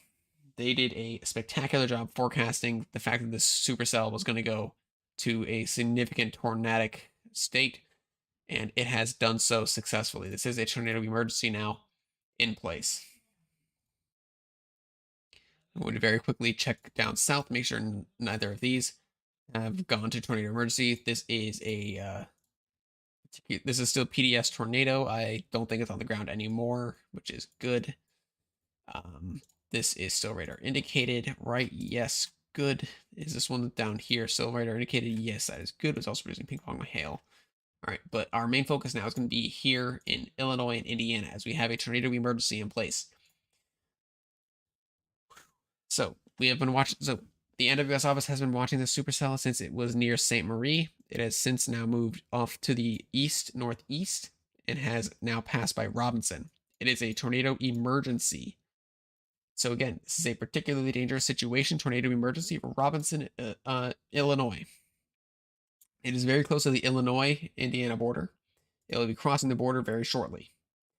So it is very important that you are well aware of where this is. If you are in Palestine or Merrim, you are moving to shelter now. Do not wait. Do not hesitate. This storm is about to be on top of you in very short order. Please move to shelter very quickly if you haven't started to already. If anybody watching this stream has any relatives in this area, please let them know that they are in the path of a destructive, potentially deadly tornado. They cannot afford to wait to move to shelter. Get them to shelter now. Do see a question here from Dexter. Is there going to be a tornado in Elkhart, Indiana? I'm not entirely sure where Elkhart is. I'll take a very brief look. I'll try to find it for you. Let's see, Elkhart, Indiana. Where are you? You are there.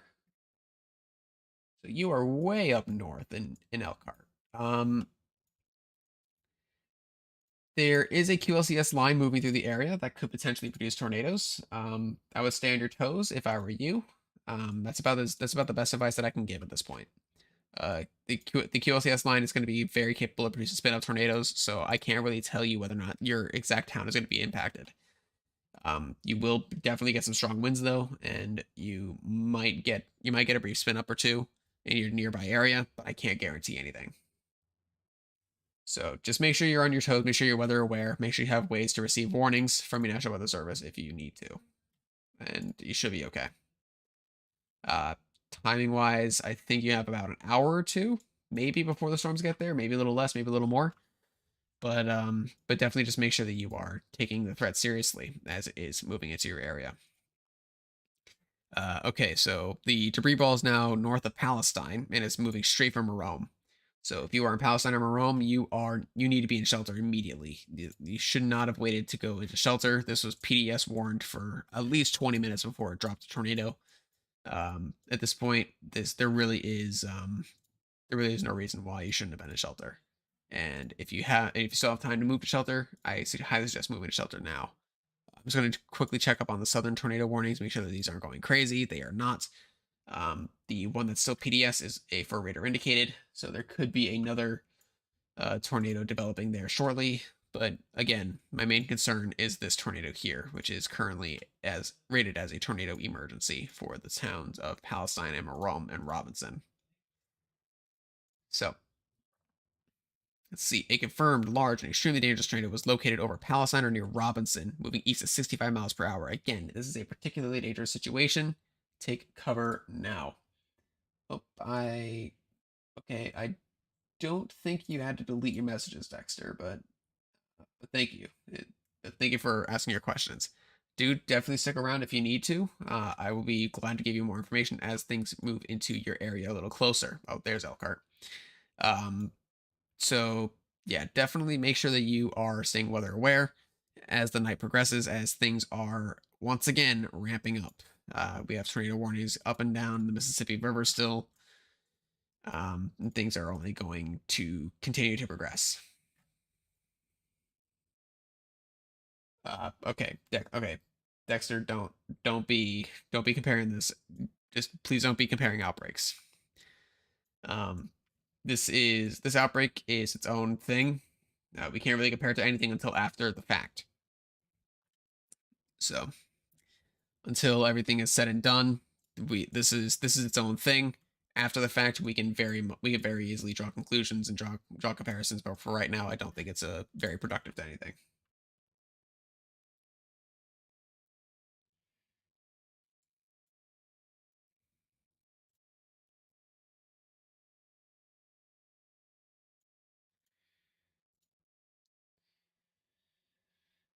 Okay, let's see here. What's going on down south? Just very quickly.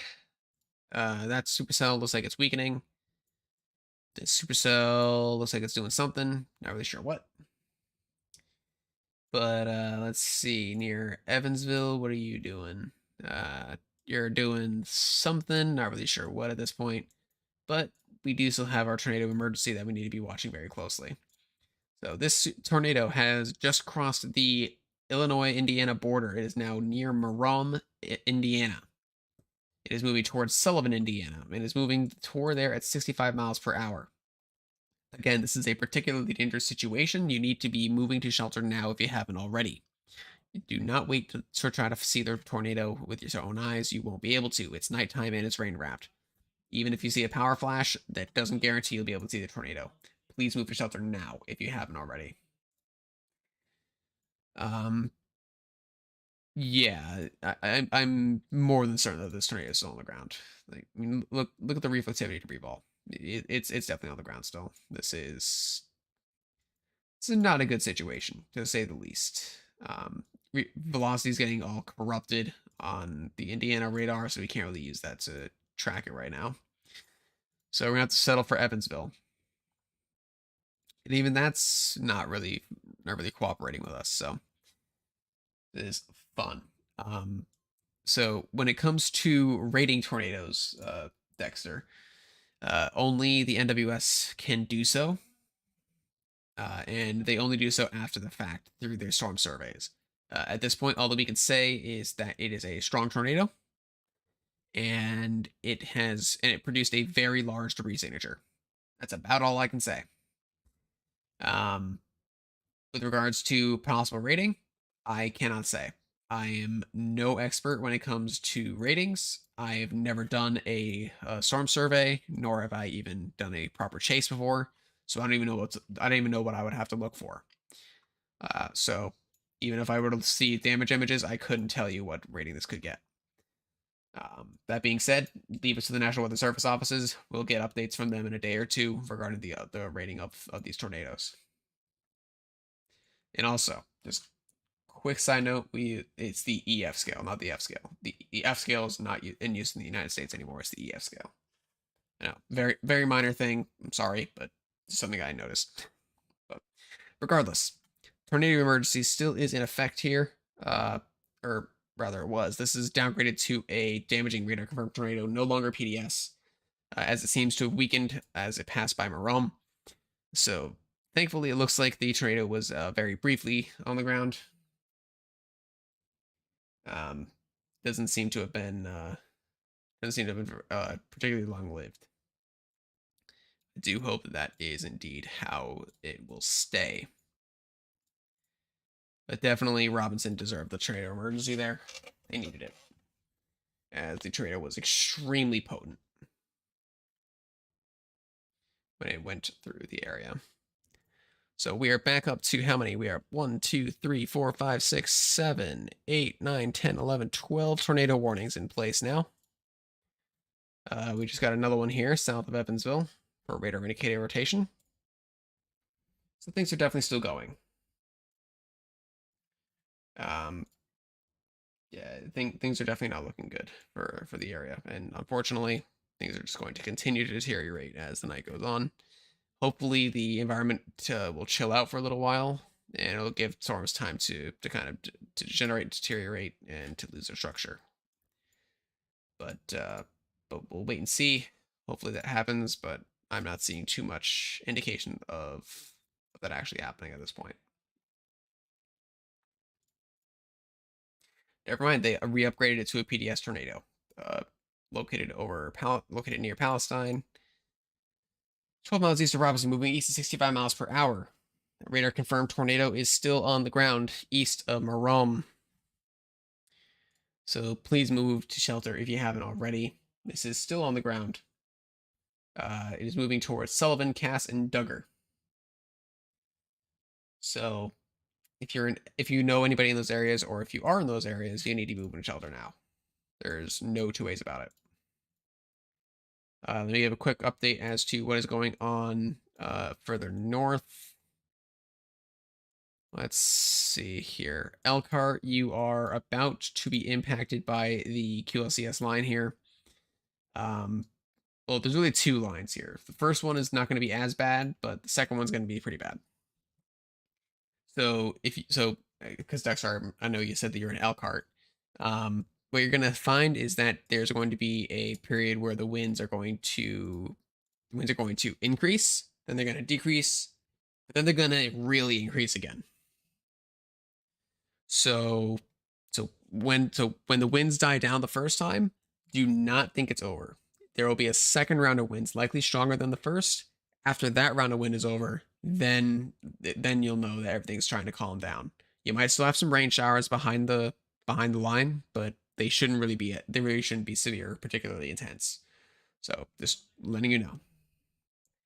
I don't see a tornado forming anywhere near you though, thankfully.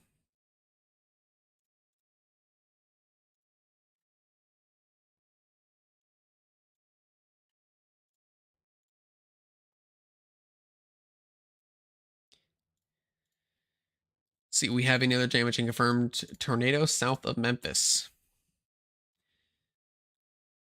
So yep, it's going to be right in here that we have another tornado on the ground south of Memphis. So some of these areas that have just been impacted by the previous supercell are about to be hit by another supercell. So that is going to be that's going to be an issue that we're going to have to deal with in due time. What about Southern Michigan? Southern Michigan, you are going to be impacted by the northern end of this line.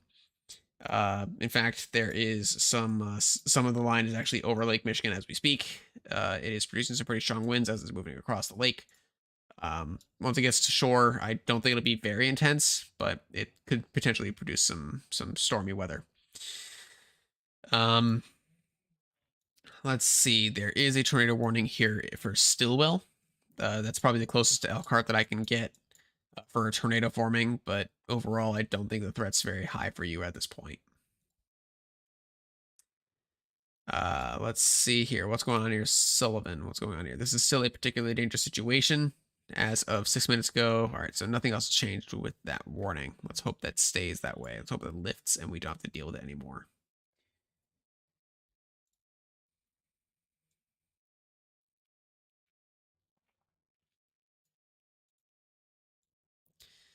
Looks like the tornado here that has been confirmed, it was 4 miles west of Robinsonville. This was located over, so as of 5 minutes ago, it was over Robinsonville, 10 miles southeast of Hughes, moving northeast at 60 miles per hour. So that is going to be there. So slowly the tornado warnings are becoming less and less. They come in waves at this point. There definitely are less individual storms that are warned, but the number of tornado warnings is still rather high. We have 1, 2, 3, 4, 5, 6, 7, 8 currently. I I think our high was like 14 or so. So the numbers are going up and down as storms move in and out of polygons. I think right now this is probably going to be the number that we're going to be sitting at for a little while here.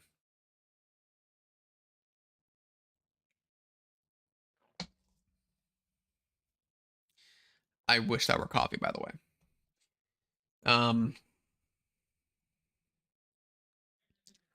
Let's see here. Sullivan. I hate to say it, but Sullivan, you are being directly impacted by a tornado right now. Yeah, no, that is a direct impact to Sullivan. Um, that is no bueno. So Sullivan, Indiana, you are being impacted by a tornado right now. Cass, Jasonville, you are under the gun from this tornado. If you're in any of these tornado warning polygons, you need to be moving to your safe space now. Safe spaces include a basement or a dedicated storm shelter. Those are your most optimal places. Anywhere, the other best places that you can go are the most interior room on the lowest level of a sturdy building. If you are in a mobile home, that is not a good place to be. So, and allow me to just very quickly touch on this. If you're in Elkhart, as I know you are Dexter, there is a tornado warning just to your southwest. So there is a tornado warning. That does not mean that a tornado is imminent. That just means that a tornado is possible. Given that this is a QLCS tornado, if it does form, it's likely going to move toward your general area. So do make sure you're moving to shelter now. I would recommend moving to shelter now. Do not panic. Just move to shelter calmly and just hunker down there for about 30 to 35 minutes. You should be perfectly fine. That being said, Sullivan definitely just took a direct hit from a tornado. Cass, you're next. Jasonville, you're going to be impacted shortly. So whether you're in a tornado warning or a severe thunderstorm warning, your best shelter is this: lowest level of a sturdy building, and make sure that you are covering yourself in any sort of protective material, whether it be a mattress, a helmet, or anything of the sort. Make sure that it's not able to shatter or send fragments anywhere if that gets struck. Because if that's able to send fragments, then it's like holding a piece of flying debris in your hands. It's not a smart idea. So that being said, make sure you stay away from windows and make sure that you even after the threat passes, leave yourself a few extra minutes to stay in shelter just in case there's anything else behind the storm. So let's see, that's still a weather spotters confirmed tornado. That is your radar indicated rotation. I'm not really too sure about Zionville, and given the fact that we have at least 2 tornadoes on the ground, one of them being PDS, I don't think I'll be able to give that kind of specific a forecast at this point, unless I happen to see it, or you give me a good area to look at. Maybe I can get an idea, but we'll see. But yeah, and in Dexter, like, please, you don't have to delete your messages after I answer them. You can leave them in the chat. Plus when if you happen to go watch the VOD back, you won't be able to see what was being asked if you delete your messages because it doesn't save them. So just trust me, just leave your messages in the chat. It's perfectly fine to leave them. It allows people to know, okay, these places have been asked about. So it allows people to keep track of, okay, where have things been going.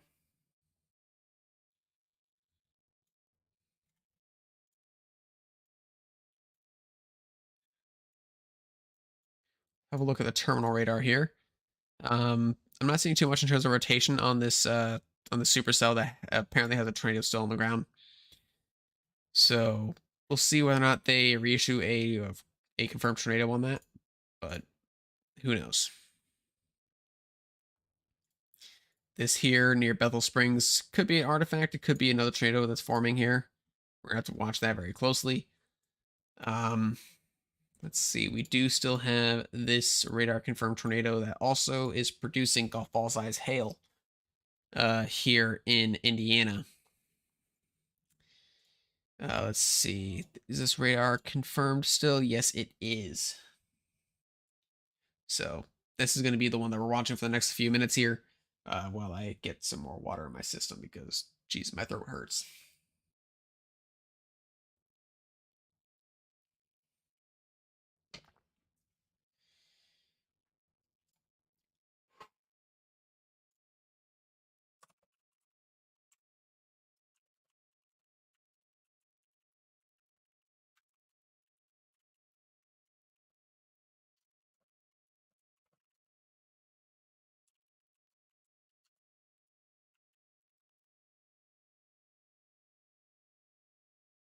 Okay.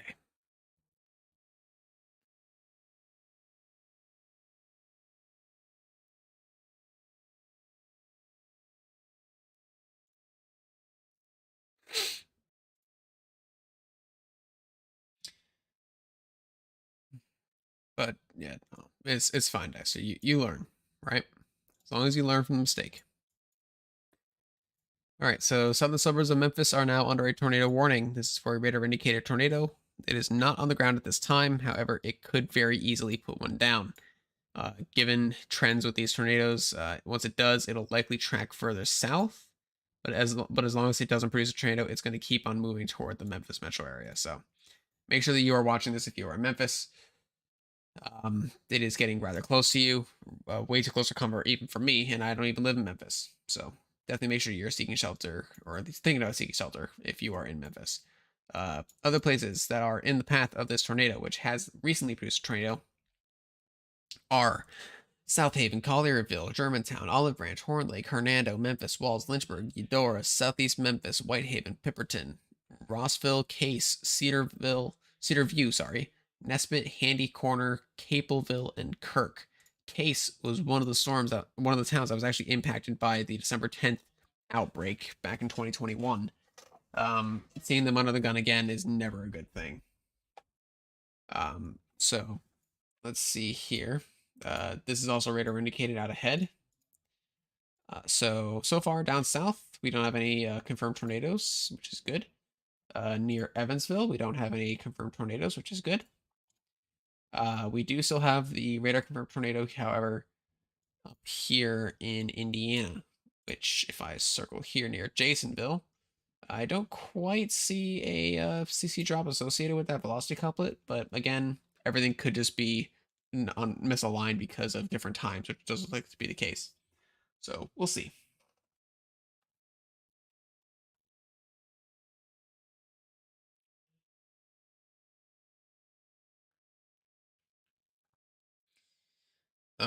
Yeah, like I don't know what you to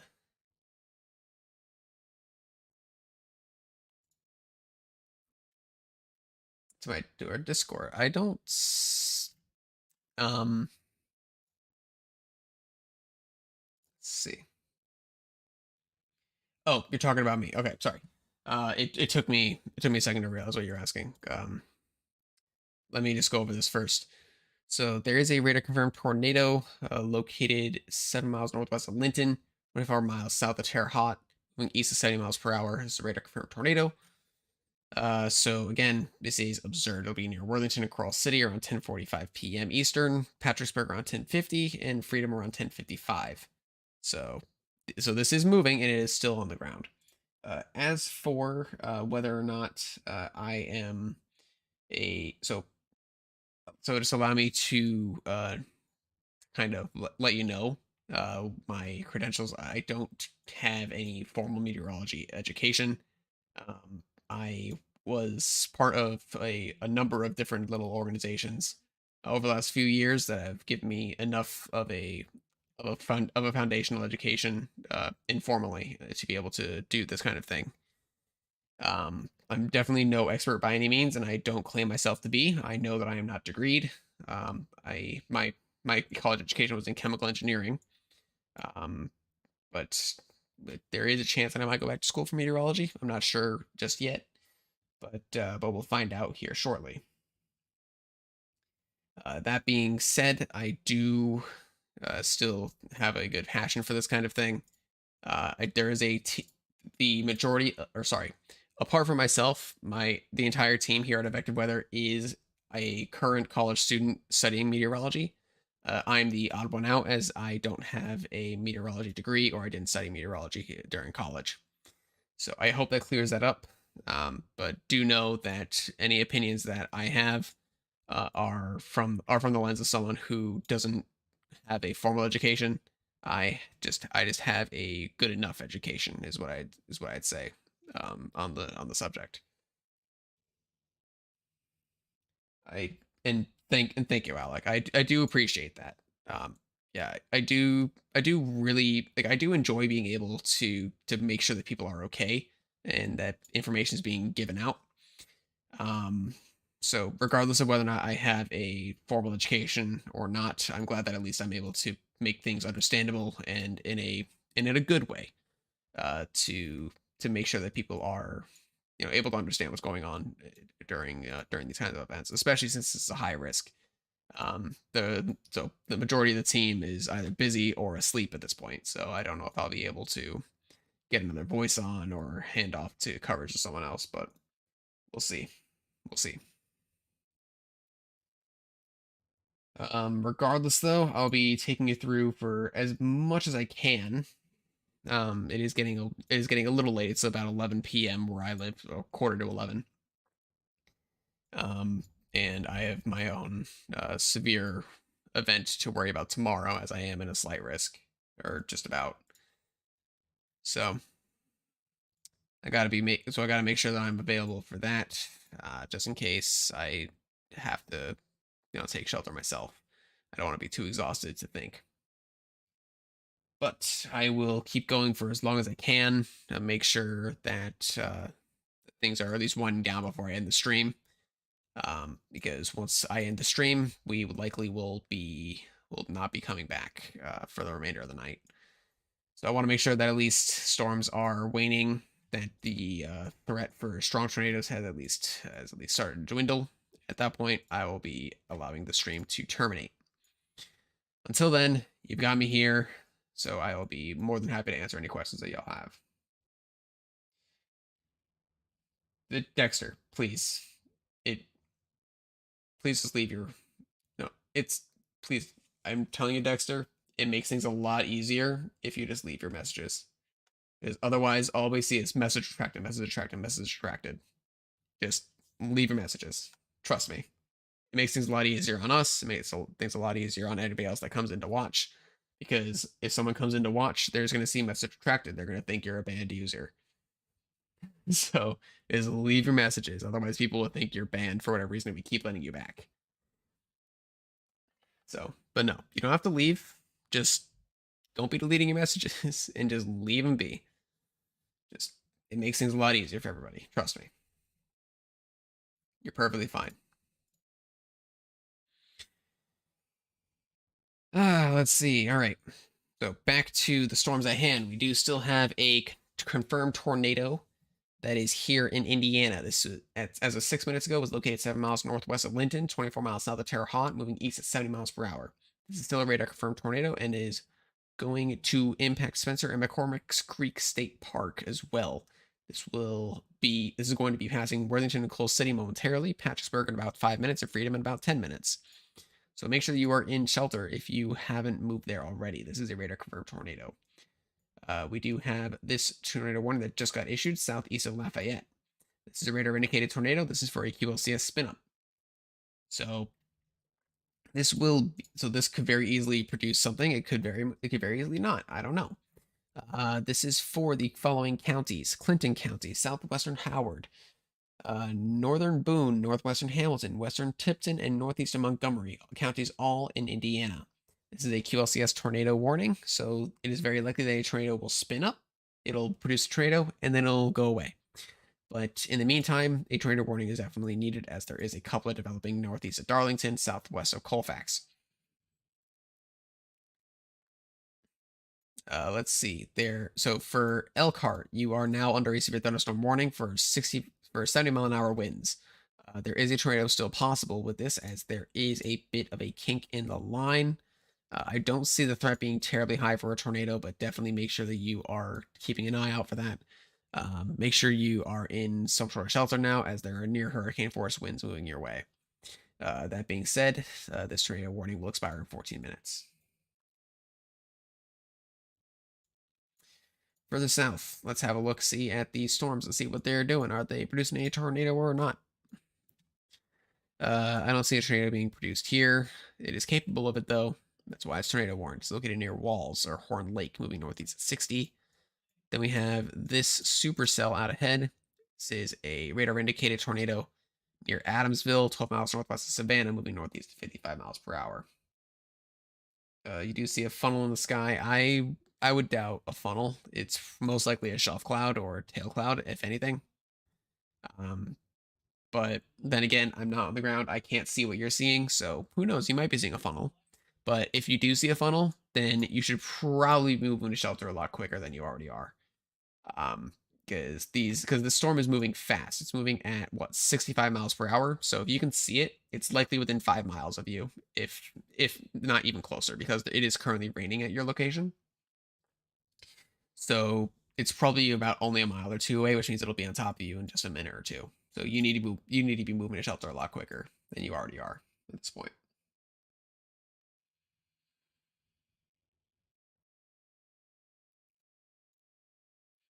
Okay, Alec, that was Alec. That's uncalled for. That's uncalled for. That one. I'm going to. Yeah, no, that was that wasn't called for.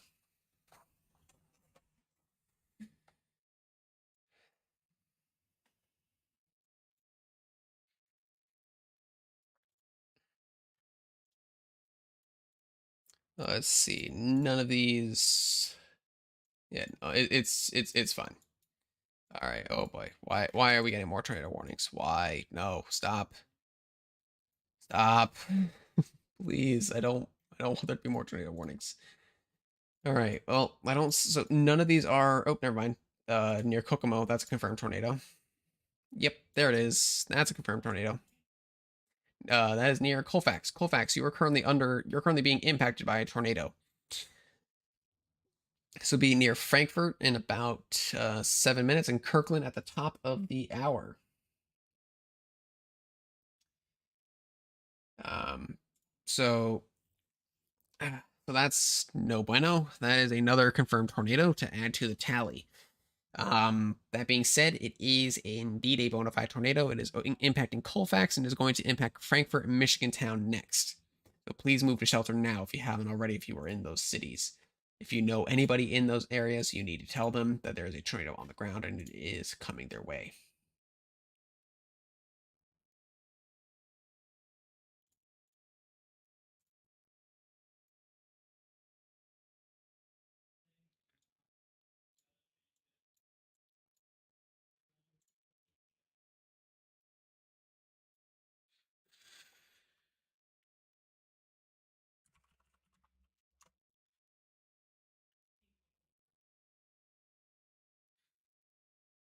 Let's see here. It's not looking up to Lafayette, is it? Lafayette. No, it will not make it to Lafayette.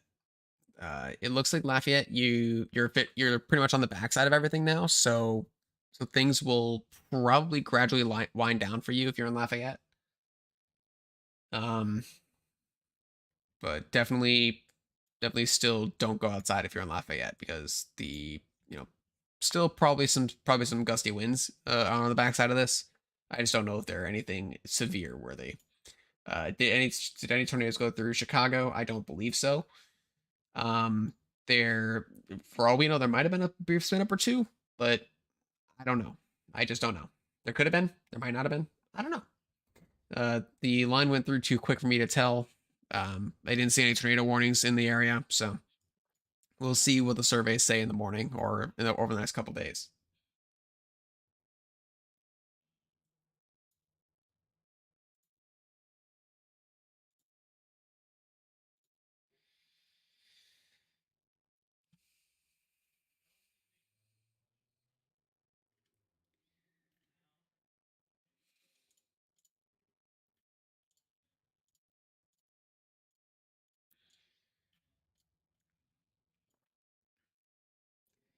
And no, for the record, you haven't been wasting time. You've been, apart from just removing all your comments, you've actually been asking some pretty good questions. So I wouldn't say you've been wasting time. It's just that you've been, with the comment removal, you've been kind of pulling attention away. I think that's the only issue there. But in general, though, no, you've been asking legitimate questions. So I don't think you've been wasting your time here. But definitely the threat is maximizing for you at this point, is what I'd say, if you're still here.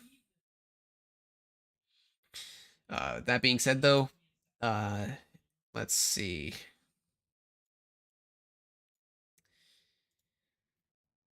I'm not seeing any new tornado warnings. But Colfax, yeah, that is still on the ground. I don't know how much longer it's going to last because it is on the backside of everything. So we'll see whether or not that is able to sustain itself as it gets toward Frankfurt. But definitely be seeking shelter if you're in Frankfurt. Let's see here. Will the storm from Indiana go into Ohio tonight and maybe make another tornado? So producing more tornadoes is a big possibility with these storms. They're staying relatively discreet, which is never good. But they are slowly getting encroached by the line, and they're going to become embedded supercells, and it's going to become a big QLCS. So whether or not it makes it to Ohio, I definitely think it will. I don't know if it'll produce any tornadoes in Ohio, though. That much I cannot say. There's definitely going to be some strong winds. There's definitely going to be some hail. Tornadoes are going to be very brief once everything becomes a QLCS. So I can't really say for certain what's going to happen, but I know that by the time you get out towards Mansfield and Columbus, you're pretty much in the slight only. So, or the slight risk rather.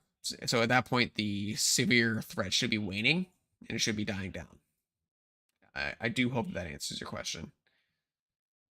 But yeah, as Alex said, there's also some potential for there to be some renegade storms out ahead of everything, but I don't see it being a terribly heavy threat.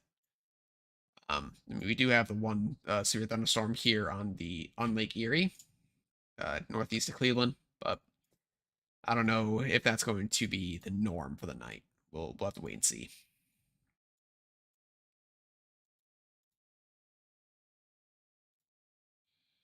Of course. And yeah, and if you have any other comments, questions, or concerns, do let me know. I'm more than happy to answer them. I mean, we do have our singular confirmed tornado right now out near Frankfurt, and it does look like it is still ongoing as we speak, which is obviously not good. But weather's weather. Uh, it's all just fluid dynamics energy. So things will happen, and I'm here to let you know what's going on and what areas need to be seeking shelter. So, for example, right now, Frankfurt needs to be in shelter as this storm does not look like it's slowing down like I initially thought it was. Um, Next up will be Michigan Town in about 5 minutes, and then Forest about a couple minutes after that, then Russiaville a couple minutes after that. Given that it's currently riding the northern side of this polygon, I would not be surprised to see Kokomo get put under a tornado warning here in short order. So definitely make sure that you are watching that situation very closely if you are in north central Indiana.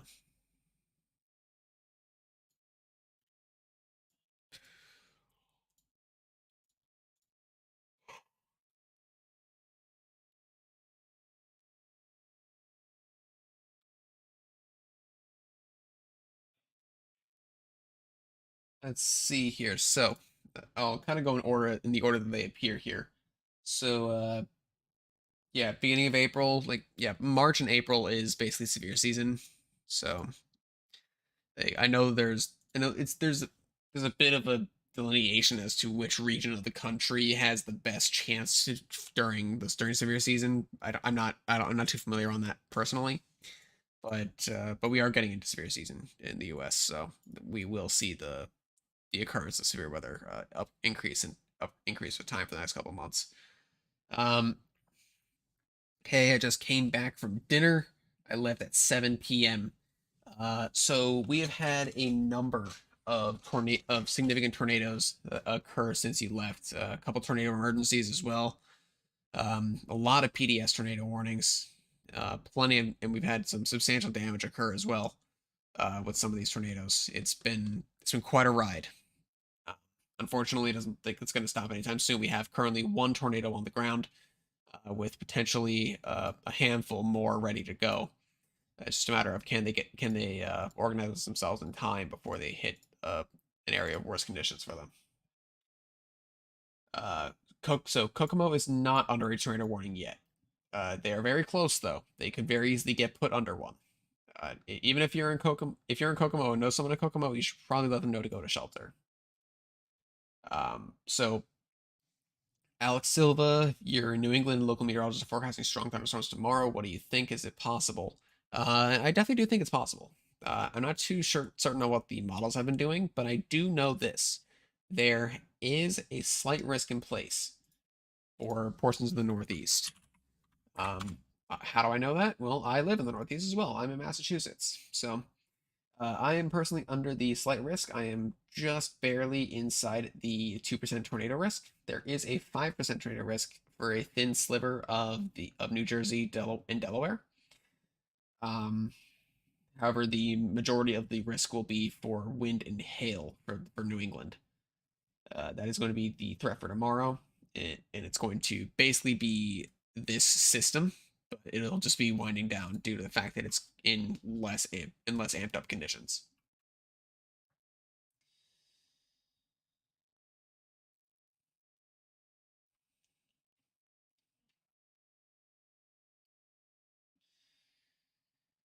So yeah, if you're seeing winds throwing like pushing around debris, that's pretty much definitive evidence that you should not go outside, Dexter. So stay inside, stay away from windows. You should be okay to go to sleep.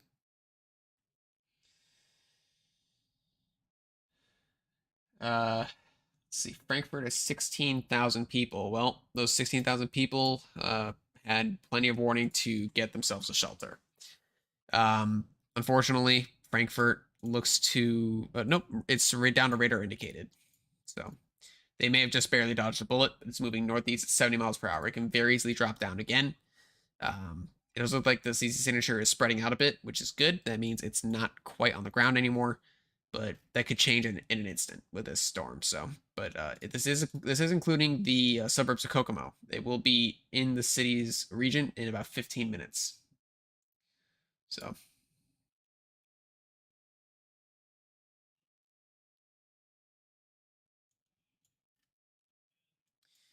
oh, what's going on in Evansville?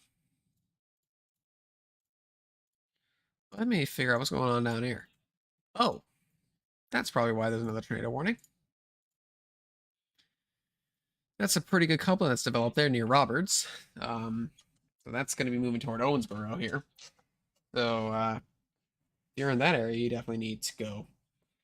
And you need to move to shelter now. You don't really have much time there. See here. The 3 tornado warnings down south that are still in the highest risk area. They don't seem to be doing too much right now, which is good. We don't want them to because they are in the best conditions possible for the remainder of the night to be able to do things. So as long as we don't see them doing anything crazy, we should be okay, at least on the southern mode. These supercells are very strong, though. They can, if either of these supercells decides to become dominant over the other, they can very easily do something crazy. So, uh, yeah. But yeah, Alec, just to give a quick background on me. I currently live in Massachusetts, but I grew up in southeast Connecticut. So, so I'm very familiar with the area. I actually used to work in Narragansett, believe it or not. So, I know the area quite well.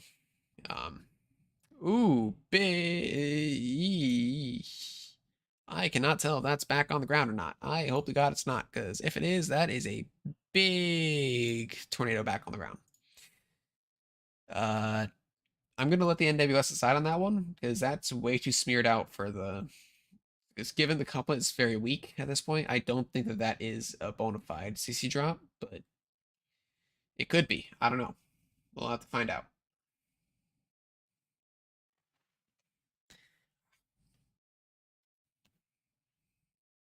shoulders are getting a little. Well, definitely starting to hurt a little bit. I'll push through. I'll push through.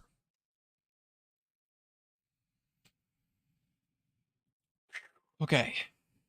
So down south, any new developments? No, no, no. Okay, those 3 tornado warnings are still radar indicated all the way. That's radar indicated. Near Bloomington, that's radar indicated, but that is a very strong couplet. I'd be very worried about that if I was in Gosport or Paragon or Steinsville. Let's see. Yeah, nope, that is not on the ground. Okay, Michigan Town, you are under a rotating thunderstorm that's potentially able to put down another tornado, but it does not look like it will anytime soon.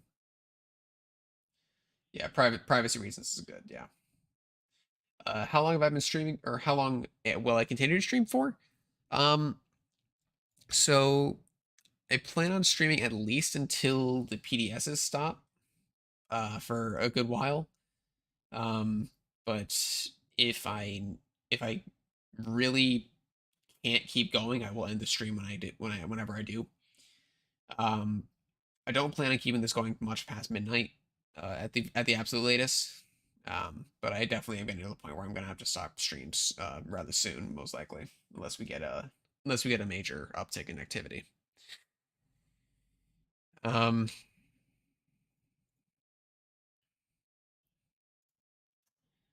so well, regardless, so no matter what, at midnight Eastern, I have to stop. I don't live alone. I live with my partner, so I can't really keep him awake just to do this, because he has things that he wants to do tomorrow as well. So we have to make sure that everything is, we gotta make sure that everything works out. And I can't do this terribly late just due to the fact that he needs to sleep, and my setup is in the bedroom. So I have to make sure that I balance his needs along with the stream. So what's with Elkhart? Well, Elkhart, the worst of it looks to pretty much pass you. Uh, yeah, yeah. So what happened just now was the second line that went through. Stay in shelter, stay inside for at least the next half hour. Stay away from windows for the next half hour. After that, you should be pretty much okay to resume normal activities. Just make sure that you don't go outside until the morning, just to be safe.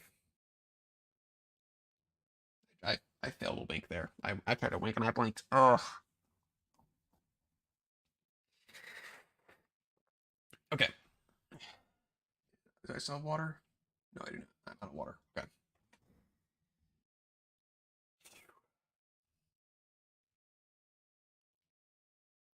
When I stop streaming, you go to sleep till end of support. Thank you very much for your support. It does mean a lot to know that I'm able to give out the information that people need to stay safe, as well as to inform people as to what is going on in the coming days.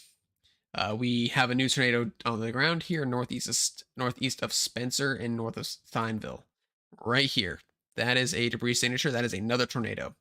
This is officially a cyclic long track supercell. This is going to impact Gosport in short order.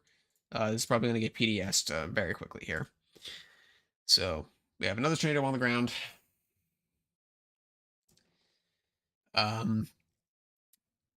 Yeah, this ain't gonna be pretty. This is not gonna be pretty.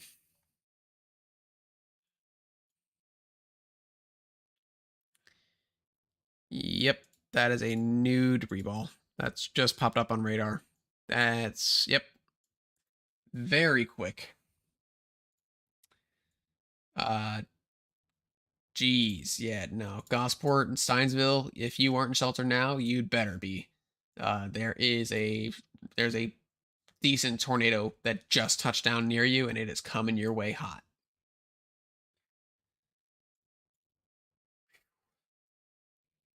So this one is south of Indianapolis.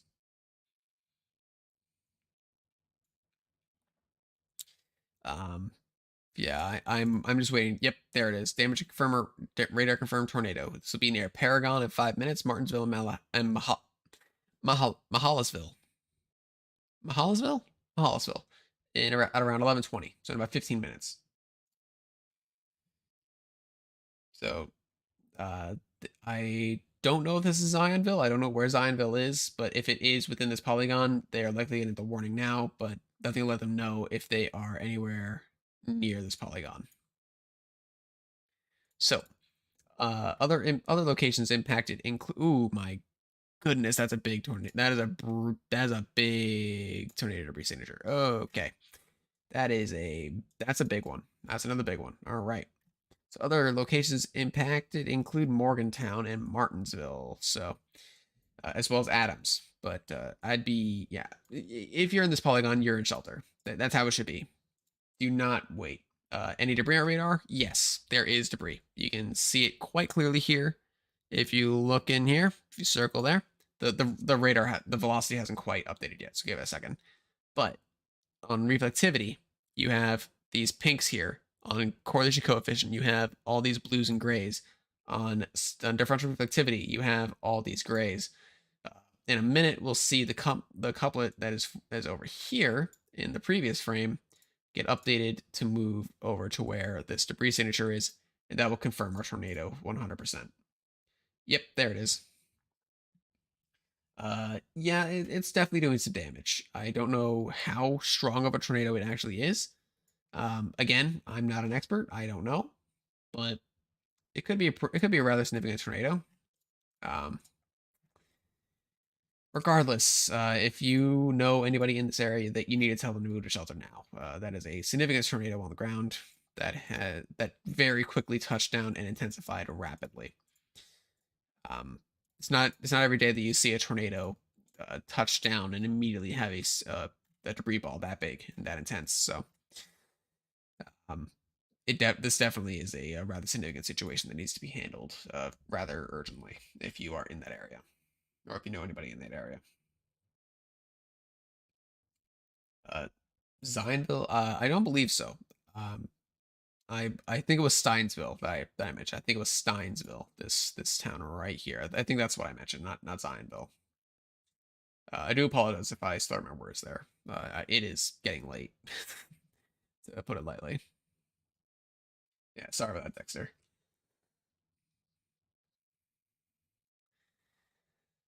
Um, let's see here, actually.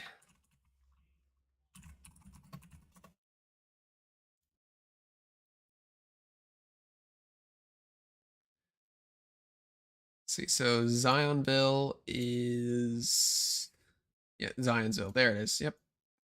There you go. So if you do want to let your friend know about what's going on in their area, they do have a severe line coming in that is capable of producing 70-mile-an-hour wind gusts.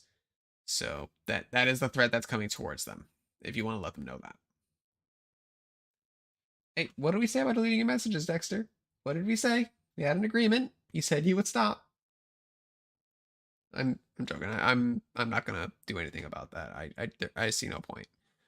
But just so you know, I saw that.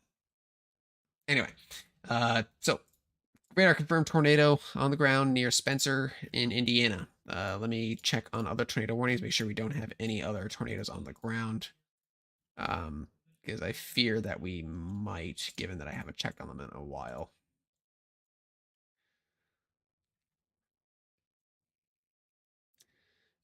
Yeah, so I don't see any other tornadoes on the ground. So we only have one on the ground right now, which is good. We don't want more than one on the ground because it makes it very hard to track. It looks like it was very short-lived, if anything. So it looks like it touched down right around 11:02 Eastern, or around 11 o'clock Eastern. But it has since pretty much all but lifted. So it only lasted about 10 minutes, which is a short-lived tornado, but it definitely looks like it did some significant damage. So we'll find out in the morning. Dexter. Anyway.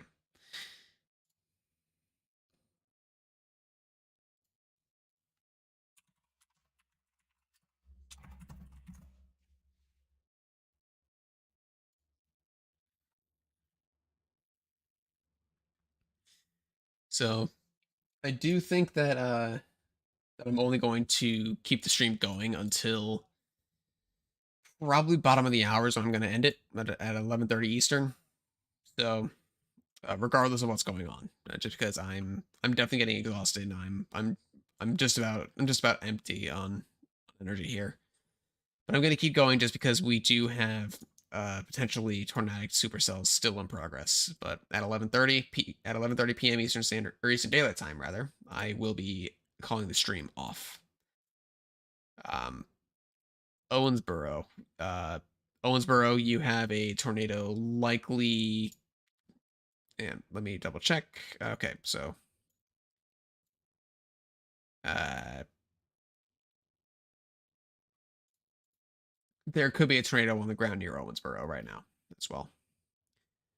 I'm gonna wait for the Polygon to update and give me a confirmation on that, but I do think there's a decent chance that a tornado at least is about to drop on top of Owensboro, Indiana.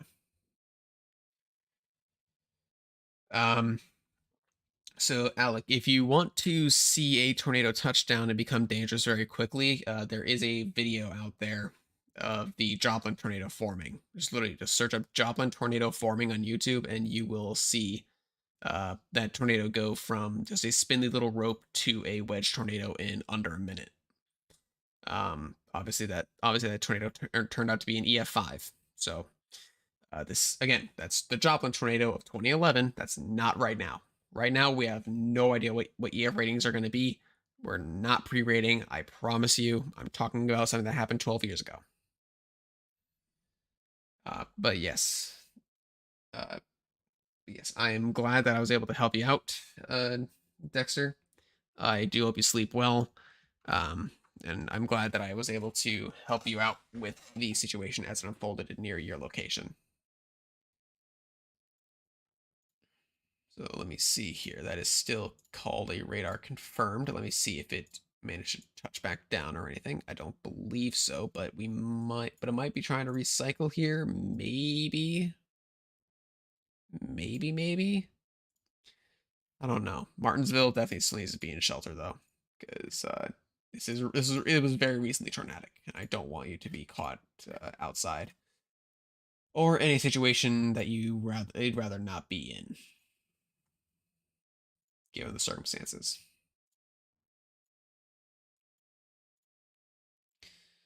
All right, so that supercell doesn't look as healthy as it did in the previous frame, so we'll see. Dexter. All right, I'm gonna leave that be. I'm gonna leave that be. Um, but yeah, but regardless, so about 15 minutes or so, stream will be ending.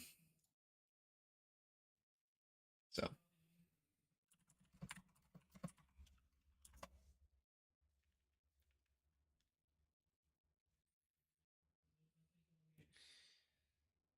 let's see. There is Kokomo proper under a tornado warning for radar indicated tornado. So lovely, and it looks like there is maybe an intensifying couplet as well in the outskirts of the city. So there could be a tornado forming there near Kokomo, but we'll find out in a few minutes here.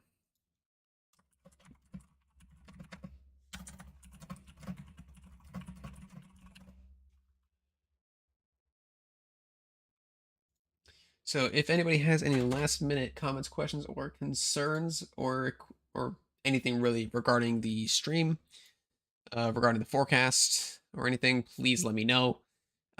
As the stream will be terminating here shortly. It looks like we just got a new tornado watch. Actually, this includes southeastern Indiana, northern Kentucky, and western Ohio. This is in effect until 5 a.m. Eastern Daylight Time. A couple tornadoes remain possible, with scatter damage and wind gusts of 70 miles an hour possible, as well as 2-inch hail. A corridor of strong to severe thunderstorms now over Indiana may maintain some severe potential east of Tornado Watch 98 into parts of western Ohio and northern Kentucky, before weakening late tonight as it encounters a more stable air mass. So this is Tornado Watch number 100. So it was Ohio. So it is Indiana, Kentucky, and Ohio that have earned Tornado Watch number 100. All right, you're going to sleep as well, Riff. All right, well, I hope you sleep well. I hope that the storms weaken before they get to you. and do sleep well. Where in Ohio? This is for Western Ohio. I don't have a county list on me, but it does not appear to include Columbus. It may, however, if you stay on the stream for another 5 minutes or so, I can probably get the exact counties up. Or at least see if it includes Columbus. It does not. It does include Dayton, however. So the actual county outlines kind of look like this. That's about the new tornado watch. So if you're anywhere in there, just be aware the probabilities are 40% for 2 or more tornadoes, 20% for 1 or more strong EF2 plus tornadoes. Akron and Canton. Let's see, where are those? Akron and Canton. Those are a bit too far out to tell. Um, those cities. Let me pull up the outlook contours. Those are in the marginal risk, so I would assume that by the time the storms get there, they're going to be a lot weaker. So chances are you're not going to be able. They're not going to see much if that's where you're at. You're not going to really see much. You might see some leftover convection go through, but I think it's going to be mostly elevated. It's going to be mostly showers and maybe some lightning. Nothing major.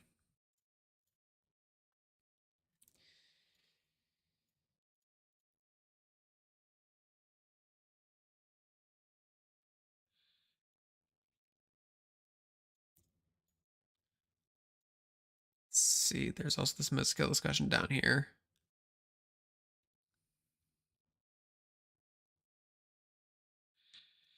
Jeez, they're saying that Nashville, Tennessee has 700 0 to 1 kilometer shear.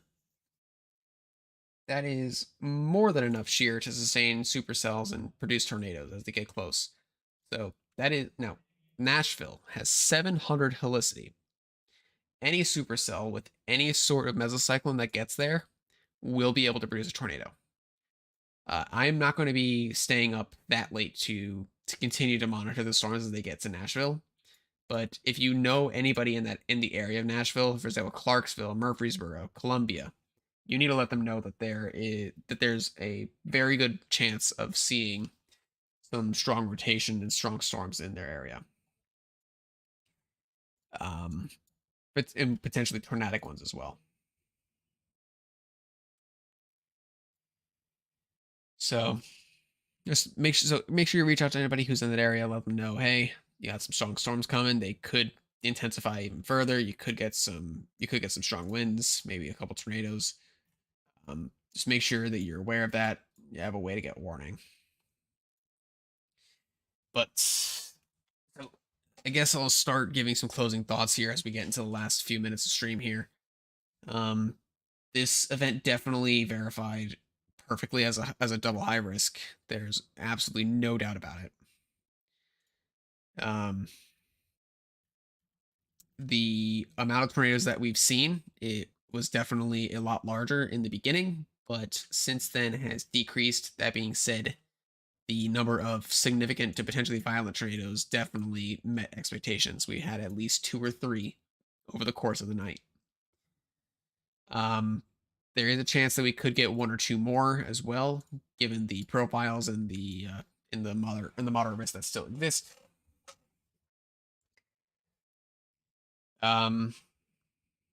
There are still plenty of supercells to go around for tornadoes to form out of. It's just a matter of can they take advantage of the environment that they're in. The environment is still primed and ready to go to support some more strong tornadoes. Which, unfortunately, now that we're getting into the late evening and overnight hours, people are going to be sleeping. Which means that, especially if this activity continues into the AM hours, especially like 1, 2, 3, even 4 a.m., people are going to be dead asleep. Which means that they're going to be, I shouldn't say that word. They'll be deeply asleep, which means that if a tornado warning happens, they're going to have to be jostled awake by the warning sound, and they're going to be in a state of confusion. And if they're in like directly underneath the supercell that's dropping a tornado, they're not going to know what's happening, which means that they're going to be much more likely to be injured or potentially even killed. Because unfortunately, this event has turned deadly. There's been at least 1 death that I've heard of from these storms. So, fortunately, the event isn't over, and and this storm system will continue to produce severe weather until it exits the East Coast after tomorrow evening. So that's pretty much where we stand right now. And oh, we may actually have a tornado near Owensboro right now. Let me. Okay, no, we don't. Nope, we're good. We're good. We good? We good? We good? Are we good? I think we're good. Okay, nope. No tornado. No tornado. Okay. I thought for a second there. If the sirens, when the tornado sirens wake them up, it depends. Because storm sirens are loud, yes, but there comes a point to where they are muffled so much by what's around them, especially by walls and whatnot, that you don't hear them. So it's a good thing. So it's a good thing to have another way to receive warnings. That being a weather radio, your phone off disturb, or even if you leave the television on. Even so, if you leave the television on, even on like volume setting 1, whenever a severe alert comes through the TV, that's always played at maximum volume. So you're guaranteed to hear that. It's best if the TV is in the same room as you. If it's not, then make sure it's adjacent to you, and so that way you'll be able to hear the warning, just like that. Uh, so let's see. No. I'm not going to hide you from the stream because we are getting to the end, but let me be clear. We can't control the weather. We can't control the weather. There, like, on small scales like this, we can't control it. Climate, maybe, in terms of carbon dioxide emissions and all that, but this isn't the stream for that. But no, we can't control the weather. We don't control the weather. We report on the weather and we inform about the weather. That's all we can do. So as many people's sci-fi fantasies would be fulfilled if we can control the weather, we cannot. So but yeah, I definitely think so. But technical issues aside, I think that the stream was rather successful. It definitely could have gone better had the technical issues not occurred. That being the failed handoff, which hasn't really happened ever, and the quiet the quiet team members. I don't really know why that was going on, and I tried everything I could to fix that, and I just couldn't get it. We will rectify that for future streams of mine. I do hope that I can get that fixed so I can continue to provide the best coverage that I can for these kinds of events. But I will be here. Okay, okay. Now I'm gonna put you in timeout.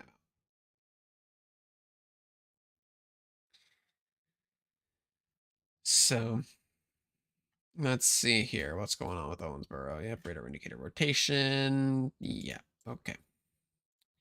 South Indianapolis, Kokomo. Yeah.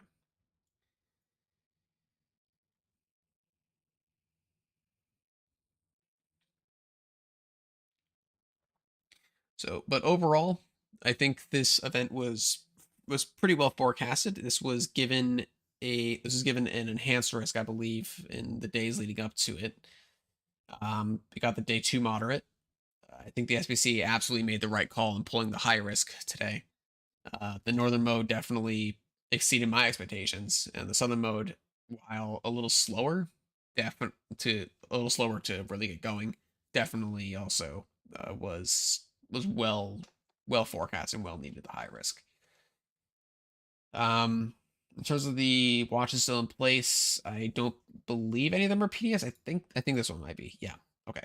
So the only PDS watch that's left is this one here that includes Mississippi, Alabama, Arkansas, Tennessee, and Tennessee. This one is a PDS watch that will expire at 1 a.m. Central Daylight Time. We have a few other tornadoes. One expires at 4 a.m. Central, one expires at 2 a.m. Central, and the other one, the newest one, expires at 5 a.m. Eastern. When this 15 sig a few days ago, I do believe it was. Yeah, I do believe it was. I think it was. I think it was an enhanced on day 3. Then day 2, it got upgraded to moderate. With the 15 sig in the northern portion. Yeah, 15 sig in the northern portion first. Then they introduced it in the southern portion of the moderate. Then they connected the moderate into a 15 sig, and then they introduced the high risk. I think that's how it went. Do correct me if I'm wrong. But but yeah, so just remember this, folks. If you're in these areas, the night is not over quite yet. You still have a little ways to go. Um, yeah, so especially the southern mode is still ongoing. They're saying there's 400 to 700 low level shear, which is plenty to keep storms going and to keep them spinning. And there's also a cape in excess of 1,000 joules per kilogram, which is plenty of energy to keep storms going. So there's plenty of energy for storms to keep billowing, to keep growing, and to keep feeding. There's enough spin in the atmosphere to get those updrafts turning. So there's going to be plenty of time for these storms to drop some more potentially strong tornadoes as they move out into northern Mississippi. So that includes Grenada, Tupelo, Corinth, even getting out towards Columbus Air Force Base. So definitely make sure if you know anybody in northern Mississippi that they know the night's far from over for them. Same goes for pretty much anybody that's in the moderate risk for tonight. The enhanced, yeah, pretty much. So that risk is also in place still. So if I'm going to give my final remark here, if you are on the west side of that line, you are all clear. If you are this side of this line, you are pretty much all clear. In fact, I'd actually push it out here, so that way Chicago is, because Chicago still has some issues to deal with, mainly the flooding threat. So, we'll see. But yeah, things will continue to wind down hopefully overnight, but time will tell.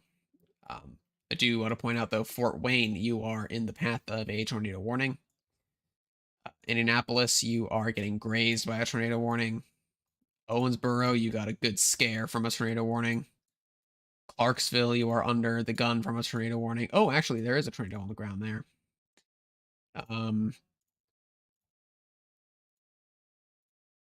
Yep, there it is. A PDS tornado is in place as an on approach to Clarksville. So, unfortunately, I'm not staying up to cover that. It's just getting way too late for me. But do know, Clarksville, you are in the path of a PDS tornado. You need to be seeking shelter now, as well as any other locations like Dover, Cumberland City, Tennessee Ridge. You need to be seeking shelter now. There is a PDS tornado on the way. Yes, Alec. There is also a severe threat for the deep south as well for pretty much this area here. That area will also be under the gun for a severe threat. So, Clarksville, Tennessee. I did say Clarksville, Tennessee. Clarksville, Tennessee is under the gun from a PDS tornado. So make sure that, or a potentially strong tornado. So make sure that you're in your safe place if you live in Clarksville, Tennessee. Excuse me. So I unfortunately am getting way too tired. I need to sleep. So I will be ending the stream here. I do hope that everyone that watched tonight's stream was able to stay informed, was able to get informed, and is able to let their loved ones and relatives know that about what's going on, or to keep themselves safe in that matter. So if you are still under these severe risks, make sure that you are able to receive warnings. Make sure you're able to keep yourself safe. And with that, I am going to terminate the stream. Take care, everybody. I do hope that I did a good job as a host. See you next time.